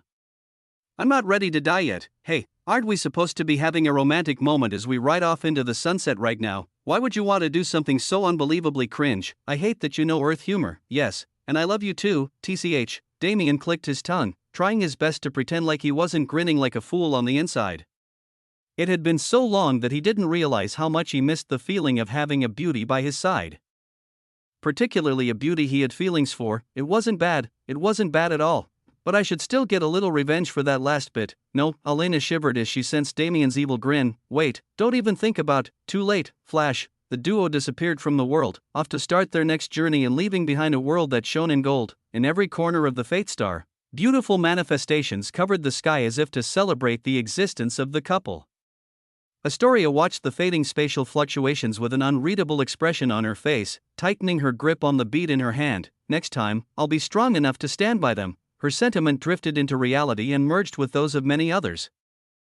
And Astoria herself, that vanished into the air along with the spatial fluctuations. Major changes were going to take place in the universe soon enough, and while those involved didn't know it quite yet, the calamity of Beast Emperor's star marked the start of a new era. It was an era of war and death, an era of total uncertainty. Yet, it was only this type of era that could birth ultimate geniuses, and it was only in this type of era that they could draw out every last bit of their potential. The stage was set for their debut. All that was left was for those stars to shine. The trip to the ancient god clan was simple and smooth, at least for Damien. While Elena had something of a shaky ride. It wasn't too bad for her either. The couple entered the ancient god clan's hidden world and met Dee within seconds of their arrival. Now that there were mere days remaining before the biggest gathering of the century took place, there was no time to dally and talk about meaningless things. First of all, the Genesis bead needed to be recovered. Otherwise, the ancient god clan couldn't confront other larger influences with confidence. However, when Damien and Elena actually got around to explaining what happened, you did what? The reaction was just as bad as they expected it to be. Chapter 973 Grand 1. The ancient god clan once had 3 treasures, one was destroyed while the other only dealt with internal clan matters, leaving only the Genesis bead with the ability to aid them against outside threats. Unfortunately, the bead was lost as well. It wasn't a matter of the ancient god clan being negligent. In fact, after the Alteran Star Cruiser's destruction, they guarded the Genesis bead to the best of their capabilities. How could they predict its theft? And after its theft, how could they retrieve it when it was passed around several times with no true owner for too long? By the time the bead landed in the Golden Dragon Emperor's hands, the ancient god clan's situation had deteriorated, making it incredibly inconvenient for them to retrieve it. Damien's existence was a slap to the clan's face. But Dee and Ran, its leaders, understood how significant he was to their clan's fate, let alone revival. If he could reach the level of the ancestor who originally created the ancient god clan, he could take them to higher heights than they'd ever imagined. Therefore, both in convenience and to test him, they sent him to the beast domain to reclaim their lost treasure. Did they doubt he could do it? Not at all. No master of the ancient god clan could be so weak. However, did they expect him to do it so fast? And more than that, you did what? Rant's voice was practically like the screech of an eagle as she stood up and slammed her hands down on the table. Seated around it were Damien, Elena, Shinue, and Ran herself. They had only just reunited and begun their conversation, but she already felt like her head was going to explode. We sent you to retrieve our clan's artifact, yet you came back only to tell us that we cannot reclaim it at all? What is this blasphemy? Rant's roars weren't too big of an overreaction, all things considered. Compared to her, Dee was far more composed. Still, his usually unmoving face was currently crinkled in a complicated expression. Of the 3, only Shinue showed no reaction at all. She merely looked between Damien and Elena, seemingly quietly assessing the situation. Damien sighed and explained the entire story, starting from meeting Astoria and ending finally when he enslaved the Black Dragons. The further the story went, the more the expressions of the 3 ancient god clansmen changed. From intrigue to shock, from disgust to admiration, they absorbed the tales of the Great War of Beast Emperor Star and everything that came about as a result of it, including Elena's binding of the Genesis bead. At the end of the explanation, Elena directly stood up and bowed to the 2 clan leaders, expressing her apology. I still have no clue how or why the Genesis bead bonded itself with me. But I had no intention of plundering your treasures. If there is anything I can do to compensate, I will try my best to do it, she said sincerely. Ran ground her teeth. flashing Elena a glare that could burn a hole through the world itself. But she didn't speak. D glanced at Elena and shook his head softly. The situation is different from what we originally assumed. Rather than binding the Genesis bead, you were chosen by it. This is not something we can hold a grudge for. The Genesis bead, as a supreme treasure, had a rudimentary consciousness, which meant that while it couldn't communicate or articulate itself, it could choose its owner. In terms of intelligence, it was barely lower than Mirage. Nevertheless, the Genesis bead never bound itself to an ancient god clan member no matter how much time passed. It only ever allowed them to use its base capabilities, which still boosted their overall strength tremendously. For it to bind with Elena meant it was ready to show its true form and true worth. I think you should take a look at. It is both a blessing for the individual and a terrible omen for the state of the universe. I am beginning to worry about what will happen during this grand assembly, D muttered. Looking at Damien and Elena, he continued, this matter cannot be solved simply, but we can at least put aside the more detailed conversations until the current hurdle is crossed. Until then, Miss Elena, please do not underestimate the Genesis bead. Since it has chosen you, you must not allow it to wallow in mediocrity. Elena nodded firmly in acknowledgement, silently sensing the bead that resided in her body. Meanwhile, Damien continued the conversation, steering it away from his and Elena's blunder now that the air had been slightly cleared up. What's the plan? He asked. We are already prepared to set out. We were only awaiting your arrival. Now that you are here, we can leave at any time. Damien nodded. The Grand Assembly is only 3 days away, right? Can your starship make it in time? Naturally, it would be difficult for a starship to make such a trip. But is that not where you come in? So the plan was always to abuse my power. This is not abuse in any sense. This is merely you doing your duty for your subordinates. Isn't that right, Lord Damien? Dee's voice was laced with just a hint of sarcasm that made Damien's expression wry. Weren't you supposed to accept me after I totally failed the task they gave me, didn't I? Oh well, it is what it is. Damien shrugged. 5 days to get to the Divine Realm. How big is the starship? Not large. It is just enough to contain 4 of us, as well as 1 more genius from the clan. I see. So Ran is staying. Don't speak my name so casually. But yes, I will not be attending. This time, each influence can only bring 5 geniuses and 5 elders. You should be thankful that 2 of those spots are being granted to you, Ran interrupted haughtily. Actually, I don't need one. You can use mine for another genius, Wadash? I dropped down a lot in the time I spent away. But I'm still top 50 on the dimensional leaderboard. I already have an entry quota. Damien said nonchalantly. Ran's eyes widened slightly, making it clear that she had no foreknowledge of this fact. Damien glanced at D, who shook his head in defeat. Even he couldn't control her behavior. Since she disregarded Damien from the beginning, she didn't bother doing any research on him. Damien sighed to himself. You probably need time to choose a 3rd genius, so let's set out tomorrow. Until then, me and Elena will go elsewhere to prepare. Damien glanced at Elena, who nodded back at him with a smile. Taking her hand, he vanished from the ancient god clan, entering the sanctuary for a period of last-minute adjustment. After all, no matter how big of an event the Grand Assembly was to the universe as a whole, it was even bigger to Damien, because this event was the place where he would finally reunite with everyone from the human domain. His anticipation was practically explosive. Chapter 974 Grand 2, the Grand Assembly. To this day, many words had been spoken of it, but not much had been said to describe what the event actually was. In fact, this wasn't without reason. The Grand Assembly's importance was obvious, and those involved in arranging it were extremely cautious about containing information. However, now that the day was approaching, those invited parties finally received some information. First off, the location. The Grand Assembly was set to take place in what could be considered the safest place in the entire universe, Sky Castle Legurian. It was the very center of the Divine Realm, which also happened to be the widely regarded center of the universe. Currently, several hundred forces made their way through the Divine Realm, using teleportation arrays and starships to rapidly move through the starry sky.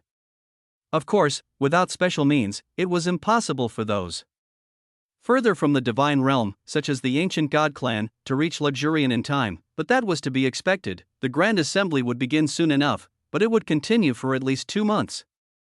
The true conference to decide the fate of Grand Heaven's boundary would only take place after all forces were present. but there were many other events that would lead up to that conference, aimed to promote camaraderie and rivalry among peers from every corner of the universe. Naturally, most of these events were meant for younger geniuses, but there was plenty for the older experts to do as well. After all, at a time like this, it was best to make as many allies and acquaintances as possible, especially those with little influence like the ancient god clan, who operated mainly in ion and had far more acclaim than their numbers suggested. A starship drifted through the starry sky. It was deep black with maroon emblems painting its surface, depicting it as a vessel belonging to the royal demon clan, rulers of the infernal realm, helmed by the supreme, Lucifer. The royal demon clan was likely one of the most influential clans in Grand Heaven's boundary, with their numerous demigod ancestors outstripping the number of extreme peak masters most regular influences had. They, along with the heavenly clan of the divine realm, were the strongest singular influences in Grand Heaven's boundary, clans with status that made them utterly untouchable for all. However, surprisingly enough, this ship was not home to only demons. Among those on the vessel were many humans, and even a single angel, Lucifer. When will we arrive? The angel asked as he gazed out a nearby window. Lucifer smiled slightly as he responded, "What, have you missed the comfort of luxuriance so much? I thought you were better than the rest of those fools." Parcial, the angel, Parcial, sneered. "If I was like them, you'd have killed me already. Stop joking around and answer me. We should arrive on the first or second day of the assembly. Why must you worry when we've already been traveling for so long? You knew where the assembly would be held months ago." "No, that's true, yet," Parcial frowned to himself. It had been several years since he left the divine realm on a mission to find talent. And now that he was returning, he couldn't get rid of the wriggling discomfort in his chest. What was this feeling? Fear? Foreboding? Or maybe it was just anticipation, he didn't know. But whatever it was, it made him feel jittery and uncomfortable. "How do you think they will be received when we arrive?" he suddenly said. "Do you even need to ask?" Lucifer responded immediately, "It'll be utterly humiliating. I think you should take a look at least, until they get a chance to prove themselves." The smile on his face became somewhat imperceptible, but Parcial knew exactly what he meant. Those people. Well, it was best to say that their existence finally convinced Parcial that rumors of the human domain weren't embellished in the slightest. Perhaps they were even a little too mild to describe those monsters. To think someone can not only pass their baptism and enter fourth class, but traverse the entire thing and land in the late stages in the span of what, 2 years? 3 years? "If I didn't see it myself, I wouldn't believe a single word of it," he muttered, still shaking his head in wonder at this fact he'd known for a long time now. "And it isn't just 1, but 4. Chaotic eras truly do produce many heroes," Lucifer added, and the 5th is, even I can't understand what that void old immortal is thinking. Since he's a demigod, I'm sure he has his own considerations." The two's conversation fell into a lull. For this event, they had taken the great risk of backing an unknown variable, the human domain's forces. Depending on their performance, it would either be a blessing or a catastrophe for many people, not just those directly involved. The human domain's status has fallen to an all-time low in the 10,000 years they've been disconnected from the universe. If those young geniuses excel, they will immediately regain their grand status. However, if they end up failing, if the human domain was secluded from the universe not just physically but emotionally, what would happen to them? Rather, if they lost their value and the influences that controlled Grand Heaven's boundary decided to forsake Sector 3 entirely? How would its citizens survive when the Nox eventually invaded? These stakes naturally weren't just known by Lucifer and Parcial, but by the human domain geniuses as well. Despite their comparative youth, they were beings who understood their worth and their duty, and none of them planned to fail. There were 9 rooms in the starship occupied by human domain forces. 5 of them contained demigod elders such as the void old immortal Tian Yang, while the other 4 contained 5 geniuses. Unlike their peers, 2 of the geniuses decided to share a room, using the time they spent on the starship to train together and improve. Between them, there were no unfamiliar faces. A beautiful woman with light, almost pastel pink hair who had an aura of mystery and intrigue around her like a strange cross between a trickster and a goddess, and a woman with white hair that matched her ethereal appearance, who almost appeared like a lone moon in the sky, or maybe even a goddess of death. They had been training with their eyes set on the Grand Assembly for a very long time, and they didn't plan to relax even now. They remained with their eyes closed and legs crossed, seated facing each other with their mana intermingling and strengthening in the space between them. Unlike the rest, they had 2 goals in this expedition. The first was naturally to secure the fate of the human domain and gain allies for the coming outbreak of all-out war. and the second was to look for a person. His whereabouts were a mystery and had been a mystery since he first disappeared, but they had a hunch. That man who somehow managed to get himself involved in every major event that he had the ability to interfere in. He would definitely be there. Chapter 975 Grand 3 WAP. The starry sky warped strangely as a starship catapulted through its folds and arrived several 100 million kilometers away from its starting position. The stars and planets that decorated space were beautiful, and though it would seem like a dreary and unchanging scenery, every celestial body had its own unique life signature, which, for those who could see them, painted the starry sky in a myriad of colors and visions. The divine realm's outer space was far different from the beast domain. If there was one main factor that defined the two, it was the atmosphere. The divine realm was still and calm, while the beast domain was far more belligerent. It sounded like a qualitative effect, but it was actually directly related to the qualities of the sector's mana itself. This mana was influenced by its users and influenced them in return, which established these qualities over a long period of time. But, even without this mana, the divine realm stood out from the rest, solely due to the existence of Lugurian. The ancient god clan starship traveled without pause, and those on board were almost collapsing from the constant spatial travel, but by sacrificing themselves, they made it to the divine realm in an incredibly short period of time, leaving themselves an entire day before the Grand Assembly's official start. Damien stood in the control center of the ship and stared out the windows. His eyes set on Lugurian's light, visible from every corner of the divine realm. I didn't really comprehend it back when I first arrived, but just how big is Lugurian? For its light to shine so fiercely for hundreds of millions of kilometers, he didn't continue the train of thought for long, as after a few more long-distance teleportations, the castle's figure became clear in his eyes. Massive was an understatement. Damien just came from the Golden Dragon Palace, which was almost like a moon in size, but Lugurian was larger than suns. An entire gigantic world in the shape of a shining white and gold castle, a color scheme expected of angels. Hiss, Damien deeply inhaled as he observed it. Compared to the castle, the starship looked like an ant. No, with the thousands of starships making their way towards the location, the castle was like the ant hill to their colony. It was a silly analogy, but it also served to illustrate the humbling feeling that standing in front of such a structure provoked. The time and effort it took to build this castle and detail it so intricately, the power and finesse it took to fortify it and make it a true divine sanctuary that symbolized safety. Everything that went into bringing this place into existence, and even its existence itself, made one understand just how far they were from the peak of everything. It was exhilarating and grounding at the same time. Especially for younger geniuses like Damien, who were still filled with the motivation to grow and improve. As Damien entertained his anticipation, D took over control of the starship and maneuvered it into the line that had formed outside Lugurian. In total, the number of those who arrived a day early was only in the few thousands, most of these being affiliated forces of larger influences who could only participate in the festivities but were barred from the actual conference. Those not included in these were geniuses who wanted to scout the competition beforehand. Some of these geniuses were people with high status in the universe who hid themselves and traveled separately from their backing for the sake of a more natural experience. Among them, there were several familiar faces from Hidden Death Valley, including the one and only Atticus Flamesworth. Atticus was one of the first in the wider universe to recognize Damien's talents, and though the man himself disappeared for almost a year, he didn't fade from Atticus' mind. No, the scars of defeat he still held from their battle in the celestial realm were a daily reminder of that monstrous being who could only be viewed as a goal to surpass. Atticus had worked extremely hard these past months and securely stepped foot into level 399, just barely missing the extreme peak. As he went through the many verification procedures to enter Lugurian, his spirit burned brighter. He was confident that Damien would appear at the Grand Assembly, and he was confident that Damien, who was still in the mid-ranges of 4th class when they last met, wouldn't be able to match his progress, and in a sense, he wasn't wrong. If Damien only had 9 months to train, he likely wouldn't have reached his current extreme power level. I think you should take a look at, however, Damien didn't have 9 months, but around 5 years and 9 months after the Void Corridor and Historia's training. If Atticus came to know this, just how would he feel? It was almost certain he'd cough blood and kneel in seconds, but that was a story for a different time. Damien and his group weren't too far behind Atticus in line.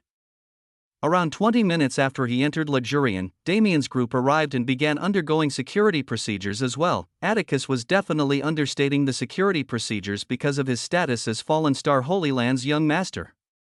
It wasn't just strict and tedious, but absolutely airtight to prevent any sort of mishap. Confirming identity was easy, but after identity confirmation came an extremely in-depth and almost uncomfortable search, which was followed by stations that recorded one's mana fluctuations, blood, power level, soul fluctuation, and much more. Essentially, the procedures were less about confirming that those who entered wouldn't be a threat during the assembly. It was to ensure that they could be monitored and, if needed, controlled after the assembly ended. Damien passed the procedures without a hitch, calmly obeying every command he was given, though. Keek, let's see how you try to leash me with falsified information. You'll never be able to tell it's fake until it's too late because you'll never understand the void. Keek, that his inner thoughts were quite devious indeed. It would be a lie to say the grandiosity of this event wasn't making him giddy. After operating so seriously for so long, this opportunity to take 2 months off while waiting for the main conference was welcomed with open arms. Damien turned back and watched as Elena finished her own business and flew over to where he was waiting. Should we go now? She asked, glancing at the ancient god clan members, who had to go through a much more thorough questioning since they were an influence rather than individuals. From the original explanation, I thought it would be more difficult to get in, but it seems like they're letting anyone in right now. I guess the invite-only part that everyone was worrying about was just the conference itself. Let's just go. For now, I don't think Ran and Xinyue appreciate our presence in the slightest, he said out loud after thinking it over. Elena nodded in agreement. I don't know the full story, but it should be a matter of time. Don't you just have to show up and show out like always so they feel no doubts about the Lord they follow? Damien smiled wryly and responded, don't say it like that. I really wanted to just relax this time, ha. Elena laughed brightly. Since when was that an option? I hate how accurate that is, and I love you too. We're doing this again, it just felt appropriate. Fair enough. The two laughed together as they truly entered Luxurian. Show up and show out, huh? Damien's face twitched as he tried to stop the wolf grin trying to form on his face. When you say it like that, how can I even refuse? Chapter 976 Grand, 4. The inside of Luxurian was just as luxurious as its exterior, perhaps even more. After all, with a castle the size of a planet, how would one fill the space?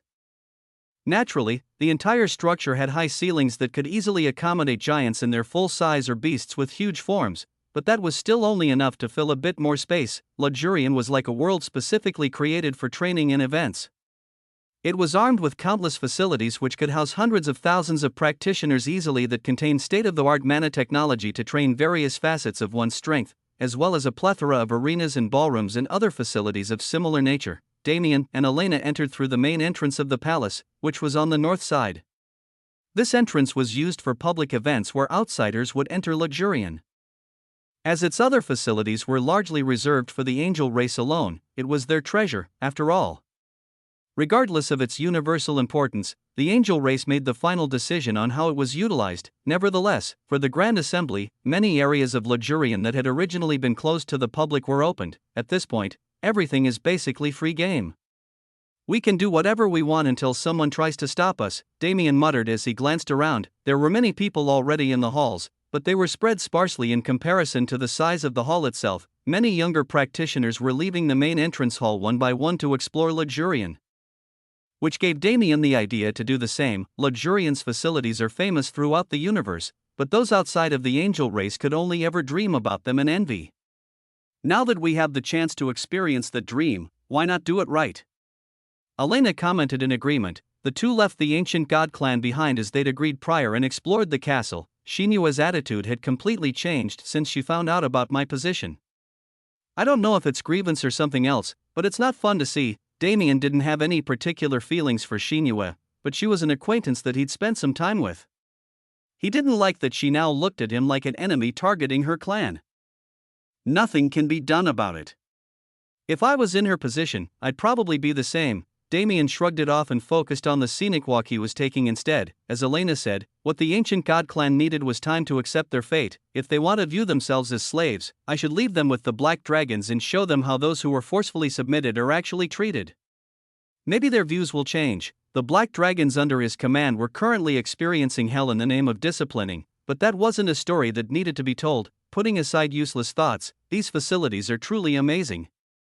They're only a step better than what was available in Hidden Death Valley. But a step at that height is 1,000 steps in regular terms. If he wanted to benefit from training right now, these facilities would be a perfect tool. Unfortunately, his goal was elsewhere. For 2 months, I have to entertain myself without causing too much trouble and getting a target placed on my back. To start, I should scout the level that the average genius is at so I can make a plan to move forward. The end goal was to thoroughly crush the competition, but doing so this early would be idiotic. As the saying went, the first to show their cards would always lose. Damien explained his reasoning to Elena, who had the same thought but for different reasons, and the duo made their way to the castle's battleground. A place where tens of arenas existed as one to create the greatest conjoined tournament venues in the universe. The arenas were already in use, with several tens of geniuses waiting to fight and even more sitting in the stands. As Damien had no interest in weaker fights, he went to the arena emanating the strongest mana fluctuations, which was also coincidentally the smallest one. The stands could only hold 100 or so people at most, and the ring was only a few tens of meters large. 2 men stood on opposing sides of the arena. Their eyes were closed and their postures suggested they were meditating, but to the trained eye, a fearsome battle was taking place. I think you should take a look at. Silently and imperceptibly, leaving behind only the furious fluctuations of their existence, laws clashed in the air between the two geniuses. They battled purely using the concepts they were learning without mobilizing these concepts as attacks. Damien's brow raised when he saw it. Smart. They can still show off, but they can conceal a majority of their power by fighting this way. After all, no matter the strength of one's comprehension, it's useless without techniques to properly utilize it. Even more so, law concepts could go through a myriad of changes as one found methods to militarize them. They're not matching each other, but doing their best to force the other to attack through suppression. It makes me want to try, Elena said through sound transmission. Damien nodded in agreement, releasing his all-seeing eyes to get a more tangible view of the fight. As time went on and multiple battles started and ended, he became more certain. Their comprehension is impressive, but it isn't anything special. At most, they're average among Ion's forces and slightly above average in Hidden Death Valley. If these people were placed on the dimensional leaderboard, they wouldn't even make the top 5,000. A frown formed on his lips. If they represent the average state of geniuses in the universe, it's not just a matter of this assembly being boring anymore. The universe will genuinely suffer if it can only rely on a small number of heroes. He fell into thought about how he could influence this situation for the better, only to be jerked back to reality by a hand that firmly landed on his shoulder. Damien, you're really here, a man's voice came from behind, making Damien sigh. I guess I'll think about it later. He turned around with a somewhat forced smile to greet the man. Atticus, I didn't expect to see you here, he said, brushing the man's hand off his shoulder. Atticus clicked his tongue. If you were surprised, I wouldn't be standing here so relaxed. He sat down beside Damien, greeted Elena as sister-in-law, and began a conversation with the duo as if it was the most natural thing in the world. Damien's expression turned wry. He truly did appreciate Atticus and would forever be thankful for his recommendation that gave Damien access to a prime training location like Hidden Death Valley, but Atticus had become a bit strange after their last fight. Damien only experienced it for a few minutes before running away to fight the next genius, but he had a foreboding premonition. In his head, he said a silent prayer. Atticus, for the love of God, I beg you not to make me everyone's target on day one. Was it a prayer or a jinx? Fortunately for Damien, he wouldn't have to wait long at all to find out. Chapter 977 Day 1. With Atticus' arrival, the air became far livelier. And many eyes that previously had no interest in Damien's existence turned to scrutinize him. Atticus was quite a well-known figure in the universe. Those in the know were very clear on his appearance and aura, and now seeing him act so jovially with a mystery genius, how could they not be curious? Atticus himself, on the other hand, ignored these gazes as if they never existed in the first place. He dragged Damien into a conversation about what he'd been doing since he left the academy, why he left so suddenly, and other topics that basically put his life on display for those listening. Damien sighed wryly. He couldn't shut this man up, or he would just end up causing more trouble. The most he could do was lie a relatively bland story about his whereabouts and actions, eventually causing those eyes to lose interest. Even though they are outwardly disregarding us, they're still paying close attention. Atticus' status is too high for him to associate with anyone average. Did he perhaps make them even more curious with his actions? Regardless, the conversation continued on its natural course until it reached the event Damien was dreading most. Now that I've improved, you won't beat me like last time. Let's fight it. Atticus' eyes shone with brilliant fighting spirit as he grabbed Damien's hand and dragged him to the arena floor, throwing out the two geniuses who were already competing.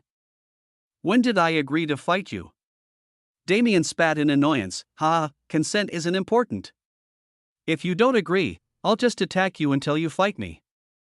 Atticus responded brightly. That was genuinely an insane thing to say. Damien slapped away Atticus' grasp and backed out of the ring. "Consent is key, Atticus. I'm not fighting you right now," he said as he walked back to the stands. Atticus' eyes narrowed. "Didn't I say it already?" "That doesn't matter. Today, I will defeat you." His aura flared and his law concepts formlessly presented themselves, shooting through the air and slamming towards Damien. In fact, while Atticus didn't show it outwardly, his defeat in the celestial realm weighed on him heavily, even affecting his training and blocking him from realizing the truths of the extreme peak. He understood that Damien had certain plans for this time from his behavior, but frankly, he couldn't care less right now. With his own path to power impeded by this roadblock, he needed to do everything he could to overcome it, and as soon as possible. From the moment he found and approached Damien, his intent had been to drag him to the arena and fight him. Now that the chance was in front of him, he wasn't going to let it go. Ha! A sigh echoed through the surroundings. Boom! A wall of invisible force appeared at Damien's back and swallowed Atticus' attack completely. "You really don't plan to give up?" he asked, turning his head back slightly. Atticus hesitated for a second when his eyes met Damien's. Those weren't the eyes of a friend, but a predator. Yet, Atticus didn't allow himself to be controlled by this hesitation. "I've already grown so much. There's no way I won't win. I will not give up until you fight me," he said out loud, firmly and with determination. Tisk! Damien clicked his tongue. He was annoyed almost to the point of anger. He didn't care about his plans being ruined, since there wasn't really a plan in the first place. Damien wanted to try being low-key so he wouldn't have to deal with as much troublesome nonsense, but he knew from the beginning that this entire grand assembly would be filled with trouble. Essentially, he tried for the sake of saying he tried. He, of course, didn't expect his attempt to be thwarted within minutes, but there was nothing he could do about it. Even universal flow was bent on making him the center of everything. What annoyed and angered Damien was the fact that Atticus was trying to use him. He could have earnestly asked for help and Damien wouldn't have rejected. "I think you should take a look at." With his perception, how could he not notice Atticus' problem? He was already at a higher state of existence than the man. After all, to instead publicly make this kind of fuss, the minds of Holy Land geniuses are fucked. Other people became tools in their eyes when they needed to increase their power. Even worse, it happened at such a subconscious level that they didn't even realize what they were doing. Damien understood that it could only be one's environment that could breed this kind of mentality. But still, fine, he uttered, turning around to face his opponent. "I'll give you 3 moves. You got what?" Atticus stammered. "Didn't I say it clearly? I'll give you 3 free moves where I won't make any attempts to dodge. If you can't bring me down in 3 moves, I'll end you with 1. Atticus' eyes widened in shock. "Are you not being serious right now?" Damien showed no reaction. Atticus almost couldn't comprehend it. To be looked down on was one thing, but to be completely disregarded by someone one saw as a peer was completely and utterly humiliating. Atticus gritted his teeth. He summoned his mana and focused inwardly to gather his laws before snapping his eyes opening and roaring. "Don't you dare look down on me." The atmosphere was dyed in bright yellow and black hues, a testament to the strength of Atticus' manifested laws. Though they were formless, their influence on the world was too strong for them to remain hidden. The colored hues rushed through the air, clouding everything between Atticus and Damien in its color as it struck fiercely. A clash. Sparks fluttered through the air when the law concepts were mere centimeters away from Damien. The yellow and black hue was forcefully dispersed starting from the collision point, and was completely vanquished a second later. Damien looked up with boredom written on his face. Was that it? Atticus didn't respond, instead raising his mana for another attack. Atticus' main affinity was lightning, and the core of his strength was powered by the combination of numerous lightning seeds he'd taken into his body. In the first strike, he used the power of the 2 seeds he had when he first met Damien, just to test how far he'd come. However, it wasn't supposed to be deflected so easily. This time, Atticus gathered the power of 6 lightning seeds, each more powerful than the next. He combined the law comprehension they granted him into a single overarching web, which he then flung at Damien. The spectacle it made as it arced through the air, painting the world in a variety of colors, made its power all the more palpable. Clash, until it met its opposition. It suddenly became pointless to describe the complexity of laws or the beauty of the attack, because none of those things mattered when the attack was swallowed in the same way as its predecessors, without a single hint of struggle. Atticus' face paled. What is going on? Atticus inwardly fumbled as he tried to make sense of what was happening. He simply couldn't believe that this chain of events was actually taking place, and it was good for him to be submerged in his thoughts at this time. Because Damien yawned. you've got one more. Make it count, chapter 978 day 1, 2, you've got one more. Make it count. When these words entered his ears, Atticus almost snapped. He didn't waste any more time thinking about why Damien was able to stop him. He merely needed to let out a law concept so powerful that the why became irrelevant, and so, he did exactly that. He used his full power, gathering 9 lightning seeds as one and using their concepts to enhance and empower each other, not just forming a web, but a massive interconnected network that far outstripped a mere web. It was formless in the sense that it was given no form, but it had form nonetheless.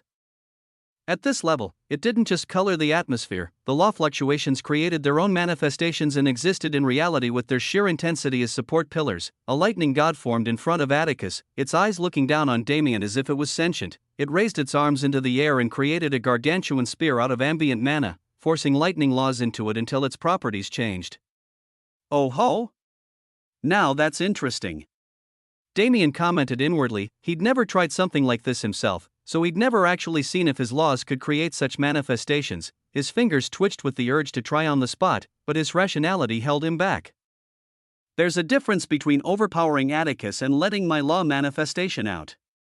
If the void decides to pull something funny, it'll be too late to laugh. While shelving the idea for a more secluded location, he watched the lightning god stab its spear at him with a ferociousness that tore the atmosphere apart. He snorted lightly and crossed his arms. Unlike before, he didn't use his laws to consume Atticus' attack. He just stood still and allowed the spear to pierce his body and impale him against the arena wall. Rampant law fluctuations raged through his body, but they couldn't do any damage. The void physique didn't have to take action at all.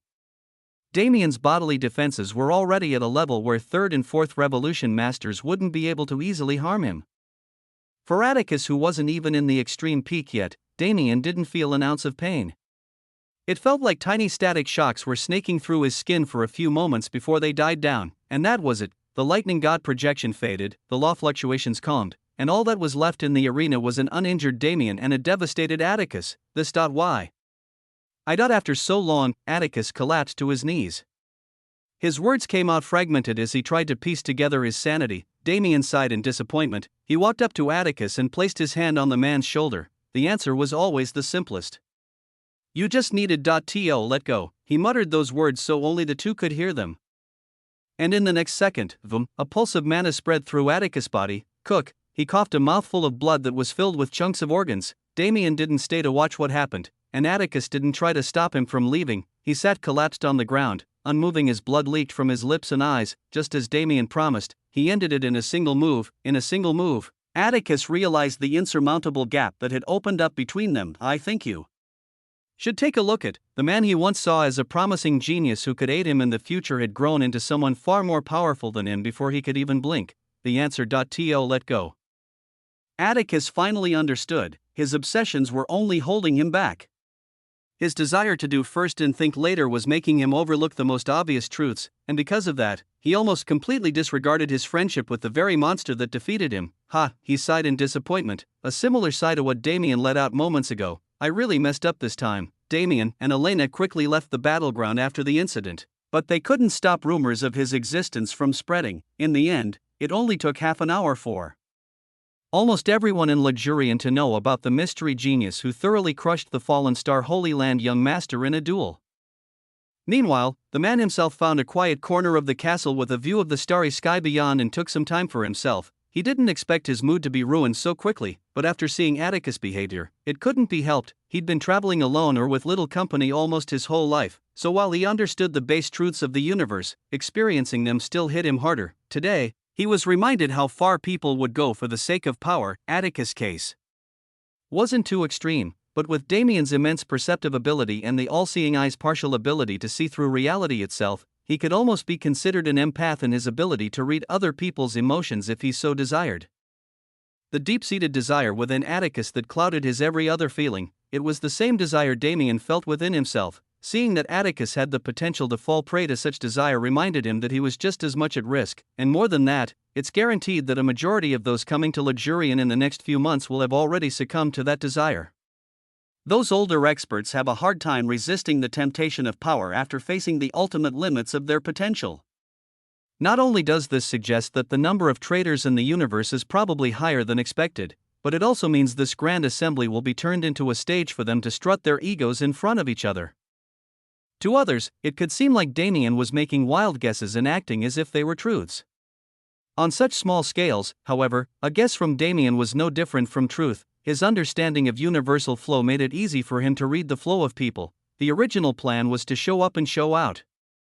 That was fine, but at most it would get me recognized as a monstrous genius. But monstrous genius isn't enough anymore. His eyes hardened. I have to utterly dominate and ruin this event. The flickering flame of a nearby candle danced in his eyes, casting a shadow over his face that made him look quite villainous. The plan was set. Damien just needed to remove the ability to focus on personal interests. And to do so, he needed to play the villain role. I'll beat up your geniuses and I'll beat up your elders. When you try to catch me, you'll learn that it really is possible to get so mad you cough blood. When that time came, what choice would these forces have but to band together to deal with him? Not only would this force them into cooperative relationships, which he could figure out how to make sustainable later, it would be great fun for him. I've never really had a hero arc, but a villain arc sounds like a great way to release stress. Well, let's call it a mini arc. I don't want to go full villain, after all. He smiled to himself, and even more so, he smiled at the universe beyond.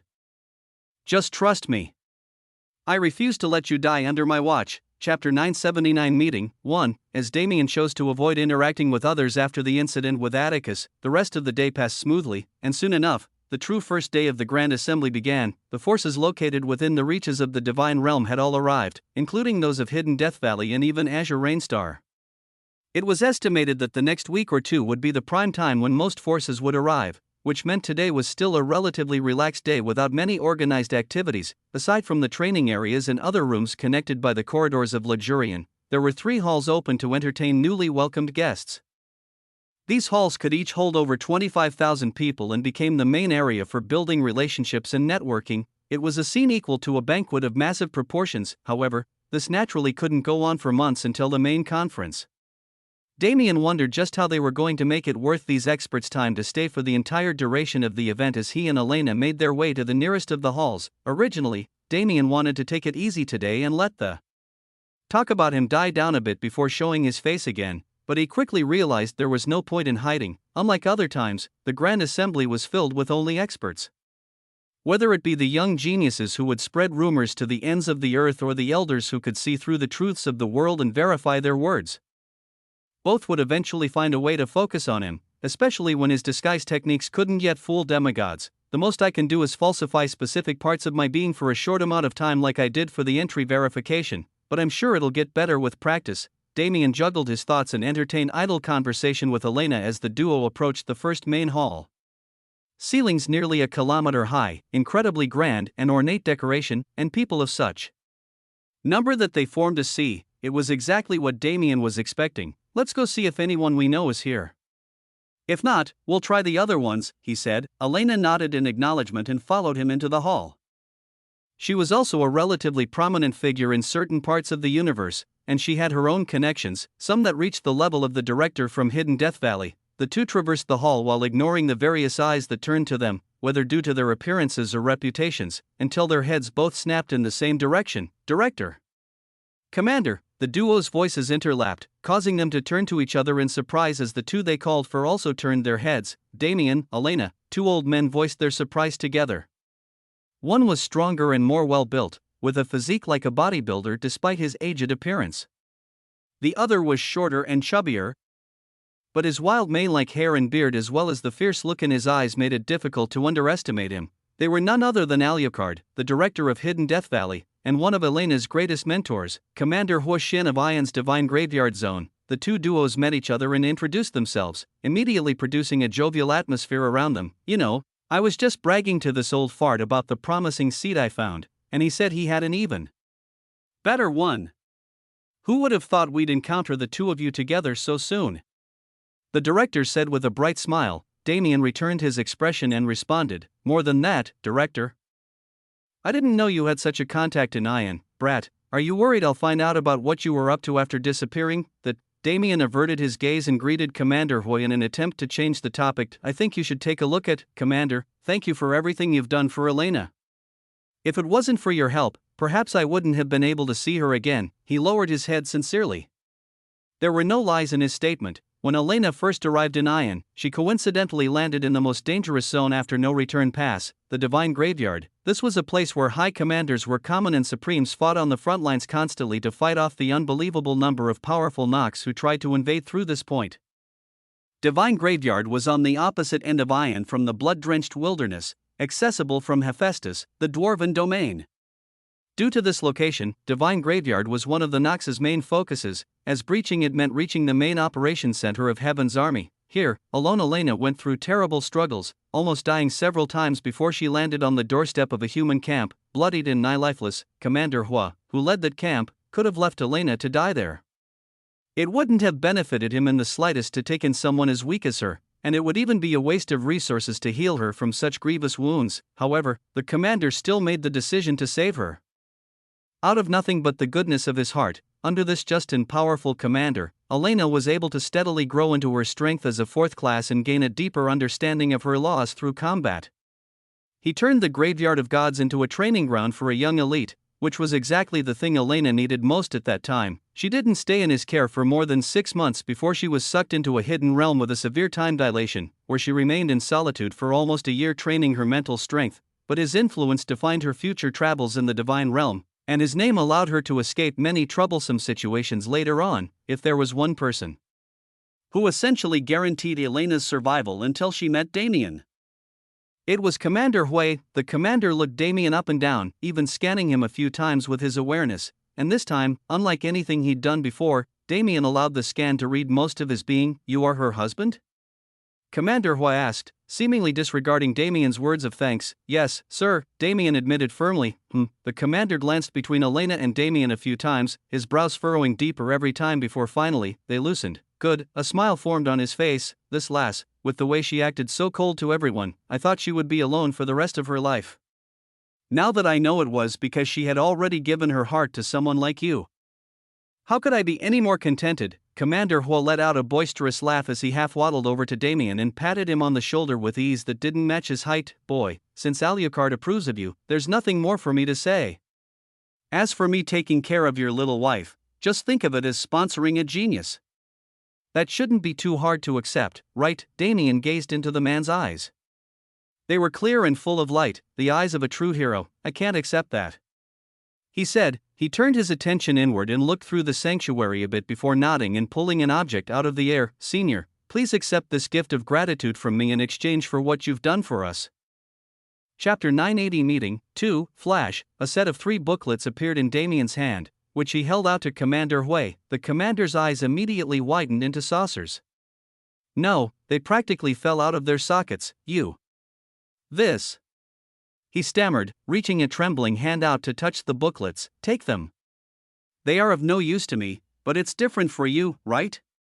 Damien said with a fox-like smile. Commander Hua gently ran his fingers along the worn seams of the booklets for a few more seconds before calming his astonishment and sighing. "Boy, I thought I understood your genius from the beginning, but who would have thought I was still underestimating you?" Damien's smile widened.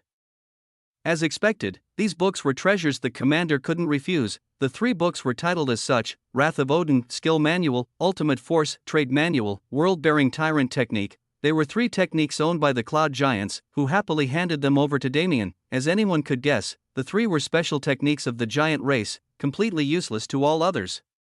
And while Commander Hua disguised himself well, he couldn't hide from Damien. "How did you obtain these?" Commander Hua asked, ignoring the fact that his facade had been exposed. The group was surrounded by multiple isolation barriers set by Damien, Alucard, and Commander Hua himself. So this key detail about his true strength was guaranteed to stay within their circle. Damien took a second to think before answering Commander Hua's question. "I guess you could say it was given to me by a good friend." Unlike their current state, the original Cloud Giants were also part of the main giant race. When they landed themselves in the wild continent, they took many core racial techniques with them. Now that countless millennia had passed, those core techniques were legendary lost ancient scripts that could immensely benefit the entire giant race. To say you were gifted such valuable objects, I can only say I wish I had a friend like that. Commander Hua's eyes showed a hint of hesitation and worry. He clearly wanted to put up some resistance and courtesy, but he couldn't stop his hands from grabbing the ancient booklets out of Damien's grasp. "Ha ha ha," the director's laugh filled the space. "Brother Shin, what did I tell you? This kid knows nothing but creating miracles. Commander Hood didn't respond. He deeply looked at Damien before hiding the booklets away in his spatial storage. He didn't say anything because he simply couldn't. Damien might have taken them out casually, but these booklets would help the giant race rise to a completely new level. Not only would they regain their connection to their ancestral heritage, but they'd also finally be able to understand the methods of the ancestors, which would allow them to chase after the domineering physiques of their even further removed Titan ancestors, a grand service to the universe. That was what Damien did with a single flick of his hand. Commander Hua was sure Damien understood what he was doing, and since he didn't say anything, the commander would do the same. I think you should take a look at. No words needed to be said for both of them to understand that they would be brothers and allies of life and death for the rest of time. The barriers around their group dispersed not long after the booklets were put away, and the serious atmosphere around them also melted like snow. They returned to jovial conversation, Damien and Elena getting acquainted with their other halves' mentors and Alucard and Huoxian doing the same with their protégés. And soon enough, many hours passed. Ah, right, are the two of you planning on participating in the hunt? The director suddenly said. Hunt? Damien and Elena echoed together. I see. Even angels will show partiality, eh? The hunt is tomorrow's event, the first event of this assembly. It will last for a month, and participants will be allowed to join at any time within that period, so those who arrive later still have the chance to participate. I see, Damien muttered. So what is this so-called hunt about? I'll explain this part, Commander Ho butted in. The hunt is honestly a competition organized with as little structure as possible. The angels have decided to open their holy light realm to the young geniuses of the universe for a single month. During this time, you can fight other geniuses, enter trial sites to compete for rewards, or even just simply explore if you so desire. HM? Is there any point in that? Elena asked. If it's a secret realm the angels are willing to share, the common rewards can't be anything good. That may be true in normal times, but the current situation has forced many to make concessions. While it's true that the Holy Light Realm's true benefits have already been claimed, the current realm is filled with treasures offered by the universe's finest. I can guarantee there will be at least one good treasure in there. Commander Hor responded with a smirk. Ha, really, those stingy angels didn't go easy on us at all. No treasures under Chaos rank were considered acceptable, and I'm sure at least a few of us demigods forked up a god-ranked treasure of 2. It'll definitely satisfy you young brats. The director chimed in despondently. Interesting. Damien was genuinely intrigued by the nature of the event. By the looks of it, the sole purpose of opening the Holy Light Realm with such conditions was to comprehensively raise the strength of the younger geniuses. Conversely, depending on the behavior of the geniuses themselves, it might turn into a situation where a small number of elites benefit and the rest face humiliation. The question is, which is better? Damien and Elena wrapped up their conversation with the two old experts by affirming their participation in the hunt before returning to their room. What's the plan? Elena asked once they had some privacy. Plan? Damien repeated, MHM. You probably have some things you want to accomplish in that secret realm, right? Let me in on it. You say that like I wouldn't have done that to begin with. Anyway, as of now, I don't have a plan. I want to observe the situation before I decide what to do. I see. Elena muttered, You have some ideas? Damien asked. From childhood, Elena was the smarter of the two. No matter how much he thought he knew, he could guarantee she'd show him a different perspective, and of course, she wasn't about to let him down. If we put everything on the table, she started, this hunt is going to continue for a month without stopping. So the number of participants will rise to at least 20 to 25,000. We aren't allowed to kill, but if a genius sustains a fatal wound, they'll be ejected from the secret realm and disqualified. She tapped her chin as she thought of the best way to phrase her thoughts. I'm sure you're thinking about whether to support a small number of elites or allow all of the geniuses a chance to rise, but that's just extraneous. There's no need to think so much. She turned her eyes to Damien, a slight smile curving on her lips. With the moonlight illuminating her from behind, she looked especially enchanting as she continued, All right, I got it. Here's the plan. Chapter 981 Holy Light Realm, 1. Dawn was felt differently in Luxurian. Due to the Sky Castle's special location and existence, it didn't orbit a sun, nor did it have any moons in its own orbit. Both of these celestial bodies would cloud Luxurian's stainless image with their light, so the castle itself was built with several regulations to guarantee that such bodies would never enter or be born in its vicinity. Time in Luxurian was defined by an interesting system implemented by angels who frequented the castle, utilizing fate lines and light laws to create a special mechanism that provided a falsified sense of day and night that actually originated from the air itself rather than a specific light source. The system was realistic to the point where one would only notice its existence if one took the time to truly perceive the starry sky outside. Nevertheless, this realism was exactly what made residing in Luxurian comfortable. On this particular dawn, the castle was bustling far more than usual. Almost 1,000 geniuses made their way to the first banquet hall with those experts who brought them to the assembly. As the number of incoming parties thinned, 3 figures walked into the hall and walked onto the elevated stage that had been prepared beforehand. All 3 of them were beautiful blonde-haired angels, though only a single one was female. Of the 2 men, one was a familiar figure, the angel named Lucille who led the heavenly clan. He panned his gaze across the experts below and smiled charismatically. It makes me proud to see how our universe's people can put aside their personal biases and unite as one in times of crisis. I am honored to stand before those of you here, and those who will later arrive, and host this grand assembly, he started. Due to the nature of this gathering, I will not give any lengthy speeches at this time. After all, I don't think any of us would want to hear me repeat my self-righteous spiel over and over again. Today, we have gathered for the opening of the Holy Light Realm.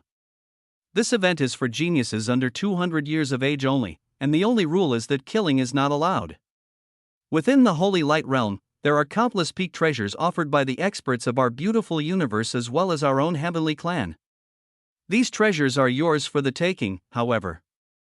Beware the dangers of the realm, and beware each other overall. Lucille wrapped up his speech quickly, just as unwilling to drag it out as everyone else, and smiled when he felt the anticipation radiating from the geniuses in the crowd. He exchanged nods with his 2 companions and turned around, his back facing the crowd. His hands became blurs as they moved into several complex formations.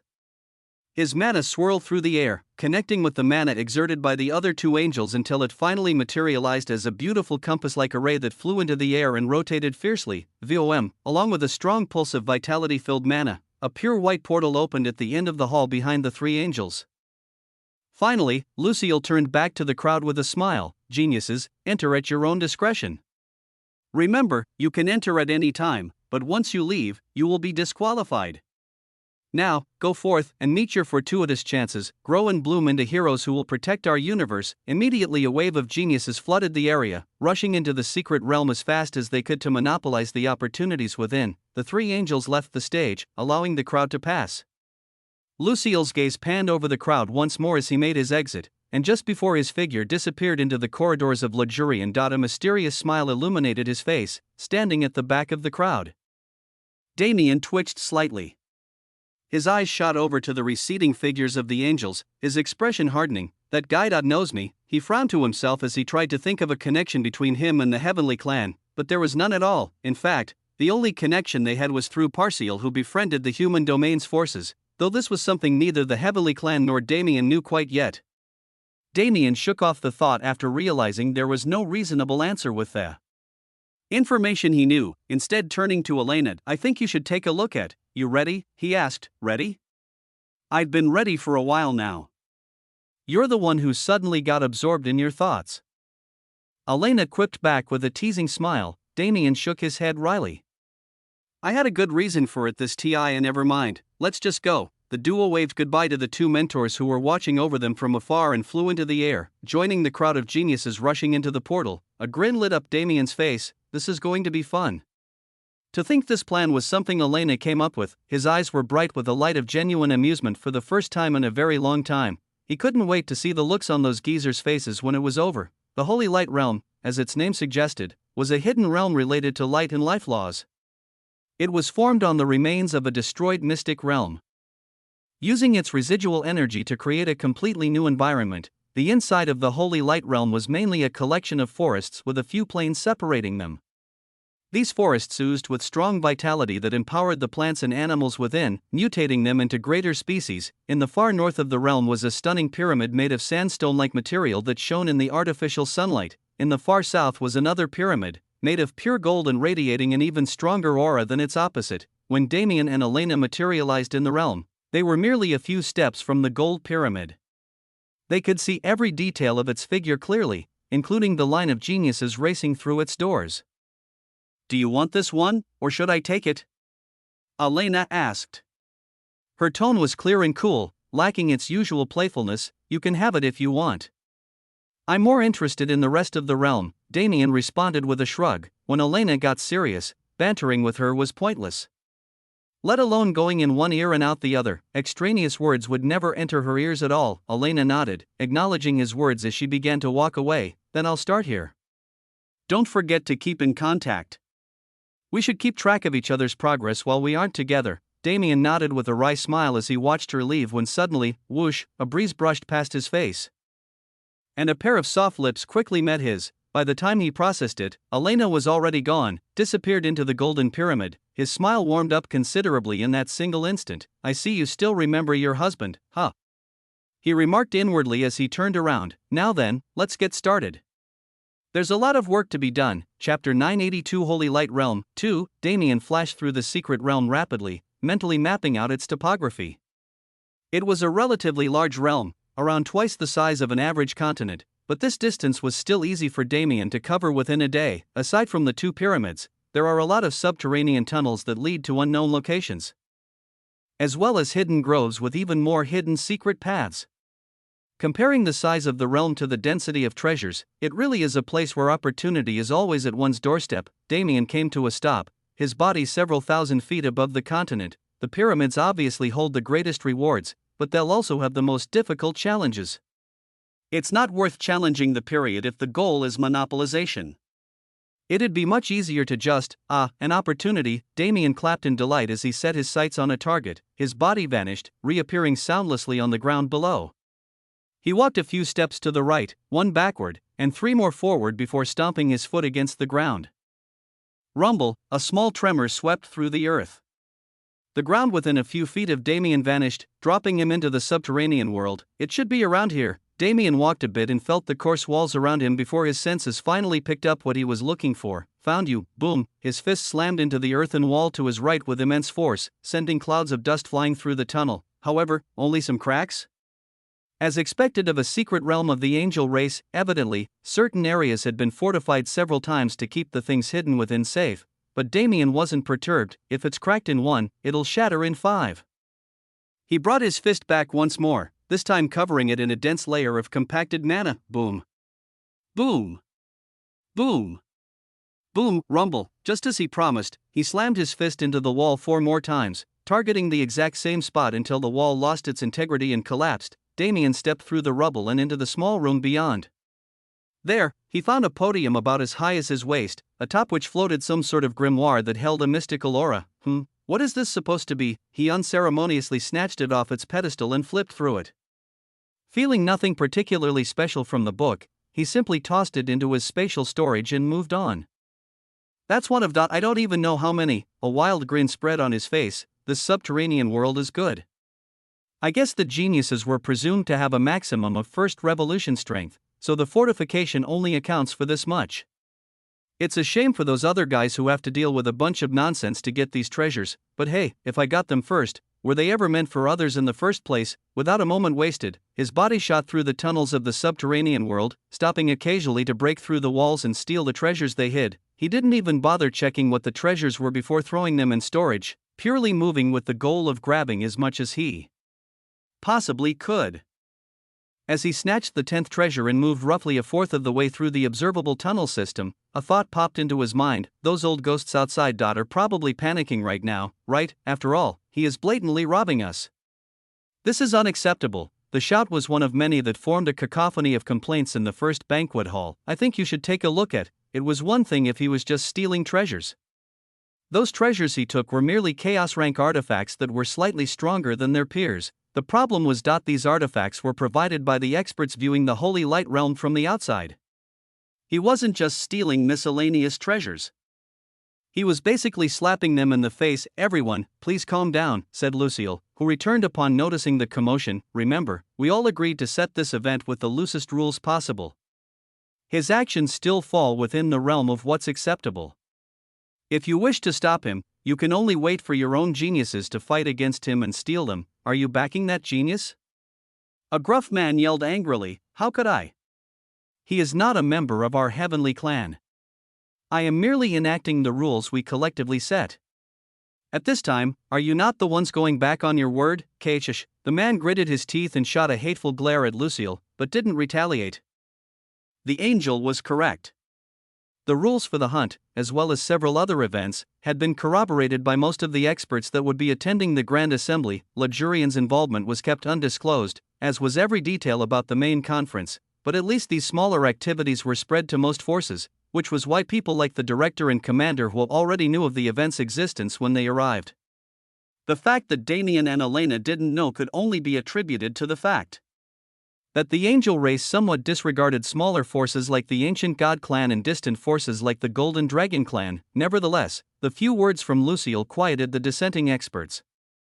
But he didn't clear their grievances. He had no motive to do so. As he said, he wasn't backing Damien, merely enforcing the rules. The outwardly loud voices maintained their loudness, but expressed it through mana.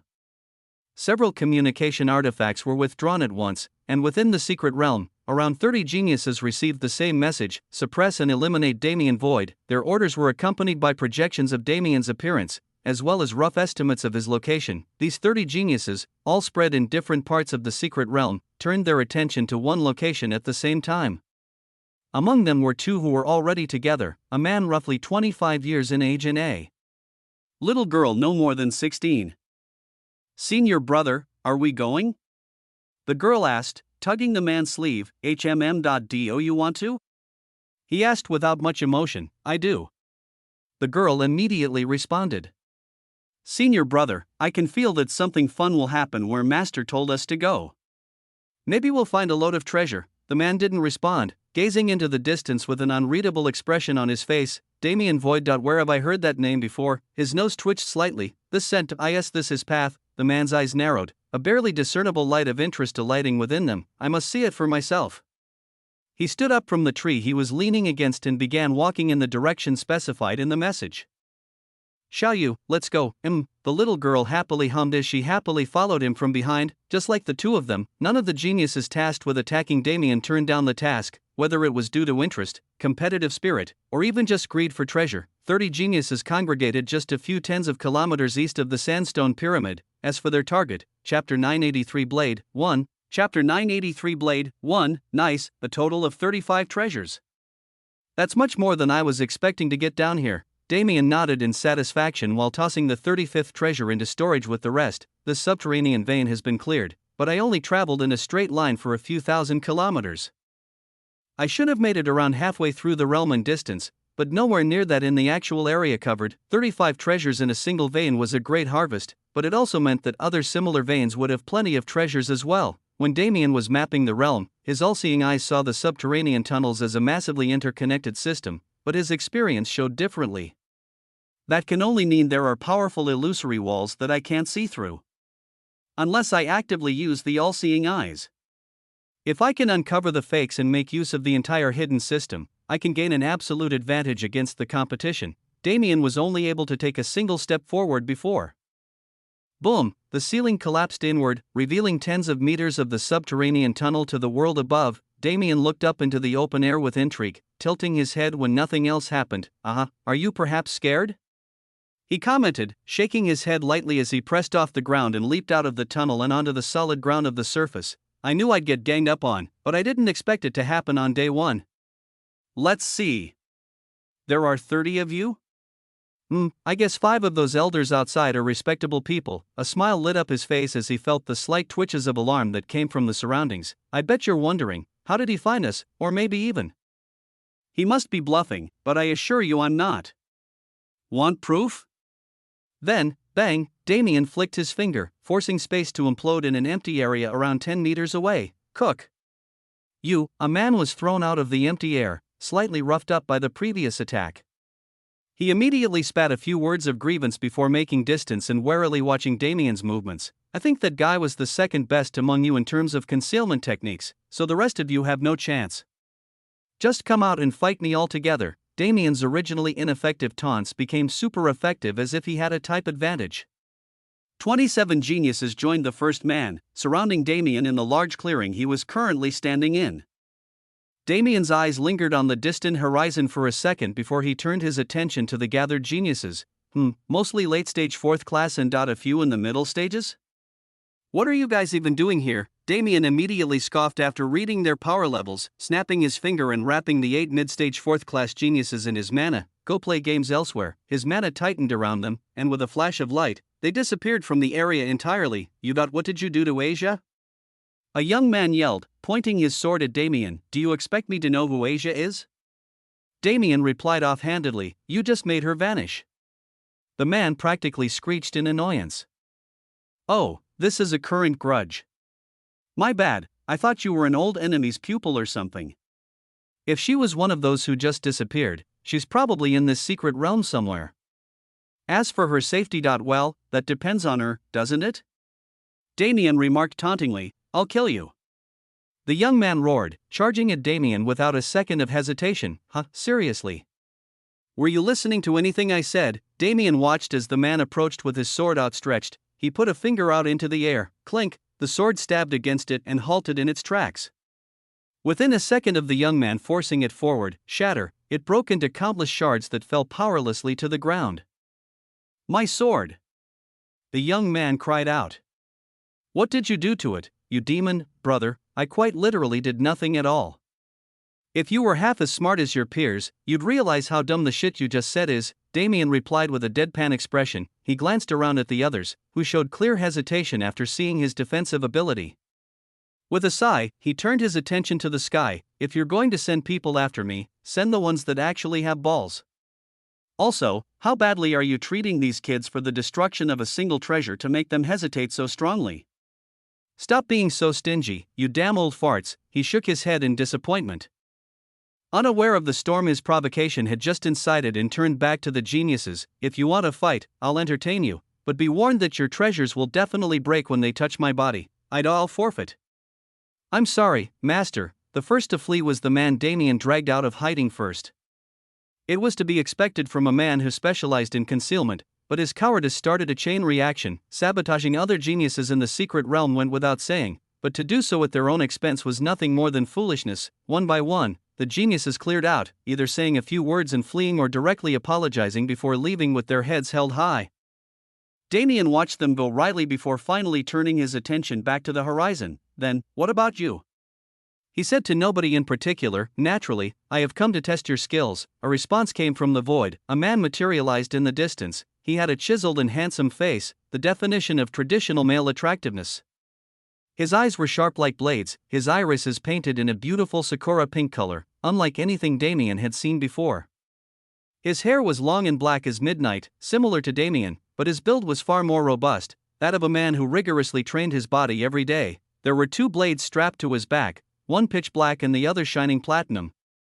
Mirroring the twin moons, despite the distance separating them, Damien could feel the mysterious aura coming from the man, as if he was severed from the real plane by a field of unknown intent. You are? He asked, his tone that of an equal rather than a superior. The man nodded, cupping his hands and offering a slight bow of introduction. My name is Su Ren. I have spent my whole life sharpening my blade and searching for challenges. You can consider me a wandering blade master seeking advice, he said firmly, neither arrogant nor submissive. Damien nodded and returned the gesture. Damien void. I guess I'm something of a jack of all trades, but I specialize in physical strength and law comprehension. Those are quite the grand specialties, Su Ren commented, drawing his blades. I guess they are. Whether I'm just bragging or not, why don't you come find out for yourself? Damien quipped back. Su Ren's lips curled slightly. That is exactly what I came here to do. Bang. Chapter 984 Blade 2. The first banquet hall that only calmed down a few minutes ago was once again thrown into an uproar, and it wasn't just a meager 30 dissenting voices this time. Damien's provocation only struck those specific 30, but his words actually had an unknown splash effect that hit almost 100 elders for one simple reason. How dare a young brat act so arrogant to his elders? The director and Commander Ho watched, unknowing of whether to laugh or cry as this very statement was echoed over and over again while these elders contacted their best disciples and placed targets on Damien's back. In this situation, what could the two of them do? These elders wouldn't calm down if they used force and status to suppress them, and that bottled-up resentment would become an even greater blade aimed at Damien's throat. The only real solution was for Damien to utterly crush their geniuses. If that happened, force and status could be used with justification, and these elders wouldn't be able to act no matter how hard they wanted to. In fact, this was usually the strategy used by larger forces to support their most promising young geniuses. As the commotion grew, a voice echoed through the hall. "Gentlemen, I will not stop you from targeting that genius, but I advise you to be patient," Lucille said with a mysterious smile. "Why should we listen to you? You are clearly biased towards that young brat," an elder shouted out. "Oh, am I?" Lucille replied with the same calm expression. "I wonder, will you feel the same after observing the current situation?" He directed their attention back to the various screens displaying the Secret Realms situation, particularly the one that followed Damien. "What do you, wait, that is, shoo, don't say anything. Don't you know who his master is?" Two elders were quieted instantly before they could say anything they regretted. And with the reminder of the last, all those watching the screen suddenly understood what was happening. Their eyes no longer lingered on Damien, but focused earnestly on the man facing him. Lucille's eyes curved into crescents as he watched the immediate shift in their attitudes. "Let us observe for now. I'm sure you all understand, right?" His words were met with silence. A complete contradiction to the atmosphere of the secret realm. Boom. Boom. Boom, a set of dual blades crossed over each other to block the attack of a single sword that slammed into their intersecting point. The air exploded upon their collision, adding to the atrocious melody of explosive impacts that reverberated through this specific portion of the secret realm. Void sword art first step, bladeless, mirage turned into a haze as the atmosphere was torn apart by spatial gashes. Damien pressed forward and attacked ferociously, leaving not a single opening for his opponent. As expected, "You're good," Suren exclaimed as he twisted his body impossibly and avoided the terrifying strength of bladeless. His white blade rose upward along Mirage's edge while the black blade slanted downward to break Damien's stance. "Whoa," Damien stepped back and leaned his body, just barely avoiding the blade slashing at his face. How fun," he laughed boisterously and twisted his waist, gathering momentum as he held Mirage up parallel to the ground. Void sword art second step, horizon break, clang. Unlike the usual dull thump heard after horizon break, the atmosphere rang with the sound of metals clashing. Suren stood with a swirl of gray mana covering his white sword. In the finest layers of space, Damien could just vaguely see this mana suppressing the spatial rupture created by his attack. "Oh, that's some interesting mana," Damien complimented with a grin. "I am aware. After all, I created it myself." Suren shot forward like a speeding bullet, that mysterious gray mana swirling into a storm around him as he slashed his blades together as one. The only word to possibly describe that slash was perfection. Perfection in form, in technique, in movement, in internal regulation, in mana control, merely perfection, pure force. 73rd iteration, dual slash. Damien's eyes widened. 999 dimensional cages rose around him in a single instant. In the next, a horrifying wave of mana crashed into his defenses. Crash. Crash. Crash. One by one, the spatial fields were shattered and sentenced to oblivion. 999 became 100 soon enough, and Damien was forced to teleport over a kilometer to the right to avoid the mana storm. That one would have hurt, he thought to himself, his eyes hardening. He lifted his hand and wiped a drop of blood from the cut on his lip. What a fresh feeling. Suren proved himself to be a complete subversion of Damien's expectations of this secret realm. Not only was he powerful, he was extremely adept at utilizing his power. Even now, seeing the way he calmly watched Damien from the distance, it was clear that he expected his opponent to easily dodge the previous attack, or rather, it was a test, and I lived up to his expectations, though. He's only reciprocating what he's being given, so I can't say anything. Alright then. Damien exclaimed, "It's time to go a bit harder." Dimension shift, the world bisected. Its two halves, split by a fine line, slid against each other like the lifeless halves of a body. Within the severed world, only Damien existed. All other beings were trapped by the dimensions of reality. Or at least, that was the usual scenario. However, in this very moment, Suren stood filled with vitality and life in this world lacking any. The field Damien sensed before, the pure natural materialization of his blade intent, cut him away from the dimension itself, allowing him to exist uniquely in almost any environment. Damien's grin widened ferociously. Samsara intent, frozen wheel, spacetime severance, void breathing second technique, absolute mastery, rapid fire, without pause. Before Suren could comprehend the situation, all of these descriptions accurately portrayed the speed at which these three domineering abilities were launched. A frozen wheel, a technique similar to a domain. Damien established a dominion over a certain area and, within that area, used his. And finally, a technique Damien was testing for the very first time, a technique that used the ethereal aspect of the breath of influence to freeze the wheel of samsara, the cycle of life and death. This immediately disabled any sort of healing factor the enemy possessed and made sure the embrace of death was always lurking around them, breaking their mentality. Space-time severance struck once the wheel of samsara was frozen, severing the bisected world once more, this time on a far more conceptual level. Space-time severance had one purpose and one purpose alone: to wipe all things from existence. And finally, a technique Damien was testing for the very first time, a technique that used the ethereal aspect of the breath of nothingness to artificially enhance Damien in a single aspect, bringing him to what he hypothesized should be a state near absolute mastery, hence the name. Absolute mastery was a technique that could only be tested in combat, but Damien had been in a special situation where he couldn't find any opponents who could properly match him, until now. Damien took a deep breath and relished in the enlightening feeling filling his body, and he kept his awareness trained on the man he was so thankful for, the man who would finally allow him to gain a relative understanding of his strength. And the man who, even after facing space-time severance, stood completely unharmed. Damien raised Mirage and pointed it at that man as he roared with fervor, "Come!" Chapter 985 Blade 3, Come. Damien's roar exploded through the atmosphere and sparked Su Ren's fighting spirit into a burning blaze. He slammed his foot into the ground and shot forward like a comet. His blades moved before he even reached Damien, twirling around each other like twin snakes in a mysterious dance, and suddenly, they were in Damien's face. His eyes widened. It was too late for him to react. The strange sword dance wasn't an illusion technique, but an ethereal misdirection that Damien couldn't see through with his base abilities.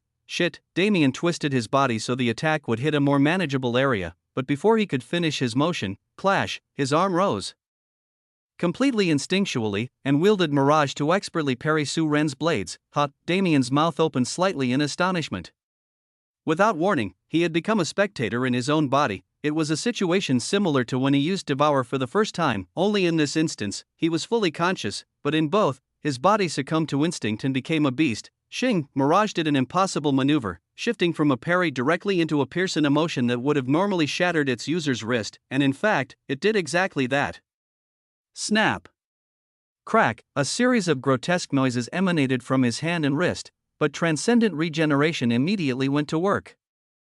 Healing the injury before the sword finished its movement, Su Ren's eyes narrowed as he witnessed this, his body moving backward with his blades coming up to block Mirage. Something strange is happening with this man. Su Ren's thoughts were extremely strict at the moment, only appearing when they needed to. He was completely focused on the battle from the start, as Damien's physical strength and law comprehension were truly incredible. However, this was different. This wasn't the strength Damien showed, and most of all, his scent changed. Screech, the unknown crystalline material of Mirage and the contradicting metals of Su Ren's dual blades scraped against each other as Su Ren parried the sword's path and pushed it to the side. The sparks created by the event were colorful, almost iridescent due to the magical nature of the blades. His previous scent was wild and untamed. His claim of being a jack of all trades was completely backed by this nature.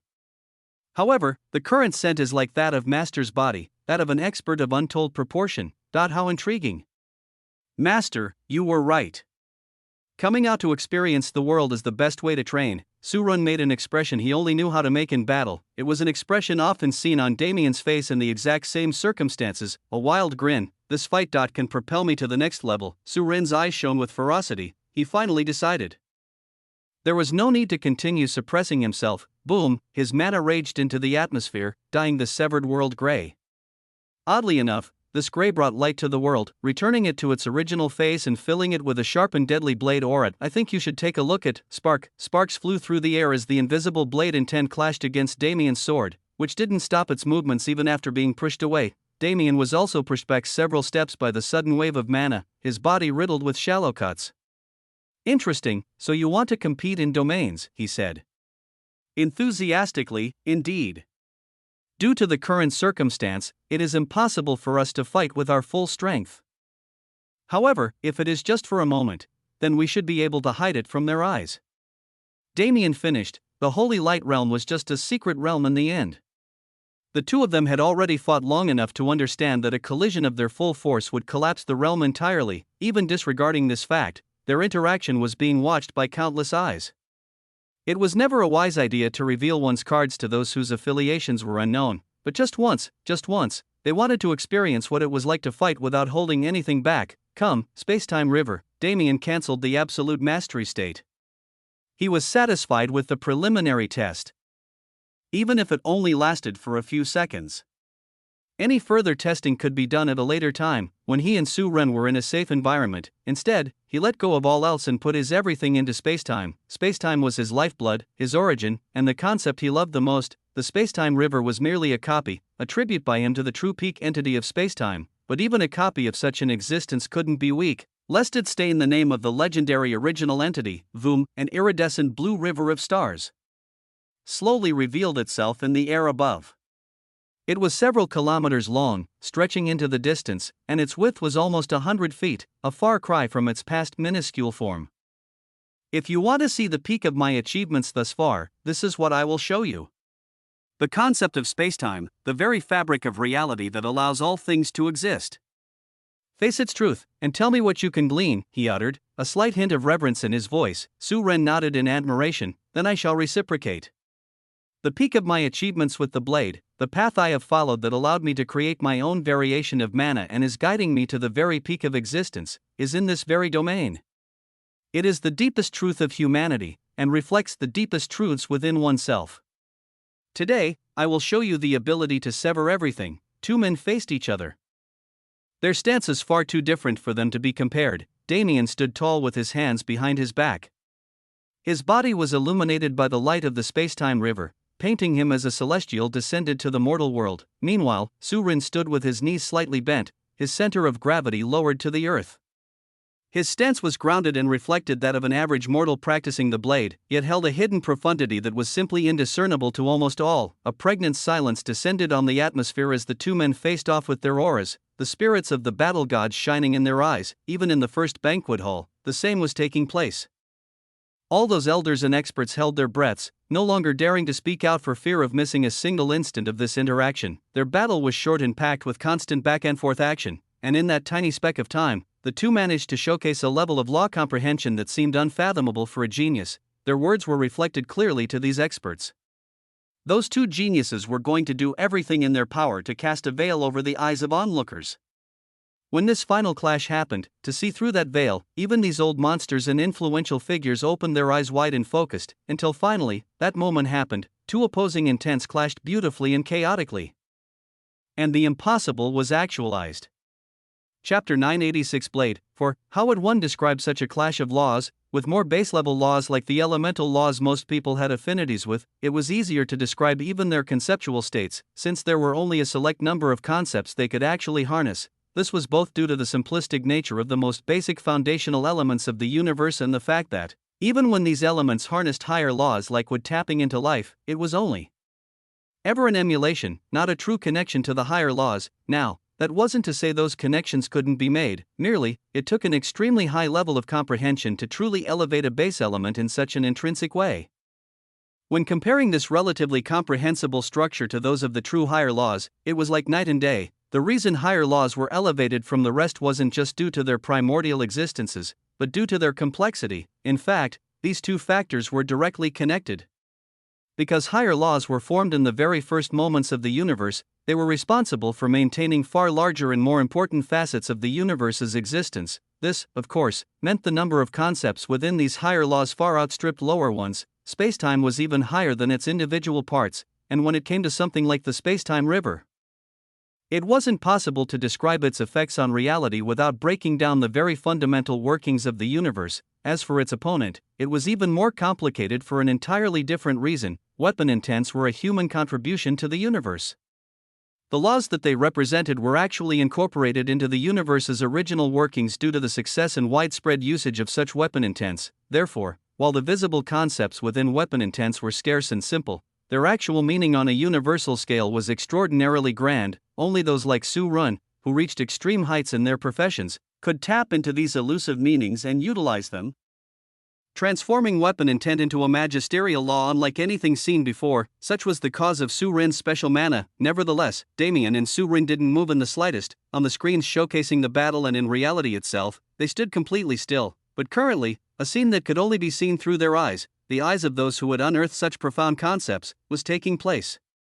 The physical manifestation was like an enchanting dance performed by the most beautiful women to ever live. The spacetime river flowed freely through the air, unrestrained by any and all.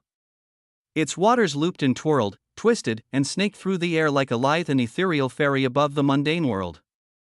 Meanwhile, Su Ren's blade intent formed into an ethereal avatar that accompanied the river in its dance, its movements far more precise and ordered like a trained professional who had been dancing for countless years in practice. They were equally otherworldly, yet their magnificence contrasted in the most perfect way, as if uniting heaven and earth in a sacrosanct ritual. It wasn't a clash in any sense. It wasn't some world-breaking scene, nor was it impressive from an outside perspective. It was almost embarrassing to watch, yet, for Damien and Su Ren, this experience was one they'd never give up. They wished this dance would never end. They wished they could forever gaze upon this bewitching entwinement of cosmic forces and remain enraptured by its heavenly aura. Yet, all things had to come to an end eventually, a final blow containing their absolute everything, both delivered as promised. But before today, neither of them knew that ferocious combat could be so divine. No, what they just witnessed was a glimpse of what it meant to be truly divine. The peak, I think you should take a look at. They had the same thought as they remained arrested many seconds after the fluctuations of their laws died down. All practitioners chased divinity, but until they reached that final instance of supremacy when divinity was just a few steps away, it was impossible for them to ever understand what divinity truly meant. It wasn't a generalization, but an established truth of the universe that was formed after untold generations of practitioners lived and died. Yet, today, two beings who both only recently stepped into the 9 revolutions before divinity saw a hint of something they were never meant to see. Damien and Su Ren, while they had no interaction with each other before today, were actually very similar, especially in their strong mental fortitude built through harrowing experiences. For them to be frozen, unable to form coherent thoughts as they did everything they could to regain their lucidity, only further affirmed the absurdity of the situation. The first banquet hall once again mirrored their emotions, as the air was stained in confusion. Comprehending a unique law was a rarity in itself. 99% of the universe's practitioners had affinities for base laws. And of those in the final 1%, an even smaller percentage managed to rise to prominence. The strength of the experts in the hall didn't matter. Their inborn talent disallowed them from ever understanding what they witnessed. There were 5, however, who didn't share their feelings. 4 of them were executioner-level elders who specialized in weapon intents. Though Su Ren's blade intent didn't exactly align with their practice methods, the vague vestiges of his unbelievable blade intent they were able to glean gave them unlimited new comprehensions. Without a single word, they left for their personal quarters to make the most of this blessing. As for the final one, it was a beautiful woman who, coincidentally enough, almost married one of the geniuses pictured, the only other spatial practitioner at the Grand Assembly for now, and the only other celestial Damien had ever met. Leona, the Star Master of Azure Rainstar. The path she chose was one of stagnation. She, like the Golden Dragon Emperor and many noble rulers, sacrificed her talent for her people and ruled Azure Rainstar without fully exploring the potential of the celestial class. She never thought she would improve again, but somehow, every time she saw that man, she would experience a miracle. The first time they met, his departure made her realize the depths her class could have, which she couldn't have done without meeting another celestial. And this time, she finally found a path to explore those depths. The 5 of them were the main beneficiaries of the preceding event, aside from the 2 directly involved, but they weren't the only ones who gained something from it. In fact, there was one more, the angel, Lucille. His eyes maintained their unreadable light, and the smile on his face remained unchanged, but his thoughts were swirling chaotically. What was that? Although I could not sense their final attacks, the Holy Light Realm reacted extremely. Could it be they alarmed the spirit with their power? The spirit of the Holy Light Realm was originally the artifact spirit of a god-ranked artifact that was transferred into the Holy Light Realm when it was created. That spirit had accompanied several demigods over tens of thousands of years of existence, and even the angel race's best geniuses were never able to attract its attention. The last time the spirit showed a reaction was, Lucille's eyes hardened, when the Void Emperor made his first appearance. Chapter 987 Blade 5, Hugh, 2 deep exhales resounded as one. Damien and Su Ren closed their eyes before slowly allowing them to flutter open, clear and unperturbed. The 2 men stared at each other for a single moment before their faces broke into wide grins. That was amazing. Damien exclaimed fervently, "Indeed, I never thought I would witness such a sight in my life." Su Ren said, his voice steady and filled with reverence, "Is that the height we aim for?" Damien shook his head, an air of confidence surrounding his body. Nothing changed, but something about him felt different. He carried in his natural gait the slight aura of an emperor above the mortal world. "No, we're aiming higher," he responded firmly. Su Ren's eyes widened. Indeed, he was not aiming for a glimpse of divinity. His goal was to surpass the peak of everything. A slight chuckle left his mouth. I cannot argue with that, he said in concession, straightening his back and continuing, allow me to reintroduce myself. My name is Su Ren. I belong to no faction and only hold loyalty to one master. Though I rarely leave the mountain, I have been bestowed a title by the universe for my efforts, Blade God. He walked up to Damien with his hand outstretched. Damien looked down with a smile and firmly shook it. Damien Void. I don't have any crazy titles, just a few embarrassing ones, but it's an honor to make your acquaintance. The two nodded at each other and let go of their grasps. Damien stretched lightly and got reaccustomed to his own body. He never left it in the first place, but the pull of that law collision was literally soul-snatching. The reason he and Su Ren ended up in such terrible states was because they were pulled into their law manifestations. They simultaneously viewed the phenomenon from both internal and external perspectives, which was extremely taxing on the mind. After exerting myself so much, I only received what could barely be considered a glimpse of the divine, and of that glimpse, what I could retain was, no, I think my retention was actually pretty satisfactory. He smiled inwardly as he clenched his fist, feeling the definitive change in his mana. What he gained was a hint, just like Leona, of a path forward. He had too much to do with the Grand Assembly to act on it immediately, but the feeling fresh in his memory was currently being immortalized. Damien sent the breath of nothingness into his own spiritual world, severing the memory of the past battle and storing it in the mind prison so it would never fade. It's good that I have more control of the mind prison now. If it was back when I first made it, I would have forgotten that memory's existence entirely. As a consequence of removing that memory from the stream of memories existing in his head, he truly couldn't remember its contents. However, he still clearly understood what it represented in the fact that it was being stored in the mind prison, which represented an extreme level of mental strength. Now that that's been dealt with, Blade God, HUH.SO, this is the level I'm at. Damien didn't comment on the grand title, as it didn't have anything to do with his relationship with Su Ren, but he surely knew what it meant. How could he not? Anyone who'd ever seen the dimensional leaderboard would clearly remember the title that had been in the number one spot on that ranking for over a decade.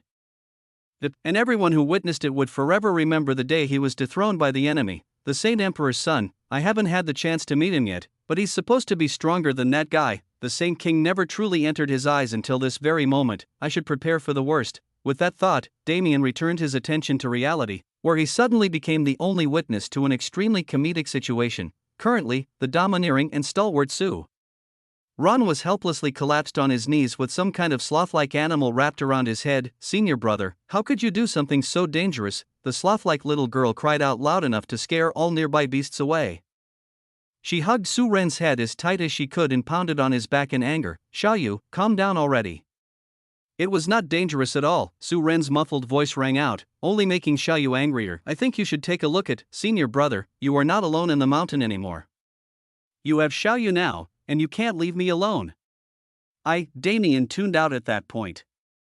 With an ironic expression on his face, he waited until her rant ended and Su Ren was finally able to pull her off of him. He stood up and patted the first off his body before cupping his fist towards Damien. I'm sorry you had to witness that, he said, slightly embarrassed. Damien shook his head.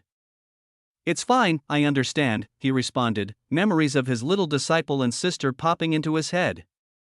I thought you were unaffiliated, though. I am. She calls you senior brother. I have tried to stop her, but it has proved impossible. I totally get it. Damien patted his new friend on the shoulder in solidarity. After all, he fell into the same trap when he met Shuer and somehow ended up with a new sibling. So your name is Xiaoyu? Damien asked, turning to the little girl. Only senior brother can call me Xiaoyu. It's Princess Yu to you, she harumphed. Damien chuckled slightly. Alright then, Xiaoyu, I have a little sister around your age. Would you like to meet her? Why should I care about your little sister? This princess only likes senior brother, Xiaoyu. Phrasing, Su Ren shrugged helplessly. She's an orphan I found in a secret realm. I eventually sent her to a sect to grow, but now that she's seen me again, she refuses to let go. It's not what you're thinking, you sure? 100%. Damien shrugged back and turned to Xiaoyu again. You know, our Shuer is only at the peak of 3rd class right now. She's never met someone her age who is such a genius. Wouldn't it be cool if you could become her role model? He spoke coaxingly. She hummed, clearly moved. She might even call you big sister. And you can be to her what your senior brother is to you. Xiaoyu's eyes immediately brightened. I can be like senior brother, yup. But only if you can be a proper big sister. Do you think you can do it? Of course I can. There's nothing this princess can't do. great. Damien exclaimed, winking at Su Ren as he received the man's silent thanks. I'm such a genius. The only thing that could possibly combat a teenage girl is another teenage girl. Schwer, I choose you. Damien snapped his finger, and his Schwerman spawned into the battlefield. Big brother? What's up? She said, rubbing her eyes and adapting to the new environment. Nothing, Damien responded, rubbing her head. There's just someone I want you to meet, Schwer turned her attention in the direction Damien was indicating, and her eyes immediately narrowed. An enemy. Chapter 988 Blade 6. Hi, my name is Xiaoyu, but you can just call me Big Sister. Xiaoyu said, introducing herself to Schwer. Schwer immediately turned back to Damien. Big brother, how could you betray me like this? She exclaimed, huffing and pouting as she glared at him hatefully. Damien stammered, who is this girl? Schwer interrogated, she's my friend's little sister. I thought the two of you would be good friends. Schwer's brow quirked curiously, so you aren't selling me off? Why the F, why would I ever do that? Damien declaimed, appalled by her wild assumption, but Uncle Bai said that if I don't practice hard, you'll sell me off. He said what? Damien rubbed his temple and sighed defeatedly, that damn old man. Just what is he thinking saying something like that to a kid? Schwer grew up in the sanctuary, so she was quite naive to the reality of the outside world, which she'd only heard about in stories. Because of her tragic past, Damien tried his best not to expose her to things like death and violence, but maybe sheltering her so much was a just kidding. Schwer stuck her tongue out playfully. Actually, Uncle Bai told me to tell you that. He said you'd make a great expression if I did, and he was right. Phew, I'm going to kill that old man. Damien gave Schwer a firm knock on the head before wryly turning to Su Ren and Xiaoyu. Brother. Su Ren patted his new friend on the shoulder in solidarity. He now understood. This was truly a brother in arms, finally, someone who understood his pain. As Damien experienced déjà vu from his current situation, Schwer ran away to escape punishment and started chatting with Xiaoyu. The conversation went something like, if you call me Big Sister, this princess will never mistreat you. Why should you be the Big Sister? I'm taller than you, and prettier than you. So I should be the Big Sister, but I'm stronger than you, Wooker. But my brother is stronger than yours. You're lying. Senior brother is the strongest genius in the universe. That's only because my big brother didn't want that spot. Your senior brother should be thanking him. It was enough to make a grown man lose his mind, which is why Damien and Su Ren left the girls to their own devices and switched their focus elsewhere. You said Xiaoyu is part of a sect, right? Which one? Damien asked. The Divine Feather sect, Su Ren replied. My master is close to their sect master, so I was able to leave her there comfortably. Divine Feather sect. If I'm remembering right, they're just under the Holy Land level. I'm sure they won't be too happy about this outcome, Damien muttered, glancing over at the girls who couldn't decide whether to argue or get along. Su Ren shook his head in disagreement. Xiaoyu's master is trustworthy. He likely only wished for her to witness a clash of greater forces.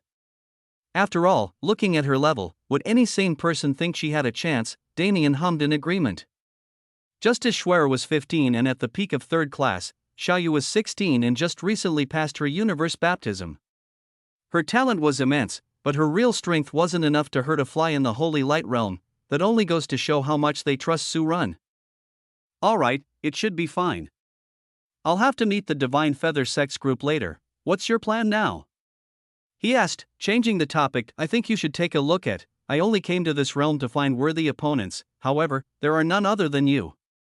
Now, I will help Xiaoyu look for treasures. Su Ren said after a moment of thought. I see. Damien quickly summoned his mana and drew a map of the secret realm in the air, blocking off a certain area in the far corner near the Golden Pyramid. I recommend this area. There should be 50 or 60 Chaos rank treasures and at least one God rank artifact there. As for the rest of the realm, don't hope for much. Su Ren's brow raised in intrigue. Don't tell me you plan to. Shaddad, it's already been a few minutes since our battle ended. The forest is crowded with eyes. Why should I mind them? What can they do? That's true. They only saw the aftermath of the battle rather than our actual combat, yet they're still too scared to approach. However, it's not just them watching, is it? Fair enough. Su Ren panned an indifferent gaze through the surrounding forest, causing several bushes to shake as those hiding within their leaves jerked. Then, I shall take my leave now. Let us meet again at a later date, he finally said, once more giving Damien a bow. Damien returned it in kind with a smile. Of course. Ah, but would you mind doing me a favor? What is it?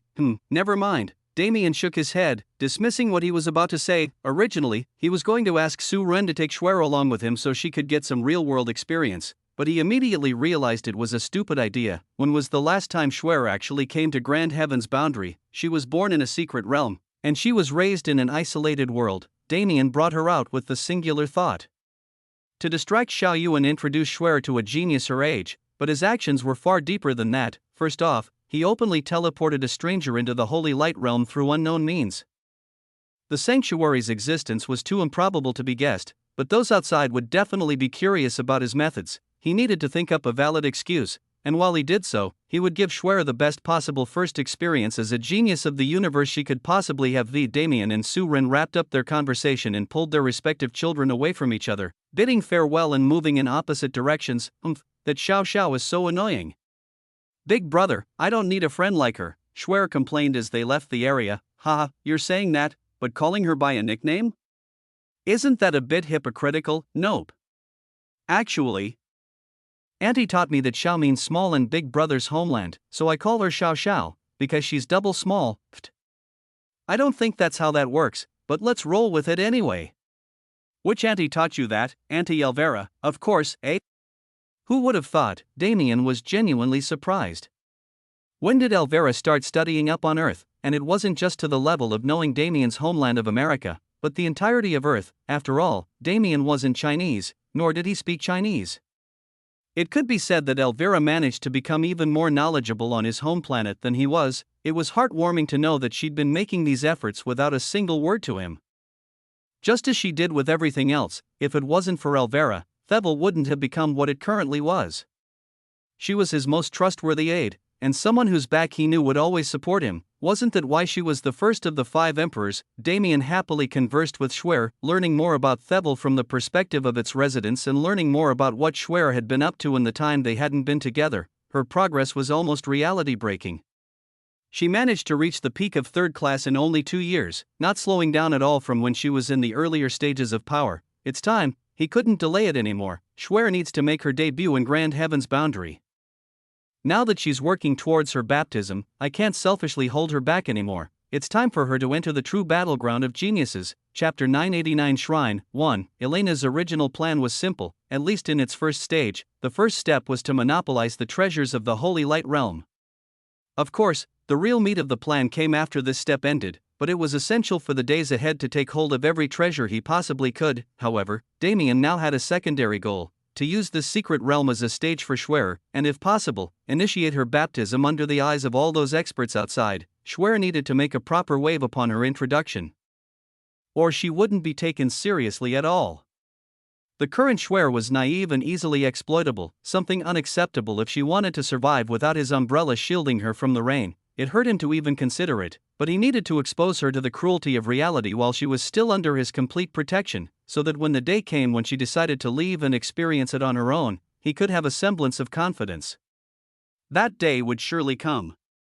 As an extreme peak expert himself, Damien was perfectly clear on the importance of forging one's own way. This was, in fact, the only way to grow in the extreme peak and beyond. If the path she picks is to follow me, I'm sure she'll grow fine and bloom magnificently, but how can it compare to what she could achieve on her own? I hate feeling like I'm making similar decisions to my old man, but it's not about me anymore. He shelved the thought for now. That was a decision to be made in the far future, and for now, he only needed to focus on what he needed to do. Shuer, since you've come out for the first time, do you want to have some fun? He asked with a slight smile. Fun? What kind? She questioned back. The kind where we blow a bunch of stuff up and steal even more. Oh, that's my favorite kind of fun, huh? As expected of my little sister, the demonic duo happily walked through the secret realm, plotting deviously along the way. The advent of a little girl who acted like a mini Damien, the universe was in for a treat. That much was for certain. The Golden Pyramid, as those geniuses learned as they entered it, was called the Tomb of Ayakashi, according to the story told by the tomb's walls. It once sealed 100,000 demonic spirits and was erected opposite the Holy Light Tomb to weaken them until they eventually dispersed after countless years. After all, these demonic spirits were once peak entities that tormented countless races, and they were far too ethereal for them to be killed easily. Over time, several tens of thousands of them dispersed, returning to the heavens. but an unknown number of them were still sealed within the tomb, awaiting their eventual demise. The trials of the tomb were plentiful, and mostly related to the concept of demonic spirits and illusions. The geniuses who rushed in at the very beginning were still stuck in the first corridor of the tomb, unable to get past the tens of trials that existed within a few steps of each other. The tomb was designed to never be infiltrated, and while the Holy Light tomb was rebuilt by them, the tomb of Ayakashi was the original tomb they encountered in the original mystic realm. When the angels raided it the first time, they spent an immense amount of time in preparation and avoided thousands of the trials and traps in the tomb, which meant they remained to this day, awaiting those who fell in their grasp. It was silly in a sense. There were many traps, but they weren't unavoidable. As long as one took the correct path, one could avoid every single trap in the tomb and reach its center in an hour at most. However, it was easier said than done. Unless one possessed the all-seeing eyes or a similar perception ability, it was impossible for them to see the swerving and patternless path they were meant to take. Elena surpassed most geniuses in many facets, but perception wasn't one of them. Her perceptive ability could only be considered above average at best. Her mental specialty was instead intuition. I think you should take a look at. Patterns were present everywhere. Once Elena experienced a situation enough times, she was able to intuitively understand the patterns and plot the best path forward. Unfortunately, the tomb of Ayakashi was made opposing order. To contain the most chaotic of spirits, only total chaos could be used. Order was simply too predictable, something Elena's talent essentially proved. When she first entered the tomb, she was able to traverse the path relatively easily by relying on her strong mental fortitude. However, upon moving 100 steps, the floor below her dropped out and she fell into a completely dark space.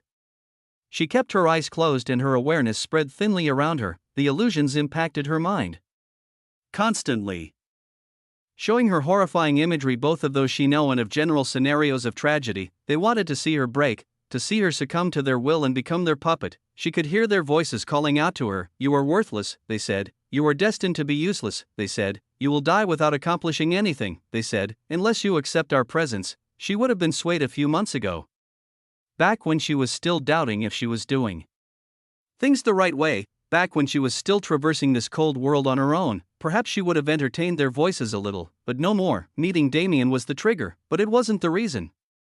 The reason was rather the blooming of her new title, something that would have happened with or without his involvement in the War of Beast Emperor Star. With that event, Elena formed a direct connection with the universe's source of life.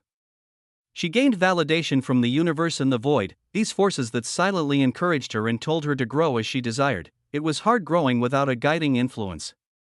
Damien had the void that removed any need he had for one, but Elena had nothing but her own thoughts that were now backed by life in the same way Damien was backed by the void. A powerful surge of life laws shot in all directions, centered on her body. The vigorous aura illuminated the darkness and tore the voices to shreds, disallowing them from nearing her. Skeletons and crazed writings littered the ground. Far more disgusting objects joined them, but Elena paid them no mind. She walked to the center of the dark space, where a dim glow lit a nondescript shrine surrounded by skeletons, still in the prostrated position they held until death. Transcended Death Shrine. Elena muttered, reading off the text on the main tome. Her eyes widened. Her pupils shrunk into dots as her eyes glazed over. Elena's mind was transported to a new space, and her body was left unattended in the resting place of demonic spirits. What could possibly go wrong? Chapter 990 Shrine 2. Elena opened her eyes to a world of blackish gray, almost ash-colored rock. It was relatively flat, to the point where she could see the curve of the planet on the horizon, but there was a scarce amount of erected stone pillars and other structures formed over years of weathering. As she stood there, Elena was forced to wonder, what does this have to do with the Transcended Death Shrine? Her expression was solemn as she walked through the dark world and tried to understand it. It isn't safe to leave my body alone in that unknown place. I need to get back as soon as possible, or I'll likely lose it forever. She remembered the prostrated figures she saw around the shrine and shuddered as she thought about ending up like them. If they were her prospective future, her current situation was the cause of their strange deaths. If it was an illusion, at least the method of escaping would be more streamlined, but this is far too real to be an illusion. It's more like a separated reality, a space a level above secret realms. If she didn't remember her mind getting sucked into this world, she would have thought her avatar body was made of flesh and blood. That is the worst-case scenario already. If the environment is tangible, my spiritual world will take damage as if it's tangible as well. If my avatar breaks, my soul will collapse. Understanding the situation didn't take long once she set aside time to think. But finding her way out was a different story. She'd been walking for what seemed like 2 hours or so and the scenery hadn't changed one bit. An hour ago, she started paying attention to the protrusions and structures that occasionally presented themselves as well, but she soon realized there was no pattern among them. The answer is either in the heavens, underground, or not here at all. Of the three options, the underground seemed most unlikely. Bang! Elena stomped her foot on the ground, watching her spiritual intent spread through the earth and disperse. With my strength, entering the subterranean world would be impossible. If the shrine was a hostile entity, this would have made it obvious that the answer is underground. However, was the shrine truly hostile? The words transcended death didn't allude to evil, nor to darkness in any sense. While transcending death seemed to be a battle with the concept of death, a constant effort to evade its embrace and live another day, the concept was far less related to death than the concept of life. After all, who would desire to transcend death other than those obsessed with life? Those who accepted death never moved to transcend it. They moved with other purposes, and eventually transcended the concept as a byproduct of their efforts. In this case, rather than saying they transcended death, it was better to say they ascended to a higher state of life. The concept of transcended death, at least in Elena's eyes as she internalized it, was an extremely different vein of life laws than what she specialized in. It was life that oppressed death. The league of this concept is far higher than what I've been able to comprehend on my own. If it wasn't for the stacked enhancements of the Genesis bead and my new title, I wouldn't have been able to sense it. She looked into the sky. It was dark and starless, just as bleak and desolate as the earth below. If this world was not a test, but rather a physical manifestation of the concept engraved on the shrine, Elena jumped off the ground, but found that flying was disallowed entirely. Ah, so I'm right. With a smile, she wrapped her body in fluctuations of life. Using the concepts of the law as both a shield and a propeller, Elena lifted herself into the air. I think you should take a look at. The previous suppression immediately vanished. I knew it. The transcended death shrine was never a hostile entity. Merely, it was too profound for the common man to understand, which eventually led those who try to their deaths. If one stays on the ground, it's like embracing death. The longer it takes to realize the safety of the heavens, the closer one becomes to death, until they eventually embrace it willingly, prostrating to its manifestation in the shrine. The heavens could be called the birth giver of life, the arbiter of samsara, or as many other titles as one wanted to create, because the concept of the heavens and the concept of universal will were one and the same. As Elena ascended the skies, the suppressive force pierced her defenses and entered her body, converting into strips of comprehension that she digested as soon as she received them. The higher she went, the greater the reward she attained. By the time she could see the dark world's atmosphere in the near distance, she felt like she could almost grasp the true meaning of transcended death. Unfortunately, her strength was merely at the peak of 4th class. She felt a wall blocking her from going any higher. A wall formed not only from her own exhaustion of mental strength, but also from the realm's refusal to grant her more. I guess the realm spirit is a bit salty? She thought with a wry smile. Well, I can't blame it. If I was the spirit of a realm that had never been understood for several tens of thousands of years, I would also get arrogant. She shook her head and cleared her thoughts. Regardless of the realm's intentions, she was at her limit already. Transcended death. You might view it as an all-powerful concept, but to me, it's just another step on my path to finding the source of life. Even without your help, I will conquer it someday. Elena pressed her hand forward, flexing her fingers as she commanded the life mana within her. Shatter this. It is time to go. Wavum. Her mana burst forth and filled the atmosphere with vibrant white light. The greatest gain Elena plundered from transcended death was simple attack power. The life laws she practiced until this point rarely had attacking moves, more focused on healing and vitality. Transcended death was a concept built on oppression, thus, Elena's life laws gained an oppressive quality when it was incorporated into them. And using this oppressive quality, she pressed down on the atmosphere until it cracked, giving her leeway to reconnect to the real plane. With one last bow of gratitude to the hidden realm spirit, Elena vanished, returning her mind to her physical body. The realm went silent, and a few seconds later, a small brush of wind swirled into the air, revealing the figure of a young woman with eyes clearer than any spring. She stared into the space where Elena disappeared, tilting her head curiously. Is she the one? The girl asked. She received no response, but remained unperturbed. I see. Then I will continue observing. The girl took a few steps and her body merged into the realm, vanishing from perception. she was the very realm spirit Elena noticed before she left the place. However, unbeknownst to Elena, she wasn't a realm spirit at all. Instead, she was a manifested spirit representing the concept of transcended death itself. Almost like a sentient law concept, Elena's meeting with this entity meant far more to her future training than she'd ever imagined. Chapter 991 Arrival 1. Life Chains. The second Elena returned to her physical body, she attacked, without any specific target in mind. She wildly flung chains of life mana through the surroundings, blasting the air apart and destroying the rock below. A scary "Oi, shush, human, stop!" ethereal shrieks rang out. There was no physical presence, nor did Elena feel any impact when she struck these entities, but their screams were enough to alert her to their presence. Explode! She slammed her foot on the ground, shooting a pulse of mana into the earth and allowing it to spread thinly before exploding outward. The rocky ground broke apart, waves of life mana flowing out of it and filling the entire space with a thick vital aura that, to these demonic spirits, was a curse. Humph. "You disgusting things! You actually dare attempt to steal my body?" Elena roared. She could feel the demonic aura in her veins, a clear sign that they tried to corrupt her into one of them while her mind was gone. If she hadn't come back in time, her body would have truly become their possession. At that point, the worst possible scenario she could think of would likely be only one of the terrible things they did with their newly acquired physical presence. On the other hand, since she was able to come out in time, these demonic spirits served as the perfect targets to test her new offensive strength. This is great. My base attack power is almost twice as strong as it used to be, and my law concepts are all now backed by the ferocity of transcended death. My mana has moved a step further in being the bane of dark energies. Elena's sharp gaze cut through the dark space, locating the hundreds of demonic spirits that swirled around her cautiously, no longer daring to approach after seeing their brethren slaughtered like chickens. Humph, Elena harumphed, not bothering with them any longer. She paid her final respects to the transcended death shrine and walked to the end of the dark space. Punching a hole in the wall and entering a new corridor within the depths of the pyramid, I couldn't see it at all before. Could it be that only those who can comprehend the shrine can use this path? Elena realized quickly that she was nowhere near the original route she was taking before she fell into the dark space. She was at least several hundred meters deeper into the earth, and the structure of the pyramid around her was far more decrepit and unkempt, with various small creatures skittering through the corridors and nondescript overgrown flora infecting the walls. I don't think we were supposed to come down here, Elena thought wryly, as far as the temple hieroglyphs told.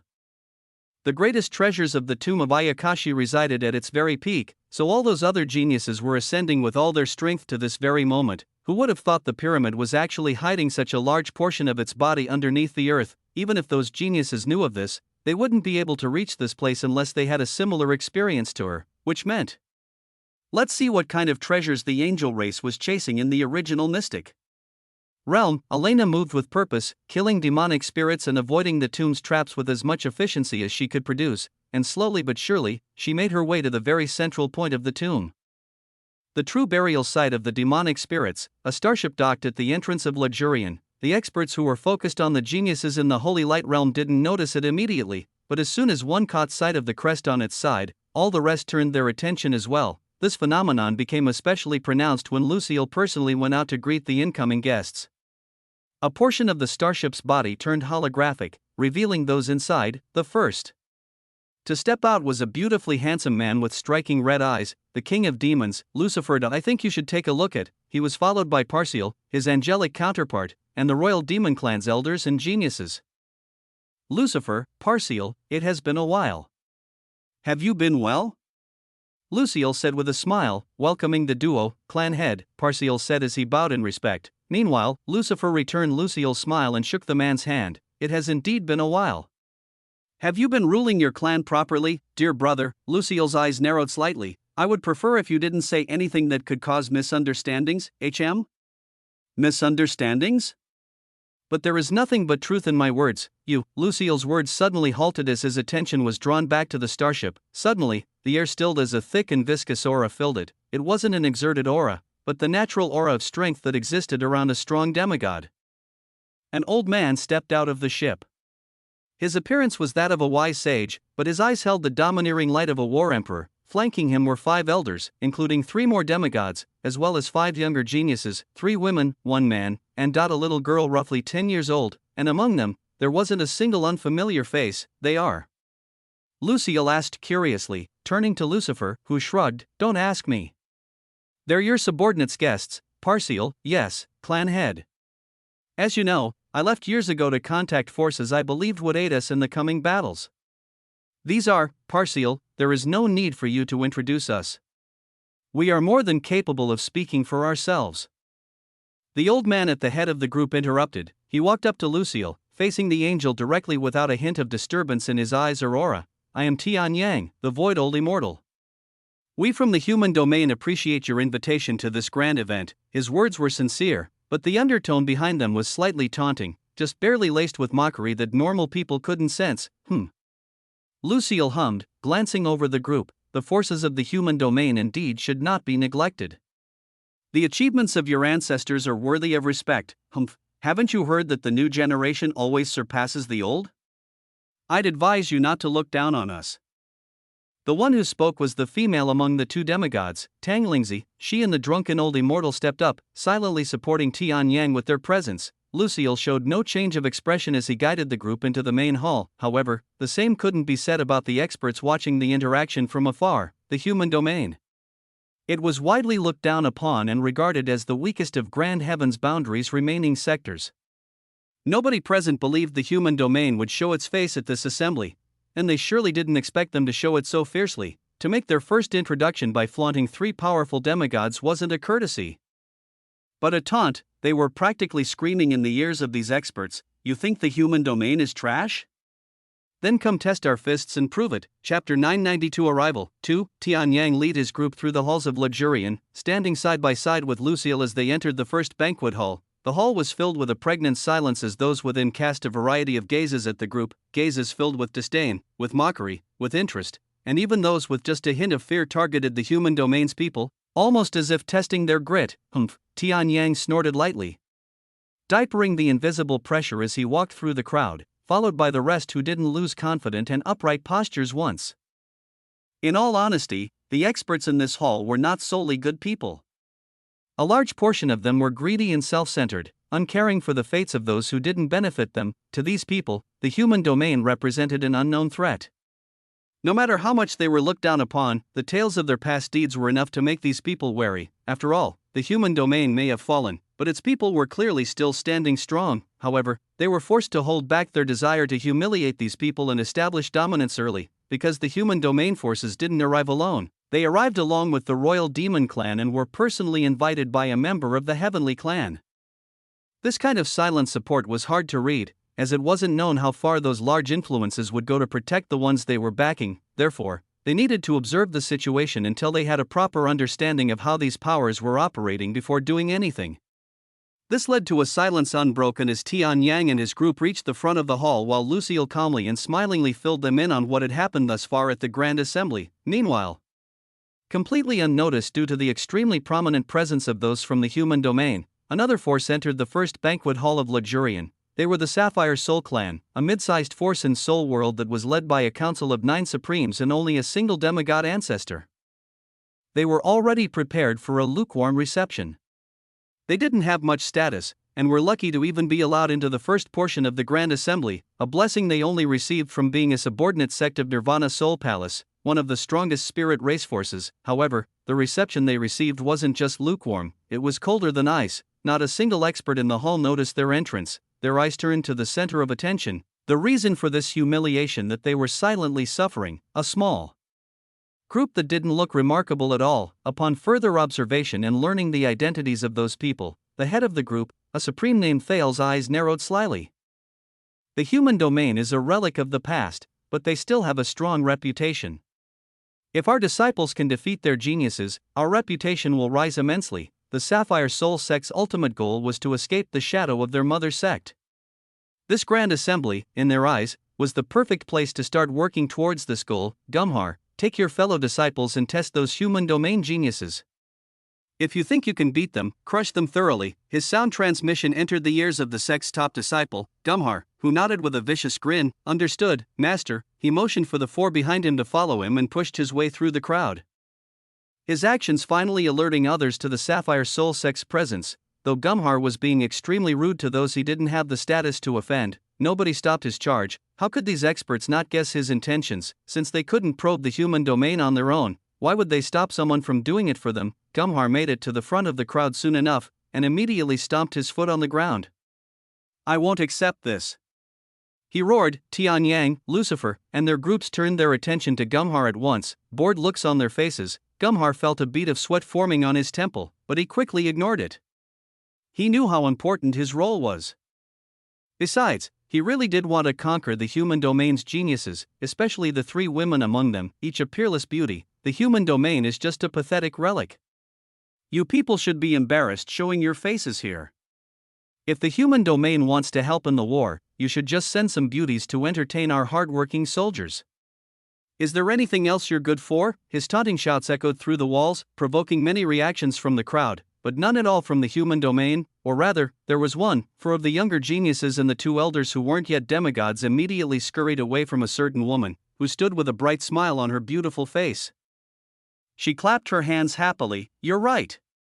Our human domain can definitely provide several beauties for those brave soldiers on the front lines.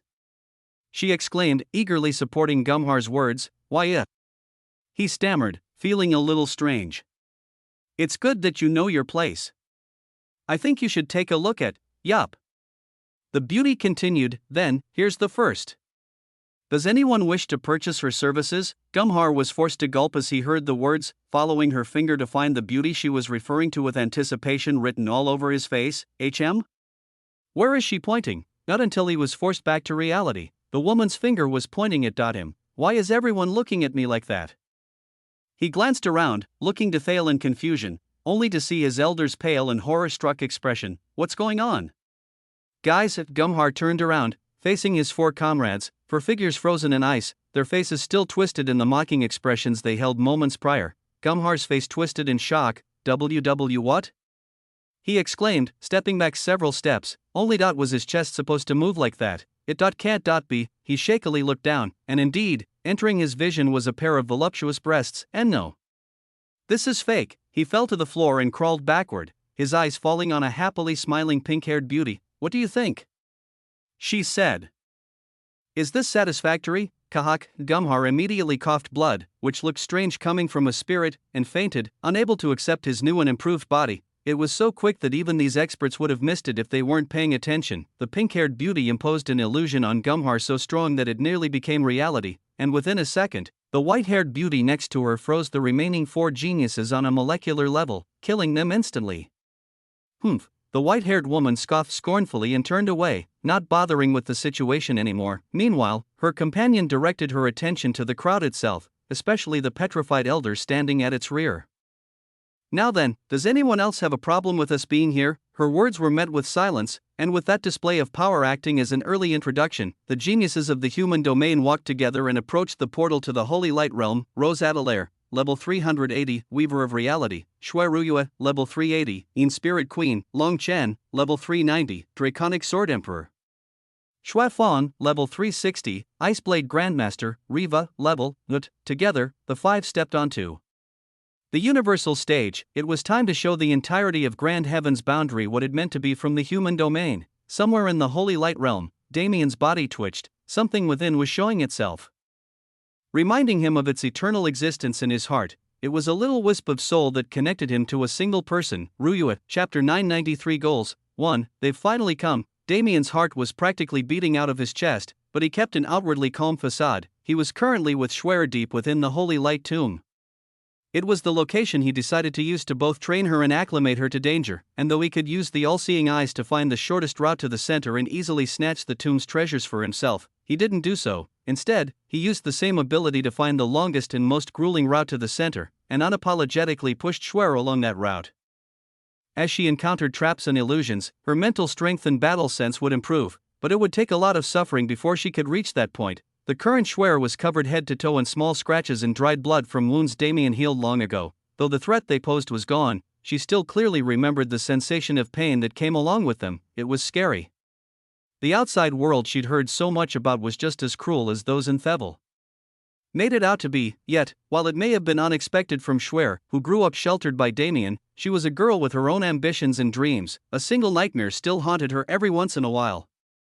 It depicted the scenes of her childhood, where she watched those in her village die brutally, where she almost joined them in the underworld. It was a memory that Damien saved her from, but she always thought back to what would have happened if he wasn't there, as he heard the terrible stories of those who were saved from Calypto, and even those from the 3,000 Beast Mountain range. She realized that she wasn't alone in her struggle.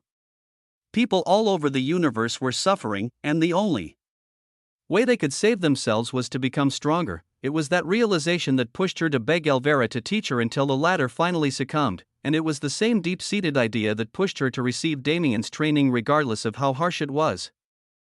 As her older brother and mentor, Damien could clearly see the fiery glimmer in her eyes, and thus, he didn't stop her from acting as she pleased, merely staying behind her and making sure she would never face death head-on. I know this state very well.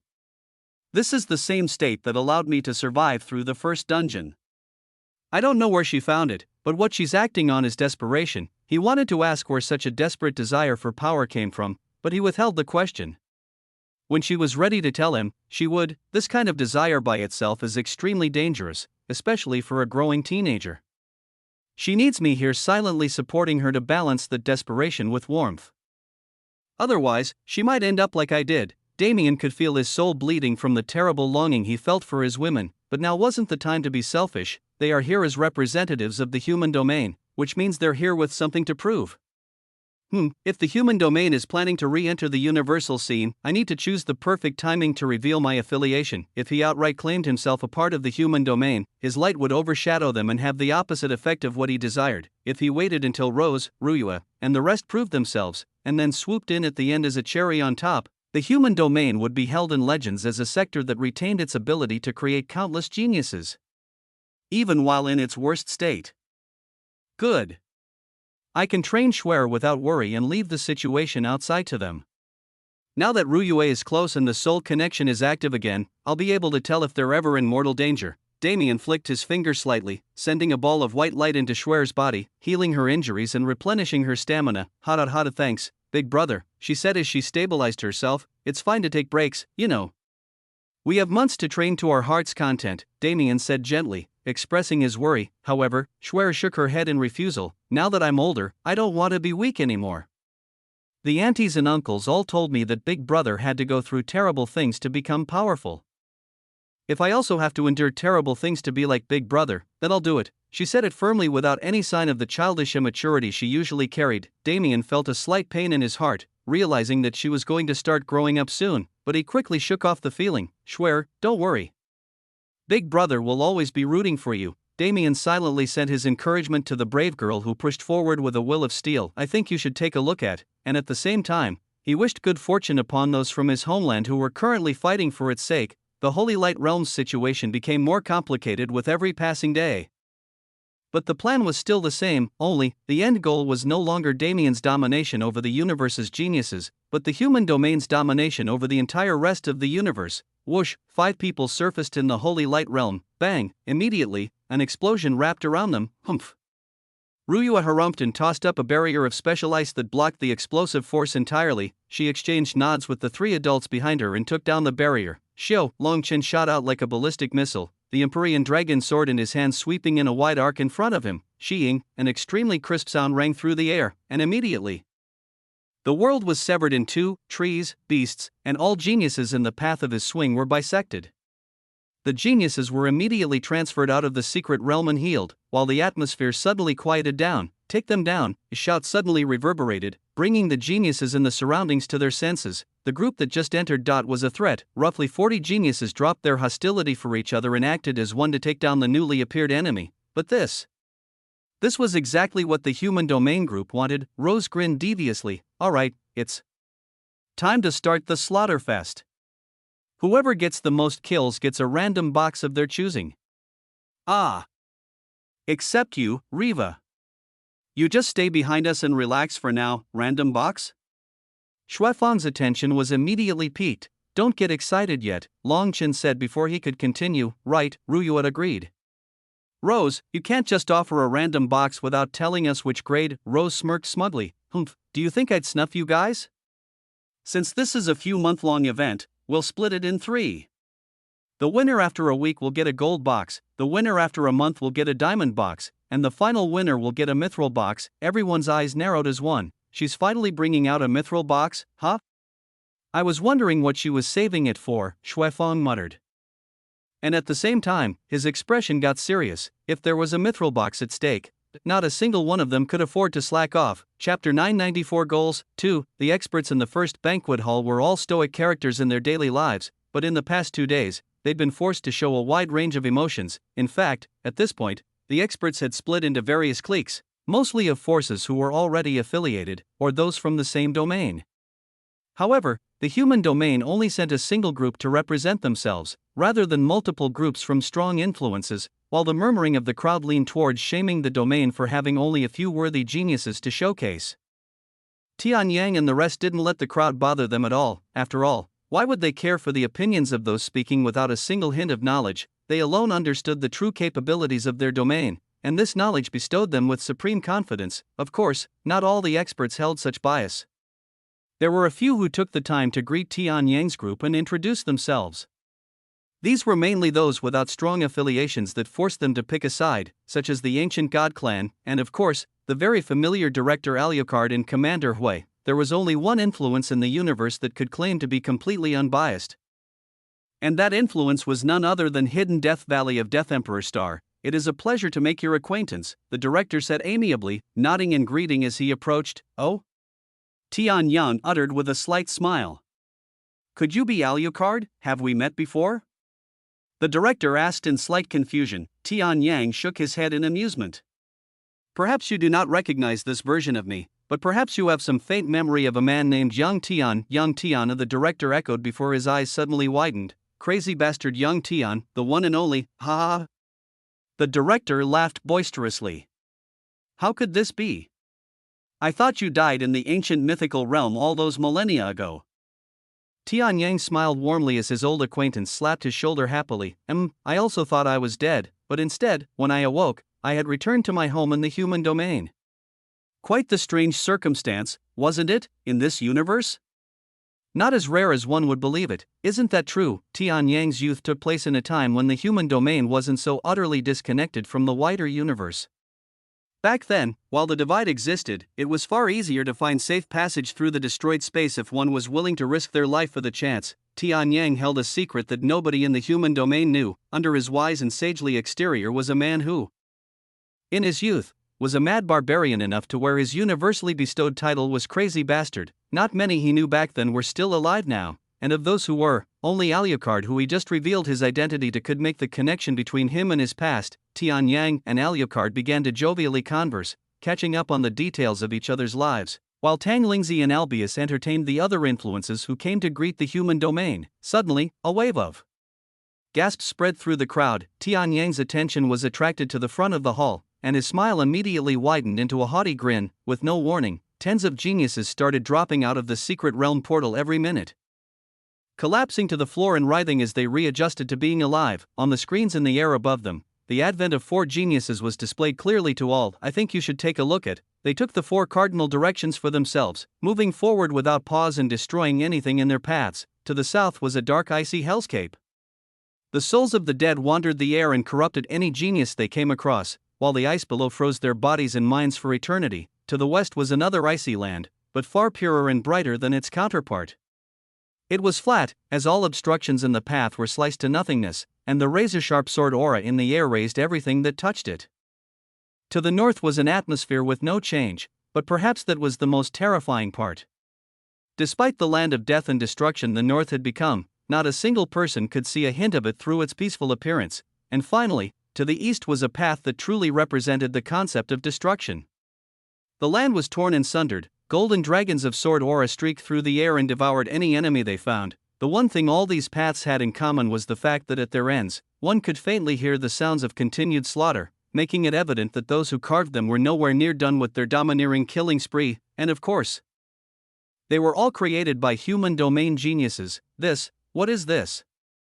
Many experts thought as one. Was this the so-called decrepit and declined human domain? If this was the trash human domain, what did that make them? The people whose geniuses were being crushed like ants. The negative stigmas surrounding the human domain were already crumbling with every second, but neither those geniuses in the secret realm nor Tian Yang and the elders in Luxurian planned to stop here. Just like anyone else, They had no desire to stay in the shadows of the past, whether it be at the genesis of the universe or the very ends of time when creation returned to nothingness. The human domain would remain a legendary existence to all. That was the ultimate goal. It was a large space, far too large to fit within the bounds of the tomb of Ayakashi. The walls were made of weathered dark brown bricks that were covered in damp green moss and vines that snaked around like they were alive. The ground was lined with ancient letterings and hieroglyphs depicting various symbolisms that were long lost in the annals of time. Chains spanned the ceiling and draped down several feet, clanging against each other as they were swayed by the mysterious wind that wrapped around the space and filled the already eerie atmosphere with disharmonious melodies that sang songs of death. The entire area showed signs of extreme debilitation except for the very center, where a massive stele stood by its lonesome. This was the central point of the tomb of Ayakashi, the very room that held the ancient secrets hidden within the tomb, and as Elena stared into its darkness, she firmed her will. The aura in this place is not natural. It's coming mainly from that stele, but there are strong pulses of it coming from several other areas.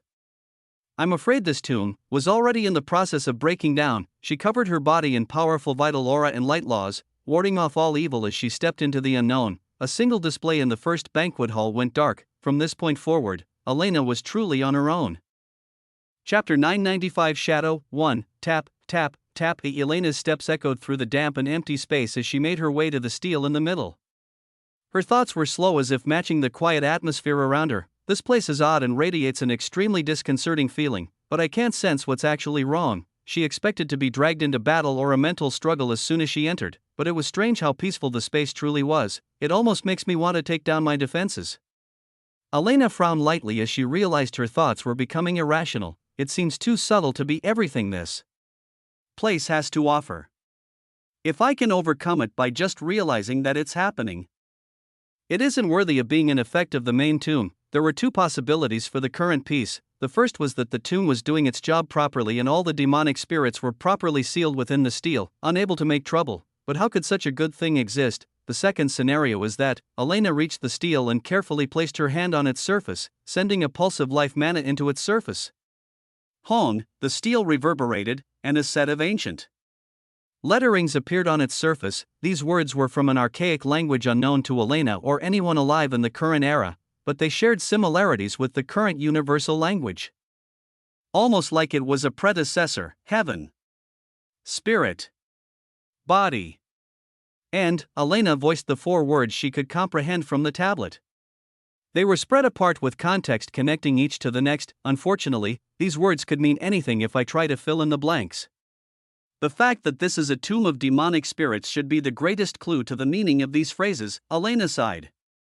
Her knowledge of ancient history was negligible since most of said knowledge had been erased from the universe. She had no idea what could have been going through the people who etched these words' minds, but she could feel that they put their souls into their art, etching these words with all their power and wisdom.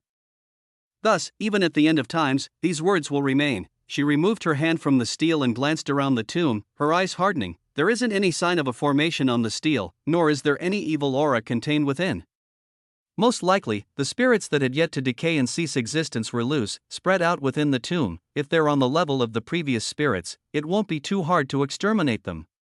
The problem is what happens if they manage to possess the geniuses in the tomb. In that case, Elena didn't know enough about souls to save those geniuses or exterminate the demons who controlled them. For now, let's move. Elena glanced at the stele and quickly wrapped her mana around it.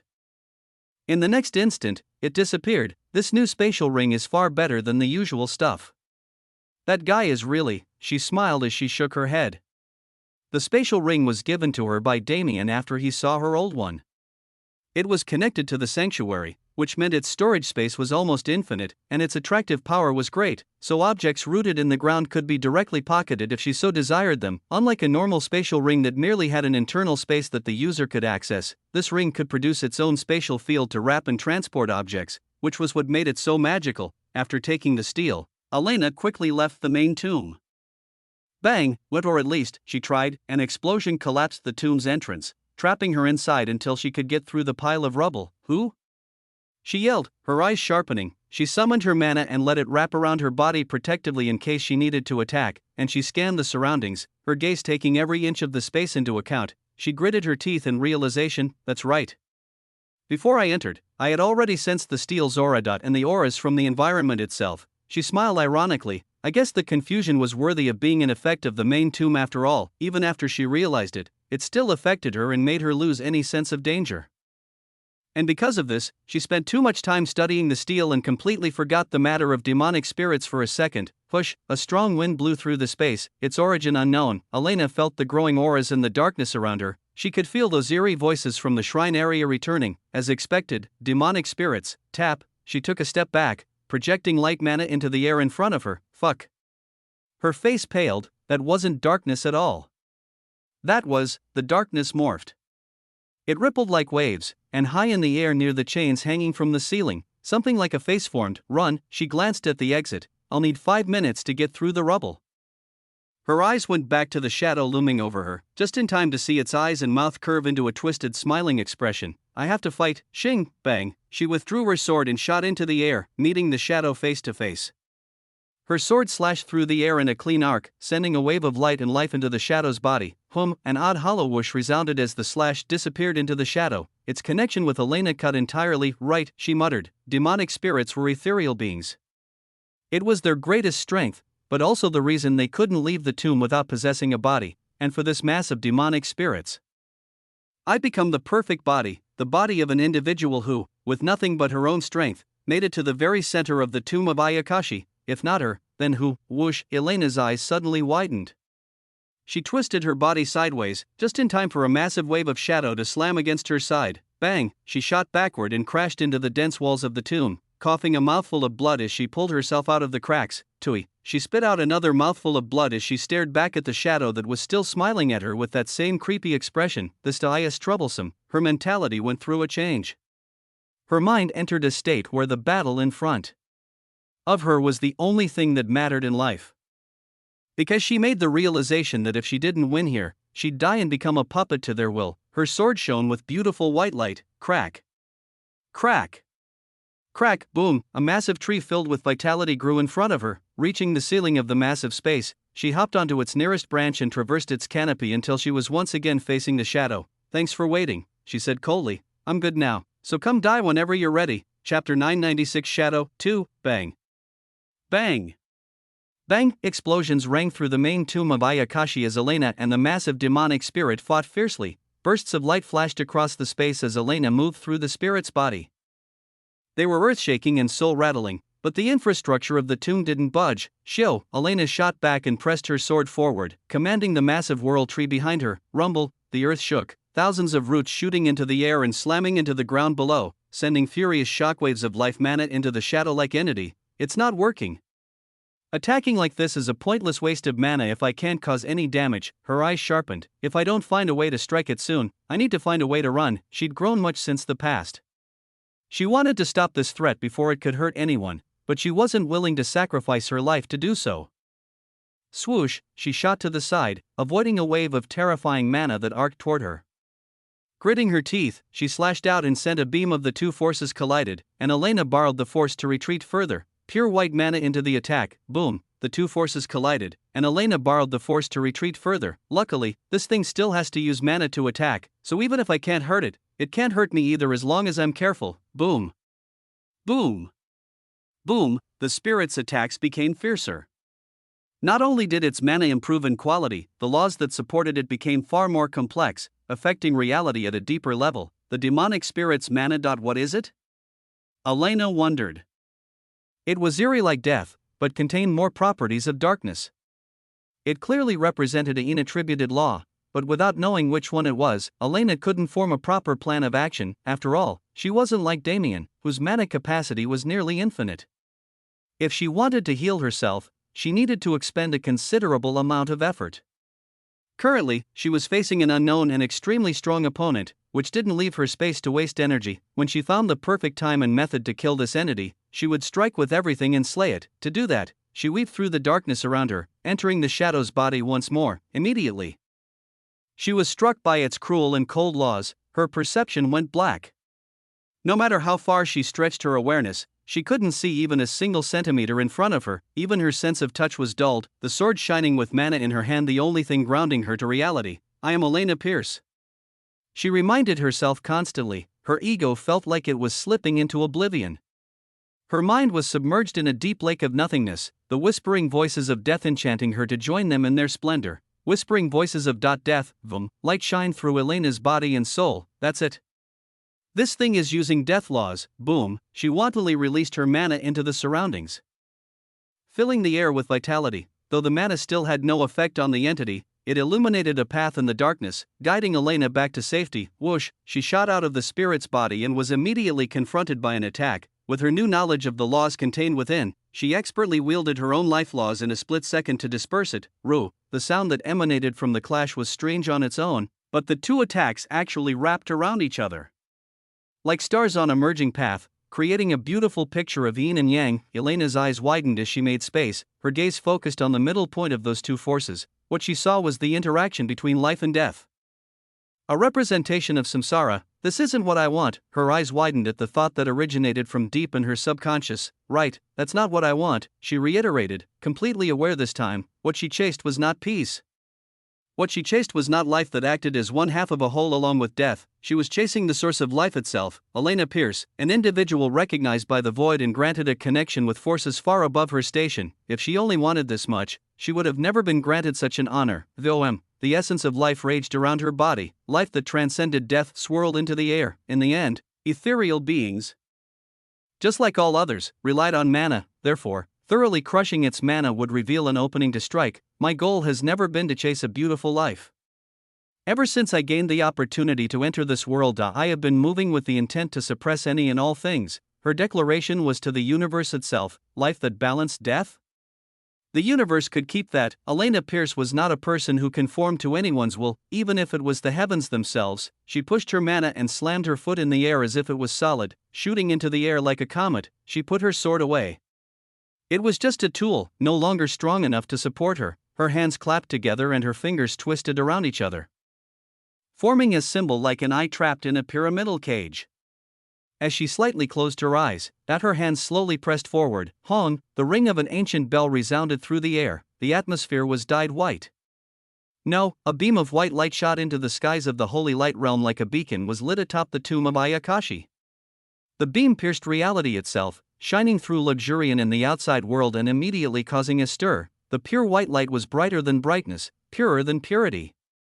Its existence was sacred in the world. For the few seconds it blessed the eyes of those lucky enough to witness it before it died down. However, just a few seconds was enough to create massive waves in many hearts. That sacrosanct beam represented something far greater than its appearance. After all, of the experts in the first banquet hall, Lucille's thoughts perfectly summed up those of his compatriots. This is truly an era of geniuses. The holy light realm was proving to be of far greater significance than anyone expected. It seems we'll have to make some changes. Lucille immediately left the area and called a meeting with his fellows in the Heavenly Clan. Meanwhile, in the very center of the tomb of Ayakashi, Elena's attack manifested. A powerfully glowing heavenly ink no smaller than the demonic spirit's titanic body shot toward it with impossible speed. Black splotches almost like ink splashed into the air, coating the ink. Sizzes, the ink gutturally sizzled as the ink's mana burned through it and sent it to oblivion. The concept of transcending death thoroughly suppressed the demonic spirit's laws, making its attacks completely ineffective, and as the attack finally collided with the spirit's body, Elena went through a qualitative change. The understanding of her ultimate goal was accompanied by the comprehension of another elusive concept, legends, because in that moment, Elena defined her own legend. Even before Damien, she took a step towards forming her own divinity. At this moment, Elena had stepped into the extreme peak of 4th class. Chapter 997 Shadow 3, Escarii. A soul-shattering screech pulled Elena back to reality, giving her no time to adjust to her gains. The consequence of breaking through during battle is being unable to grasp everything properly, but battle is also the best way to adapt to those gains. Elena cracked her neck as she watched the Yank and the demonic spirit's body fight each other fiercely. The demonic spirit was clearly feeling pain, evident through its screeching and the lashing of its shadowy tentacles. It won't die. Elena realized, the Yank was powerful, but it was only the result of her preliminary understanding. How could it be that easy to kill an entity formed by the merging of countless demonic spirits? While she finally had a method to hurt the entity, she needed to put in far more work to rid it from existence. Crash, a pulse of dark mana reverberated through the air, and the Yank was finally shattered. The demonic spirit's massive hollow eyes were slanted in anger, its mouth producing a multitude of teeth and tongues that seemed to be screaming in rage and humiliation. its ego isn't complete. Elena realized as she swerved to the side and slashed the air, cutting through a tentacle of darkness. She flashed forward at the speed of light and spun her body, loading her leg with power and kicking out heavily. Bang! Her foot collided with the ethereal spirit body like it was a material object. The mana of transcended death rippled through the darkness like the spotlight of a lighthouse in the deep seas. Elena immediately felt the resistance of the spirit's laws. The dark and deathly fluctuation of that unknown concept clashed against the mana of life, slowly nibbling away at it until it could no longer hold its structure. Still, this nibbling was gradual. Elena's attack still had its intended effect. Escari, the demonic spirit, screeched angrily and swept its massive arm at Elena, essentially sending a wave of mana that covered the skies in her direction. However, the mana suddenly split in half, two streams coming from opposite directions with the same target. Elena shot upward through the gap between them and grinned. The more injured it gets, the more its ego will destabilize. She confirmed her assumption with that attack. From the ancient hieroglyphs on the wall, Elena learned of the individualistic and greedy nature of demonic spirits. For them to combine like this was for the sole purpose of survival, and now, I only have a single body. In the end, all except one of them will be sentenced to death in this decrepit hall. It seemed the yin-yang effect of the previous attacks didn't just allow Elena to promote, it returned a piece of sentience to those demonic spirits. All the better for me. Elena flashed to the very edge of the room where Yggdrasil was located and landed on its branches. Bang! A holographic green shield covered the tree and blocked the spirit's continued attacks. Crack! I only have a few seconds. Elena rushed to the center of the tree, a flat area where the trunk spread out into tens of thousands of branches. She placed her hand on the solid wood and closed her eyes, sending a prayer and a hint of mana into its trunk, and in response, a single branch snapped off the tree and landed before her. Nice! She thought as she picked it up. Crash! She left the tree just in time to see the barrier break. With a wild expression decorating her face, she blasted through the mass of thousands of dark tentacles, using the branch of Yggdrasil as a sword to cut all things. I think you should take a look at Shing. It sliced through the deathly mana around it like a true blade, its seemingly feeble body acting with the same power as a heavenly material. Elena's smile was like sunlight that illuminated the world. She felt a sense of freedom that came with the enlightenment of her promotion. It allowed her to act without qualms, following her natural instincts to achieve exactly what she wanted, and what she wanted was the death of this being. Elena wasted no time. Armed with her new weapon, she entered the spirit's body once more. Its laws assaulted her as always, but the feeling was different this time. It was almost like they were fragmented, originating from entirely different sources. Now that I know what to look for, this is a simple job. She was no longer facing a single extremely powerful demonic spirit, but a horde of weaker ones, so I just need to kill all of you before you can kill me. Elena swiped her branch of Yggdrasil through the air. Sounds fun. It was the beginning of a slaughter. From the start, individual demonic spirits had no chance against her. This much was proven when she killed those that were in the shrine area. It wasn't that her perceptive ability magically increased or anything of the sort. Instead, the mana of transcended death forcefully separated these beings, severing the threads that held them as one. The fact that they were internally warring was only an added bonus. Elena cut through demonic spirit after demonic spirit, transcended death filling the atmosphere. Thousands were felled at her hand before she finally ran out of mana and was forced to retreat.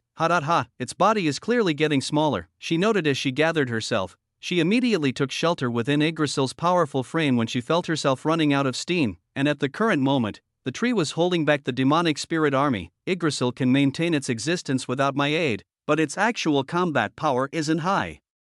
Its protection won't last long. The Valhalla army didn't understand the concept of transcended death as it was a completely different vein of life laws from what the Valkyries studied. And it would take a considerable amount of time to teach them to use it, so they weren't a viable option. An escape is no longer as beneficial as fighting. As long as I can find a way to rapidly replenish mana. She didn't have pills, nor did she have any outside help. Elena gritted her teeth. Think of the long term and just do. Without hesitation, she set her own body alight. The smell of burning blood vitality curled through the air, and as Elena's stamina and bodily strength weakened, her mana replenished itself, reaching a new high. I have to be as efficient as possible. She shot out of Yggdrasil's protection, hiding her mana and using the darkness as cover to make her way towards the demonic spirits without being noticed. Naturally, this wasn't possible, but for a single second, the demonic spirits failed to realize Elena had left the world tree. WHOSH, a terrifying tornado erupted as Elena powerfully kicked off the ground, shattering the nearly impregnable bricks below. Her body turned into a streak of pure white light that submerged into the darkness and burned like a candle in a lonely study. 500 spirits died on impact. 500 more died in the following second as Elena flared her mana, creating a myriad of symbols that represented eternal life and directly striking individual demonic spirits with their holy aura. Ascari. The cacophony of roars that followed was like a symphony in Elena's ears. Her eyes sharpened. Let's end this. Chapter 998 Shadow 4. Elena's battle was catastrophic, but the tomb of Ayakashi itself was built so sturdily that not even a ripple of it made its way to the surface, projecting a calm aura over the tomb. Unfortunately, those within weren't feeling the same calm, those who fell into traps and were unable to free themselves, those who were injured and weak.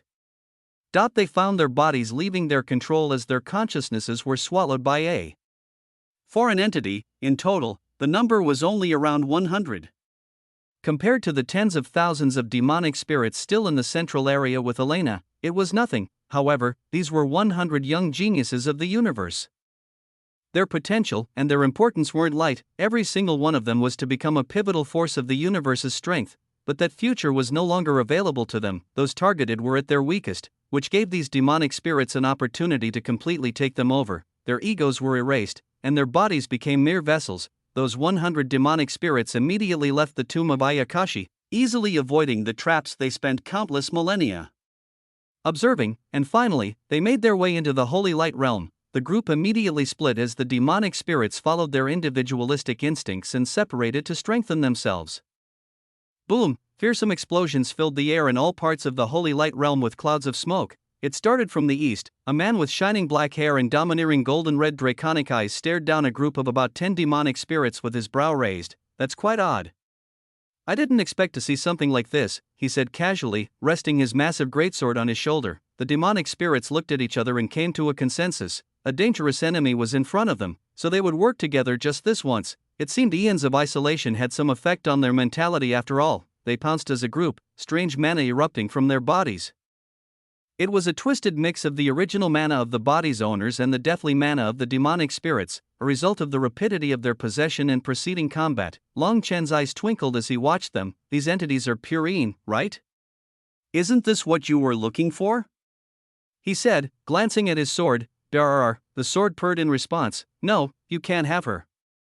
If you knew who her husband was, you would understand why she's untouchable. Bang! Ling Chen casually jumped back and avoided the strikes of his enemies as he continued his conversation. Bzzzt.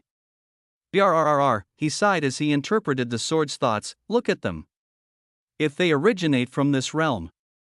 Do you think there will only be 10 of them? Bzzzt. Yes, I'll hunt as many as I find. Brrr, damn brat, can you learn to be less greedy? Being a dragon doesn't excuse this nonsense. Brrr, Long Chen sighed in annoyance. The Empyrean dragon sword was just as gluttonous as it was domineering. I coaxed him for now, but he'll surely make a fuss later if I don't feed him properly. Long Chen shook his head and slashed the sword through the air.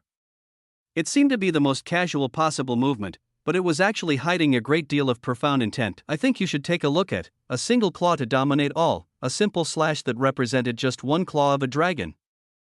That tiny piece of its body holding the grand ability to destroy countless living beings with a single touch. Splatter. The demonic spirits' physical bodies were immediately torn to shreds, and unlike other geniuses, they remained in the realm, becoming fertilizer for the trees that would grow in the future. Meanwhile, the demonic spirits rushed out of those bodies and fled madly, their every instinct screaming that death was near, though running was never an option. The Empyrean dragon sword suddenly began to glow, and a projection of a massive 5-clawed golden dragon appeared in the air. The dragon opened its mouth, and a suction force like a black hole filled the atmosphere.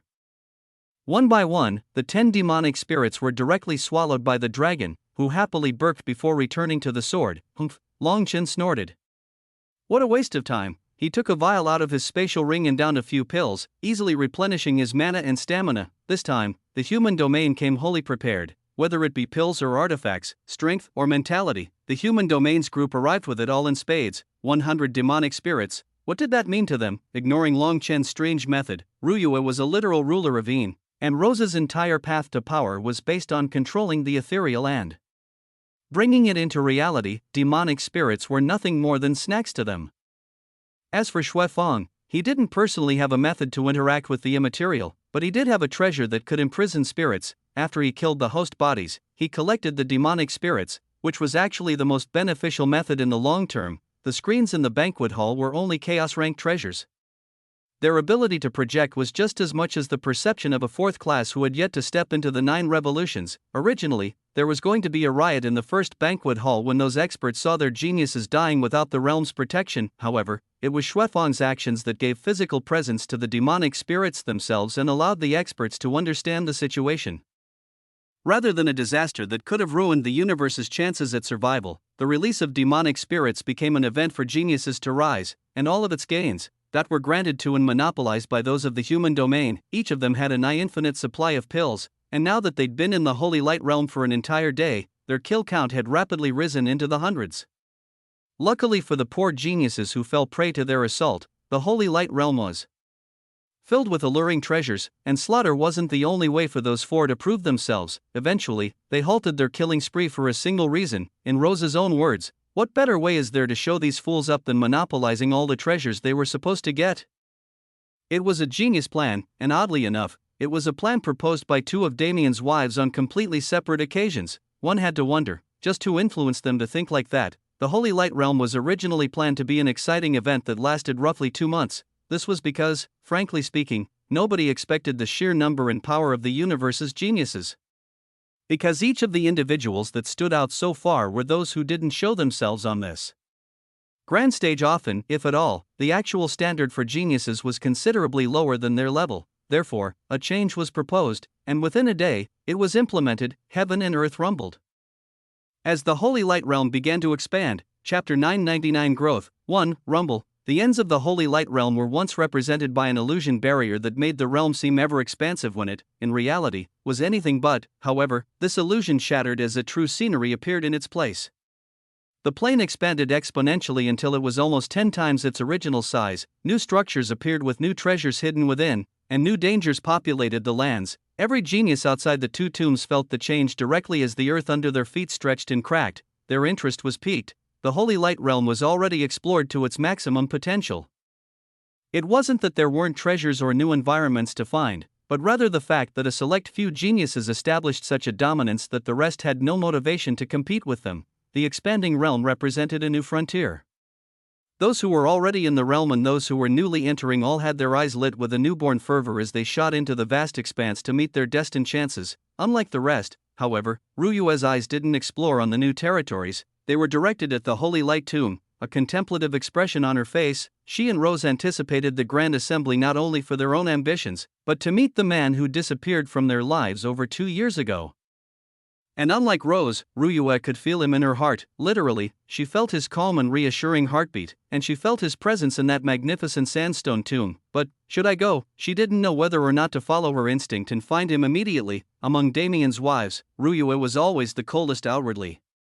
Those she didn't care for wouldn't even be graced with a word from her, and for someone with such an exterior, one wouldn't expect the warm and emotional internal struggle she was facing. During her baptism, she saw a vision where she was forced to choose between her love and her power. She almost failed due to her inability to make this choice. And in the end, that didn't choose at all. She could never abandon her love, the love that saved her from desolation, and she could never abandon her power that did the same. Both were crucial aspects of her being, and only after realizing the dual importance they held could she move on to the next stage of baptism. Currently, she had to make the same choice, but with far less dire consequences, and thus, she chose to pursue power, because without power, I can't pursue my love. Her cold exterior could only be melted by the warmth in her heart, and in order to preserve that warmth, she would do anything necessary. Never again will I lose him so powerlessly. Rose never talked about that day, but Ruyue knew well that she felt the same. They were devastated, and suddenly understood why Damien chose to follow the lonely path of a paragon genius. Wusha Ruyue pressed off her heels and glided through the air, heading deeper into the unknown that spawned in the south. She hummed, watching the geniuses on the ground below clear out as they discovered her presence. It's not worth spending time on them. As Rose said, there was no longer a point in continuing their killing spree. They originally expected the geniuses they were competing against to be stronger, which is why they planned for a month of fighting, but that plan fell through. No, it's only been delayed. Once more Holy Lands arrive, we'll meet the true peak of the universe. The human domain geniuses received a quick course on the structure and major influences of Grand Heaven's boundary on the way to Lajurian, and Parcial made sure they overestimated their opponents as much as possible. if that angel's words weren't propaganda. I need to reach level 399 rapidly. I think you should take a look at. Ryuya moved several thousand kilometers within an hour, passing by several strange structures and monuments that made the expanded realm seem like an ancient ruined society. Suddenly, her ears perked up. This sound. Water. Ryuya's eyes went to the horizon. The sound she heard was like water, but there was something strange about it, something that separated it from every other stream and river in the vicinity. Flash, her body arrived at her target in an instant, and as she looked out into the mountain below, she found a mundanely beautiful scenery. It was a house, roughly large enough for a family of 4 to live comfortably. It had 2 stories, but its design was quite unique even amongst the things Ryuya had seen. It sat atop a lazy river that calmly twisted through the densely packed trees. Its floors almost hovered above the river, making it seem like the river was being produced by the house itself. This structure could best be described as a fusion of water and land in a fashion that almost seemed ethereal and separate from reality. Ryuya gracefully landed on the ground and walked up to the house, scanning it with her awareness. Nothing. She raised her brow as she carefully made her way up the stairs and into the structure itself. Ding! Ding! Ding! Wind chimes danced, sending beautiful melodies through the peaceful air. Ryuya closed her eyes and appreciated this sense of calm as she stepped through the house's sliding glass entrance. Swoosh! Her eyes widened. She felt like she entered an entirely new world. Her mind was filled with a strange connection, as if she could feel the earth connecting to the seas, and the seas connecting to the sky. Looking out the translucent walls of the house that gave a crystal clear view of the outside scenery, Ryuya felt like she was a part of the water and a part of the earth, a true staple of the environment. Water and earth were both elements of Een, and though Ryuya never truly utilized either, she could still intrinsically connect to them at any moment. With the house's mysterious effects, this connection was enhanced exponentially, and Ryuya's mind entered a plane she'd never seen before. Een, the law she followed. She always classified Een as dark and cold, but she failed to see its other face. Een was the picture of serenity. It was the most flexible law, able to bend anything towards nothingness. Ryuya always chased strength above control because she had always felt the need for immediate power. Neglecting control was never the answer. Rather, as someone who followed the path of Een, control should have been her utmost priority. Why didn't she realize it sooner? No, she was just too focused on a decision she never needed to make in the first place and got distracted from the path forward. Her strength didn't rise, nor did her comprehension suddenly expand. However, her mind cleared. She received what she needed most, assurance in and realization of herself. Ryuya's eyes flashed with countless imageries as they rapidly cleared, the haze that clouded them disappearing entirely. She once again looked out into the environment, and a small smile decorated her face, immortalizing her beauty in the painting-like scenery. Good. This is exciting. If this was the reward from the first interesting thing she found, she couldn't wait to see what came next. Chapter 1000 Growth 2. A week passed. The Holy Light Realm quieted down considerably after its expansion. The size was greater than even some planets now, and the geniuses were able to spread out far enough to avoid each other and focus on their own growth. And in this time, many more forces arrived. For those in the Divine Realm, 1 week was enough to reach luxurian regardless of how far they were. Now that such a time period had passed, the last of those forces made their arrival, and their geniuses also entered the Holy Light Realm. Of course, excluding the bigger Holy Lands. How could they arrive so early? It was a matter of face, something extremely important to those large influences.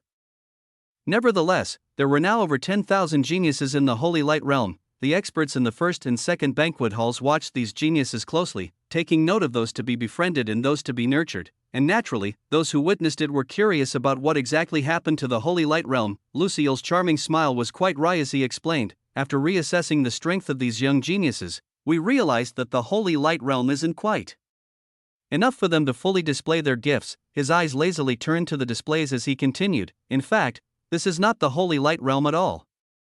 That realm was originally created by the ancestors. And over time, we at the Heavenly Clan didn't just leave it alone. We built on what the ancestors started, and turned the Holy Light Realm into its own hidden world. This time, we merely took down the barriers and allowed access to the entire hidden world. Only, his smile shifted, once again becoming unreadable. There may be many unexpected things on Holy Light Star. He let his words trail off, only making the surrounding experts more curious. Tian Yang, who stood among them, observed the screens in interest. Its location. It should be fine. He quietly used his inherent senses to locate Holy Light Star, properly giving himself insurance on his genius's safety. While his means were unique, he was only one amongst many who used various methods to ensure that their geniuses would be protected. After all, if Lucille himself was saying they would encounter the unknown with such a mysterious expression, there was bound to be something truly dangerous in that world. Perhaps the only people who weren't experiencing the air of change were those in the two great tombs at the center of Holy Lightstar, those who had yet to even realize the realm's changes. Among them were three who held a special position compared to the rest, two of which were Damien and Schwer. Schwer was at the peak of third class, and to promote, she needed to define the law she wanted to practice going forward. What Damien found while watching her progress through the tomb was that Schwer was genuinely a genius. Whether it be in her use of mana or combat sense, she excelled far more than someone who remained sheltered for the majority of her life should. It made him wonder, how the hell did Elvira train her? The only master Schwer had until now was none other than the Elf Queen herself. She had a gentle demeanor, but she turned into a true demon in battle. He could imagine the type of trainer she'd be, but he couldn't imagine Schwer suffering through that type of training. She proved him wrong in just a few minutes, and over the past week, she'd only managed to impress him further. It had to be reiterated, Schwer was still at the peak of third class. In this tomb made for fourth-class beings, her ability to traverse, no matter how slow it was more than just the marking of a genius, but the marking of a true heaven-defying talent. The only question that remained was posed just a few moments ago. I think you should take a look at, what law did she study? Schwer's single affinity was to natural spirits, but there was no law governing natural spirits, in a certain sense. It could be said that Schwer studied all of the base elemental laws, but there had never been such a case of a single individual having over 5 affinities, let alone one that was greatly talented in all of them. Even Damien only had 3 affinities. His ability to use any other elements came solely from the void, not from his own body. Schwer was currently facing an illusion that guided her further and further away from the tomb's central area. While Damien was well aware of this, he didn't make any moves to correct her. I can't say for certain about her affinities, but her perception is lower than average. She's able to instinctually understand many things, and the things she doesn't understand are taken care of by the spirits she utilizes.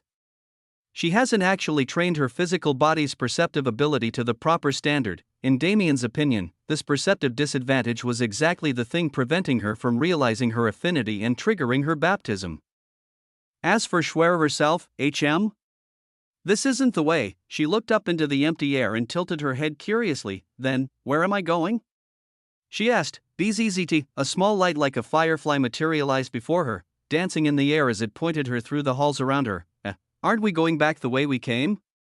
She complained naively. She genuinely couldn't tell which direction was right. At every turn, there were 6 new corridors leading to completely new routes, almost like a true labyrinth. Schwer was never a planner. Elvira tried many times to teach her tactics, but she couldn't digest the knowledge whatsoever. But did she really need to? She asked herself a while ago and found her answer. There was no need for her to worry about these things when they would never be worries for her, or at least, she thought. Damien's insistence made her consider differently. Therefore, instead of relying on the spirit's help to traverse the corridors of this labyrinth, she tried to do it on her own, and of course, she failed miserably. She finally accepted the spirit's help when they alerted her that she was nearly back at the entrance to the tomb. In her attempt to use her own perception, she completely backtracked. I thought I was ready, but I was wrong. Schwer was still a teenager in her growth phase.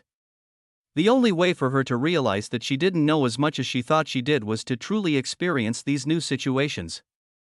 Even more than Damien, what Schwer understood in the Holy Light tomb was her own weakness. I need to change. She skipped happily behind the spirit that led her along, but the light in her eyes wasn't so naive. She'd bled and she'd hurt. She'd felt the consequences of her actions many times since she entered the outside world again. She was still a frog, but she was taking her first steps out of the well, and now that she'd begun, she had no plan to ever stop climbing.